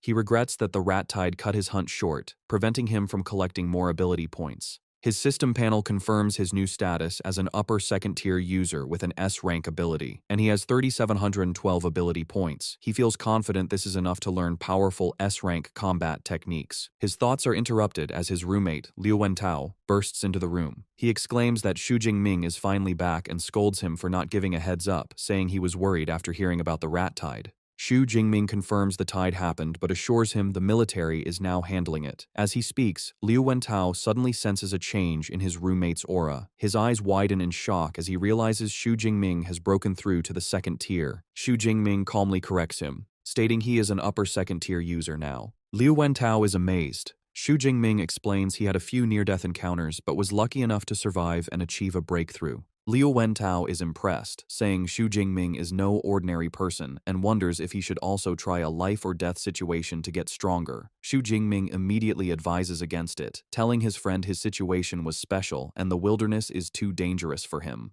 Liu Wentao agrees not to go, then remembers something important. He tells Xu Jingming that Song Chu-Q came looking for him several times and suggests he should contact her. Xu Jingming says he will, then remembers the gift he brought back. He hands the autographed photo to a confused Liu Wentao. A moment later, Liu Wentao's confusion turns to pure ecstasy. His eyes turn into hearts as he stares at the photo of Goddess Jiang, and he lets out a scream of pure joy. Back at the university, Xu Jingming goes to the Battle Technique Library. He reflects that the 4 missions he completed earned him 871 credits, a fast way to accumulate them. Sitting at a desk, he summons the AI, Eva, and tells it to display all available S-rank lightning combat techniques. Instantly, holographic displays appear, showing powerful skills. He sees techniques like Thunder Mark, which inflicts massive lightning damage, and Thunder Prison, which creates an unbreakable lightning barrier. As he browses, he is surprised that a top-tier school like Manhwa University only has just over 20 S-rank lightning techniques. Knowing these skills are crucial for his future, he resolves to choose carefully. He continues sifting through the options, eventually focusing on two: Heavenly Thunder Art, a ranged ability that summons natural lightning, and Thunder Armor, a defensive skill that creates a shield. He decides they are a perfect combination of long-range offense and defense. While a normal person might have to specialize, Xu Jingming smirks, thinking that with his cheat system, he can simply take them all. He discovers Heavenly Thunder Art is a prerequisite for a more powerful SSS rank technique called Myriad Heavenly Thunder Guide. He begins studying the manual and is struck by its complexity, finding it even more intricate than his Thunder Indestructible Body technique. The difficult content makes him sweat, and he thinks it's harder than understanding professional literature during his doctoral studies in his past life. After 6 long hours of intense study, an exhausted Xu Jingming slumps over his desk. He sighs, having finally gained a basic understanding. He decides that's enough manual effort, and it's time for his system to take over. He clenches his fist and calls out to his system, Deep Blue, commanding it to add the points to master the skill. A massive surge of purple lightning erupts from him as the system instantly integrates the knowledge into his mind and body. The process is successful, but he is stunned by the cost. Upgrading one S-rank technique to the elementary level required a staggering 1,600 ability points. He can't believe all the points he worked so hard to earn are only enough for these 2 skills. Just then, Eva floats over, reminding him it is 1 in the morning and he should use his time wisely. It also warns him not to use superpowers in the library. A bit sheepish, Xu Jingming agrees. Realizing it's too late to start the second, equally time-consuming technique, he decides to come back another time. On the Manhwa University campus, a young man jogs past a girl on a late-night run. The girl is Song Chu-kyu, and as she runs, she reflects on her intense training regimen. For over a month, she has been pushing herself to train late, a dedication that surprises even her. She is determined to challenge Xu Jingming when he returns, vowing to show him that she is the true #1 freshman. Her training is interrupted when she spots a large bird silhouetted against the full moon. It is a massive, menacing creature with red eyes, which she identifies as a white-ringed black feather eagle. She analyzes the threat, noting the eagle uses speed and camouflage to hunt in cities. She estimates it to be around the 3rd tier and concludes it would be a very difficult opponent. Suddenly, a loud noise from above startles her. She looks up, confused to hear thunder with no clouds in the sky. A moment later, a massive sphere of purple lightning materializes and explodes in the night sky, striking the eagle and tearing it to pieces in a shower of blood and feathers. Staring in disbelief at the raw power, Song Chu-kyu wonders which high-level lightning user could have destroyed the beast so effortlessly. Given the distance, she realizes the attack must have come from within the campus. She speculates it must have been a powerful senior student or a university mentor. The scene reveals the true source of the attack. Xu Jingming, standing in a secluded wooded area, surrounded by the crackling remnants of his power. A confident smirk is on his lips as purple lightning swirls around him. He reflects on his test, thinking that even this small demonstration shows the astonishing power of his new S-rank combat technique, the Heavenly Thunder Art. In the woods on campus, a system notification confirms Xu Jingming killed a mid-tier 3rd-rank white-ringed black feather eagle, earning him 34 ability points. He is amazed, thinking his new Heavenly Thunder Art is stronger than he imagined, with incredible destructive force and a range of nearly a kilometer. As he walks away, pleased, he is secretly watched from the trees by a mysterious young man who finds the famous freshman interesting. The next morning, as Xu Jingming prepares to leave his dorm, his roommate asks where he's going so early. Xu Jingming explains he's heading back to the Battle Technique Library to study for the freshman competition in a few days. Watching him go, Liu Wentao is amazed by his roommate's dedication, thinking it's not human to train so hard right after returning from the wilderness. Inspired, he decides to start training after his meal. As Xu Jingming walks through the campus, Song Chu calls his name. He turns, and she expresses her relief that he's back safely from the wilderness. She quickly gets to the point, reminding him of his promise to spar with her. When he asks if she's sure, she confidently puts her hands on her hips, telling him not to underestimate her since she was the top scorer in her province. Xu Jingming agrees to spar later, but an impatient Song Qiuqiu grabs his hand, insisting they use his dorm's training room right now. As she pulls him along, he's amused by her decisive personality, thinking it's typical for someone from Sichuan. He wonders why she's so eager to fight. Internally, Song Qiuqiu thinks about how surprised he'll be when he sees she has also advanced to the second tier. They soon arrive at the training room, watched by Liu Wentao and Qi Dongxia. Xu Jingming stands ready with his spear. Warming up, Song Qiuqiu smirks confidently, taunting him not to lose too badly. He calmly replies she can't defeat him without a weapon. She smirks, confirming she has one. She summons her weapon from her space ring. It materializes in a flash of light, and she expertly catches the massive, ornate halberd. Xu Jingming is surprised, thinking a Fang Tianhuaji is a very rare weapon for a girl. Weapon in hand, Song Qiuqiu vows to defeat him. He calmly accepts. From the sidelines, Liu Wentao grins, declaring his brother Ming has already won, which Qi Dongxia finds amusing. As the match starts, he senses her aura and realizes she's reached the lower second tier. He thinks this is the source of her confidence but isn't concerned. A massive surge of purple lightning erupts from him as he declares he hasn't been standing still either. The force of his power shocks Qi Dongxia, who exclaims it's impossible he's an upper second-tier user. A smug Liu Wentao teases her, saying he told her that her friend was no match. Song Qiuqiu is stunned, realizing her plan has backfired. She wonders how his promotion speed is so much faster than hers when they were both top scorers. Surrounded by lightning, Xu Jingming asks if she wants to continue. Flustered, she agrees, but asks him not to use too much force. Amused, he praises her flexibility. He tells her he won't attack first and she can come at him when ready. With a determined look, she warns him not to regret it and unleashes her A-rank ability, Light of Dawn. He observes the brilliant light, noting it's a natural type ability like his lightning, and wonders about its power. Channeling her power, she leaps forward, her halberd covered in a glowing, fiery aura. He notes with interest it's his first time seeing a weapon-enhancing technique. He swings his spear to meet her, the clash of lightning and light creating a brilliant explosion. With a confident smile, he easily parries her strike, his superior strength nullifying her attack. The force sends a shocked Song Qiuqiu stumbling back. He calmly remarks that her technique is impressive, but lacks true power. Watching, an impressed Liu Wentao exclaims, "Beautiful," noting his friend easily blocked her famous technique. Undeterred, a determined Song Qiuqiu declares she will try again. She unleashes a furious barrage of attacks, creating afterimages as she strikes from all angles. He remains unfazed, effortlessly deflecting every strike. He calmly critiques her, saying her speed is too slow, her power is insufficient, and she needs more practice. The intense assault quickly leaves her exhausted and out of breath. She gives up, amazed he countered her A-rank combat technique, which unleashes over 100 strikes in seconds, without using any special skills. Leaning on her halberd, she speculates his spear proficiency is beyond advanced. He calmly confirms it has reached the master level. The revelation shocks her. She exclaims that after training since she was 8, she's only reached the advanced level. She looks at him in disbelief and declares he's a monster.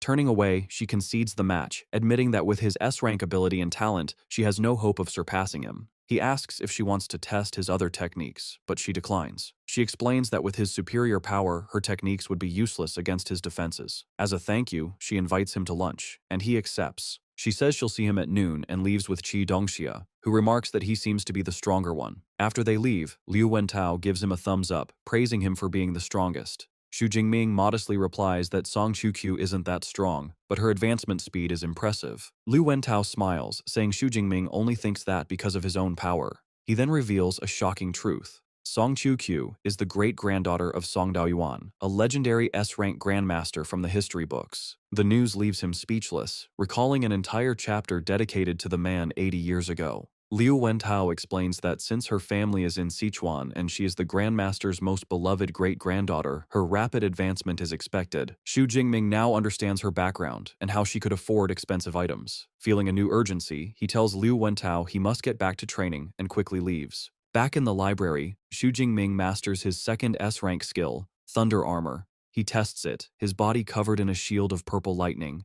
He's impressed that it reduces impact by 90% and auto-counterattacks, making it a great defense. 4 hours later, he checks his system panel and sees he only has just over 700 ability points left after learning the two skills. He notes to himself to visit the wilderness to replenish his points in the future. With his preparations complete, a determined look crosses his face as he resolves to focus on the upcoming freshman competition. On September 1st, the day of the competition, Xu Jingming's group walks to the venue. He remarks on the unusual weapons of his female friends. Qi Dongxia, with large mechanical claws, explains a unique style helps win faster, and her goal is the top 50. Song Qiuqiu says her goal is second place. This interests Xu Jingming, who asks if she's given up on fighting him again. She admits she can't beat him, so there's no point. Liu Wentao then mentions another strong contender, Li Chengji, Qinghai's top scorer, who has also reached the second tier. Song Qiuqiu is eager to see how strong this rival is. Just then, Qi Dongxia points, announcing they have arrived. The group arrives at a massive arena. In the stands, Jiang Chuchuan sits with Tang Qi. Tang Qi is surprised Jiang Chuchuan is interested in the competition. Jiang Chuchuan smiles, saying she's there for someone she's paying close attention to. When Tang Qi asks who, Jiang Chuchuan reveals it's a boy and points to the entrance, saying he's just arrived. Below, our boys' group enters. Liu Wentao is amazed by the massive stage, wondering why the school built something so extravagant. Xu Jingming explains his teacher told him the competition is a 100-person battle royale, which requires a large stage. The idea of a large-scale battle excites Xu Jingming, and a predatory grin spreads across his face as he thinks about how interesting it will be. As the freshmen gather on the arena floor, Liu Wentao looks up at the spectator stands in amazement. He points out the large number of important figures who have come to watch, including the presidents of the university's two most powerful clubs, the Ash Flame Society and the Starfall Society. He guesses that such an impressive lineup must be there specifically for Xu Jingming. This surprises Xu Jingming, who asks if superpower universities even have club activities. Liu Wentao confirms they do, explaining that unlike clubs at regular universities, these are combat teams made of powerful ability users. He adds that the clubs regularly go to the wilderness to hunt beasts, give valuable training resources to their members each month, and even offer a path to join their guilds after graduation. He then mentions that Xu Jingming's senior, Liu Ming, is the vice president of the Ash Flame Society. He finds it strange that Liu Ming isn't present on such an important day for his junior brother. Xu Jingming looks down with concern. He thinks to himself that he hasn't been able to contact his senior or his master since returning. He recalls hearing they went to the southwest and can't help but wonder if they are safe. Meanwhile, in a private box, a subordinate reports to his president about the tight battle situation in the southwest, thanking him for returning. He suggests that recruiting new members could be left to them. The president, a man with silver hair, is revealed to be Wei He, the president of the Ash Flame Society. He dismisses the suggestion, stating his only goal for returning is to recruit Xu Jingming at any cost. As he scans the stands, he notices another prominent figure and wonders why Wu Lan from the Starfall Society is also there. In another section, Wu Lan, president of the Starfall Society, looks down at the arena with a confident smirk, clearly sharing the same target. Suddenly, a massive, glowing magic circle appears in the sky, signaling the start of the competition. From the circle, a magnificent balcony emerges, floating down towards the arena. The crowd murmurs in awe, wondering if it's the work of a powerful space-type ability user. A portal of golden light opens on the balcony, and a figure steps through. An elegant and powerful-looking woman with long brown hair emerges, her presence commanding attention. Liu Wentao recognizes her as the vice principal who guards the battle technique library. Xu Jingming is stunned by how young she appears, but Liu Wentao explains that the powerful bodies of ability users make them age slower, though he estimates she must be at least 40. Standing on the floating balcony, the vice principal introduces herself. Her name is Ling Shuang, and she is one of the university's 3 vice principals, responsible for the Battle Technique Library. She explains that since the principal is away, she will be presiding over the opening ceremony. She begins by welcoming the new students to Madu Superpower University. She announces that this year's freshman class has 1024 students, including 6 provincial top scorers. She provides a breakdown of their abilities, 56 with A rank, 832 with B rank, and 135 with C and D rank abilities. With a subtle glance, she adds that there is also one extremely rare S-rank awakened student among them, an announcement that catches the attention of Xu Jingming and his friends. Ling Shuang continues, explaining that to help students grow stronger, the university gives resources each year based on a 5-tier rating system from D to S. She declares the upcoming freshman competition will determine their treatment and rating for their first year. The students murmur about the intense pressure of the university's competitive systems. Hearing this, Ling Shuang scoffs at the idea of fairness. A powerful dark aura erupts from her as she forcefully asks when she ever said Modu University was a fair place. With a stern expression, she declares their goal is to cultivate top-tier powerhouses, and the birth of the strong requires them to go through harsh competition. Her intense declaration leaves the freshmen in stunned silence. Xu Jingming, however, is not intimidated. A confident smirk plays on his lips as he thinks this competitive environment proves he made the right choice. Ling Shuang advises the students not to hide their strength, as greater power leads to more resources. She then explains the competition details. The first stage is a 100-person battle royale. Floating drones will track the number of opponents each student defeats. The battle will have 10 rounds, with the top 5 from each round advancing. She then projects a screen displaying the rewards. First place will receive a 10 cubic meter space ring, A-grade cultivation resources, and 1,000 credits. Second and third place will receive A-grade and B-grade combat suits, B-grade resources, and a large number of credits. The incredible value of the prizes leaves the students in awe. Ling Shuang adds one final detail. The competition results will also determine their permission levels within the university from C rank to A rank. She clarifies that the rare S rank permission is granted separately. With her speech concluded, she hands the proceedings to another dean and gracefully departs in a flash of golden light. Taking over, the dean of the Elemental Academy, Sun Qing Sui, stands before the crowd. She officially declares the start of the freshman competition. As encouragement, she reminds the students that those who perform exceptionally well may be chosen by teachers to become personal disciples, urging them to do their best. The students murmur with excitement, realizing this is their chance. Sun Qing Sui explains the first stage will have 10 rounds of battles. The AI Ava begins to randomly select students for the first round. As they watch, our boys group in matching combat suits notices the top scorer from Qinghai, Li Chengji, is in the first group. From the stage, Li Chengji looks at them and gives a provocative smirk. Qidongxia points it out, while an annoyed Songchu calls him arrogant. A mischievous Liu Wentao thinks to himself that Li Chengji has made a terrible mistake. The 100 selected students gather on the arena floor.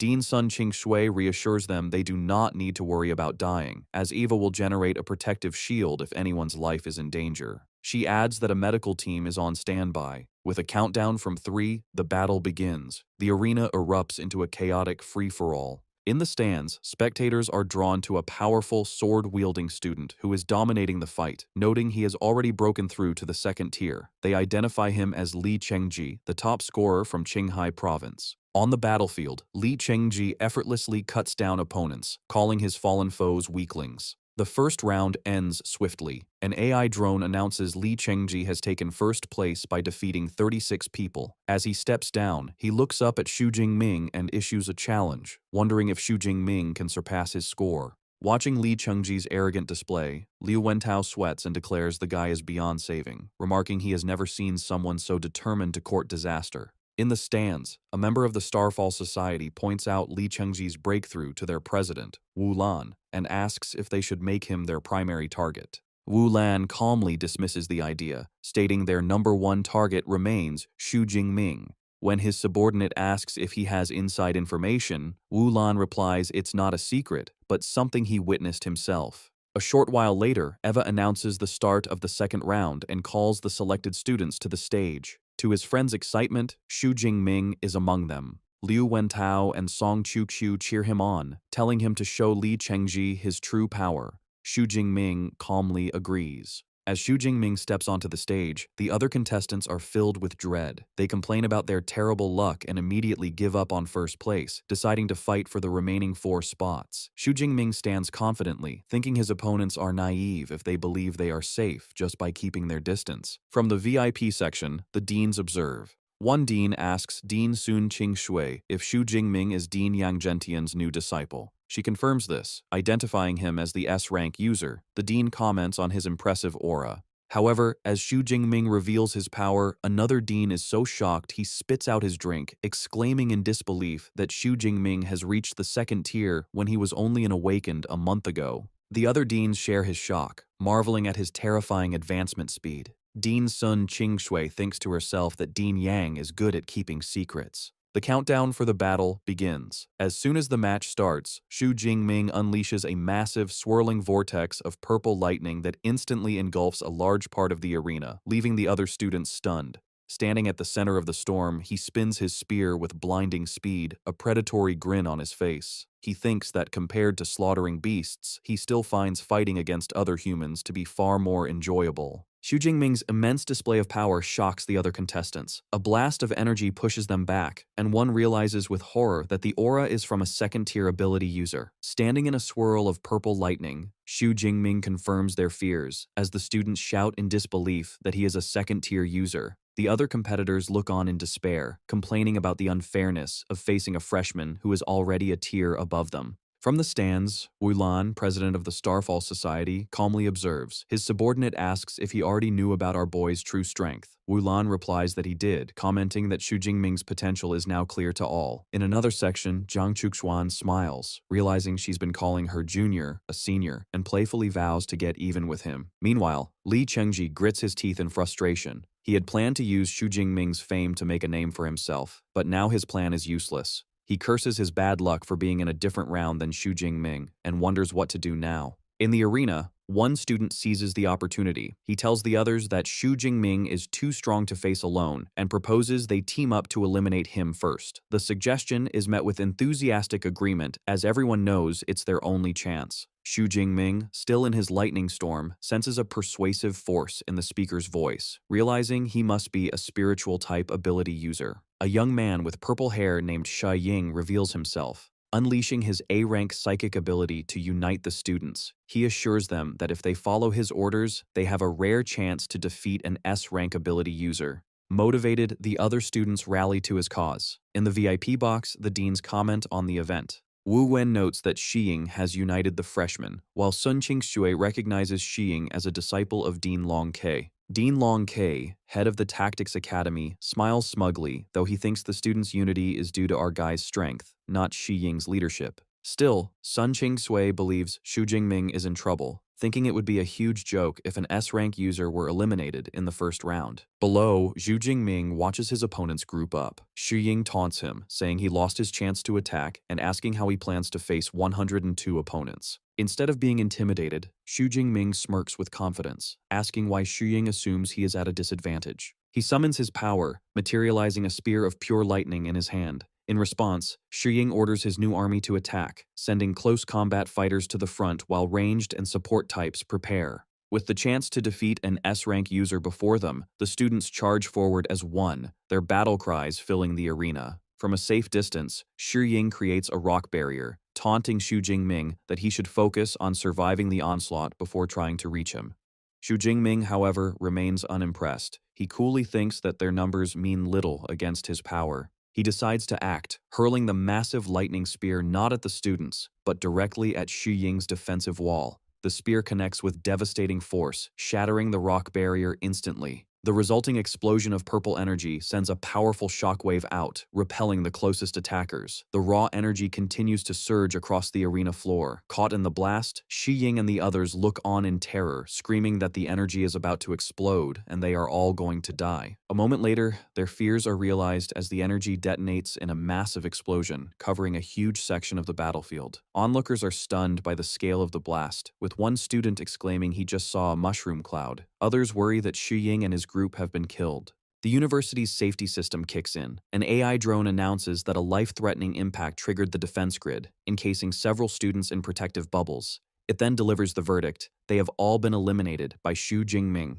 Safe but disqualified, Xu Ying clenches his fist in frustration. He complains that he failed to defeat even one opponent and is now out, all because he messed with Xu Jingming. One of the instigators, also eliminated, desperately shouts for the remaining students to continue their attack. Under the effect of Xu Ying's command, a female student declares with determination that she will take Xu Jingming down with her. The remaining fighters, their eyes glowing red, heed the call and launch a final, desperate charge from all sides. Xu Jingming stands calmly at the center, watching as dozens of weapons descend upon him. Far from being overwhelmed, a confident, almost sinister smile spreads across his face as he prepares to meet their charge. Watching from the sidelines, a confident Xu Ying thinks that even if they are all eliminated, it's a worthy sacrifice to defeat Xu Jingming. His confidence shatters the next instant, his face contorting in pure shock as he witnesses the outcome. Xu Jingming effortlessly counters the assault. By simply spinning his spear, he creates a powerful vortex of purple lightning that repels every attacker, sending them flying. With the threat gone, Xu Jingming lets out a small sigh, looking almost bored. Xi Ying looks on in disbelief, wondering how a simple use of an ability could block all their elemental attacks. He questions if this is the true, overwhelming power of an S-rank ability. Xi Ying collapses to his knees, utterly defeated. He laments that even with so many of them, they were nothing more than ants to Xu Jingming. The rest of the audience is in an uproar, marveling at the terrifying power of Xu Jingming's lightning. They note that all other elemental attacks were ineffective. One student who also uses lightning is confused, unable to understand why Xu Jingming's is so much more powerful. In the stands, Jiang Chuchuan cheers, exclaiming she knew her senior would be fine. Beside her, Song Qiuqiu smirks, thinking how naive it was for the students to believe they could defeat Xu Jingming with such a simple plan. From the VIP section, the deans analyze the fight. Dean Long Ke remarks that our boy's proficiency with the Thunder Spear must be at an advanced level. Another dean adds that the throw created a sonic boom, indicating incredible speed and a strong physique. Dean Sun Qingsui looks on thoughtfully, wishing Dean Yang Gentian were there to ask about his extraordinary disciple. Back on the arena floor, the few remaining students are frozen in panic. They realize they have no way to break through his defenses. Utterly demoralized, one suggests their only option is to run away. Seeing the remaining students frozen with fear, Xu Jingming turns with a confident smirk. With purple lightning swirling around him, he mockingly asks if they are too scared to attack, declaring that if so, he will come to them. He leaps forward, shattering the ground as he becomes a blur of pure energy. He closes the distance in an instant, moving like a phantom through the students and striking them down with blinding speed. The students panic, shouting in alarm at his incredible speed. One desperately calls for the others to form a defensive formation, but another argues they must stick together. Heeding the advice, the remaining fighters form a tight cluster with a shield bearer at the front, bracing for his assault. Seeing their organized defense, Xu Jingming's smirk widens. He thinks to himself that this is finally getting interesting. He weaves through their ranks, a whirlwind of lightning and steel. As he dismantles their formation, he calmly critiques his opponent's flaws, telling one their angle is wrong, another they are too slow, and a third that their power is too weak. As he moves, one student unleashes a wave of ice to stop him, but Xu Jingming lands gracefully amidst the attack, unfazed. In a matter of seconds, the battle is over. The arena floor is littered with the defeated bodies of every other contestant. Xu Jingming stands over the last fallen student, his expression cold. With a final, contemptuous declaration that they were all too weak, he thrusts his spear into the ground, a definitive end to the one-sided slaughter.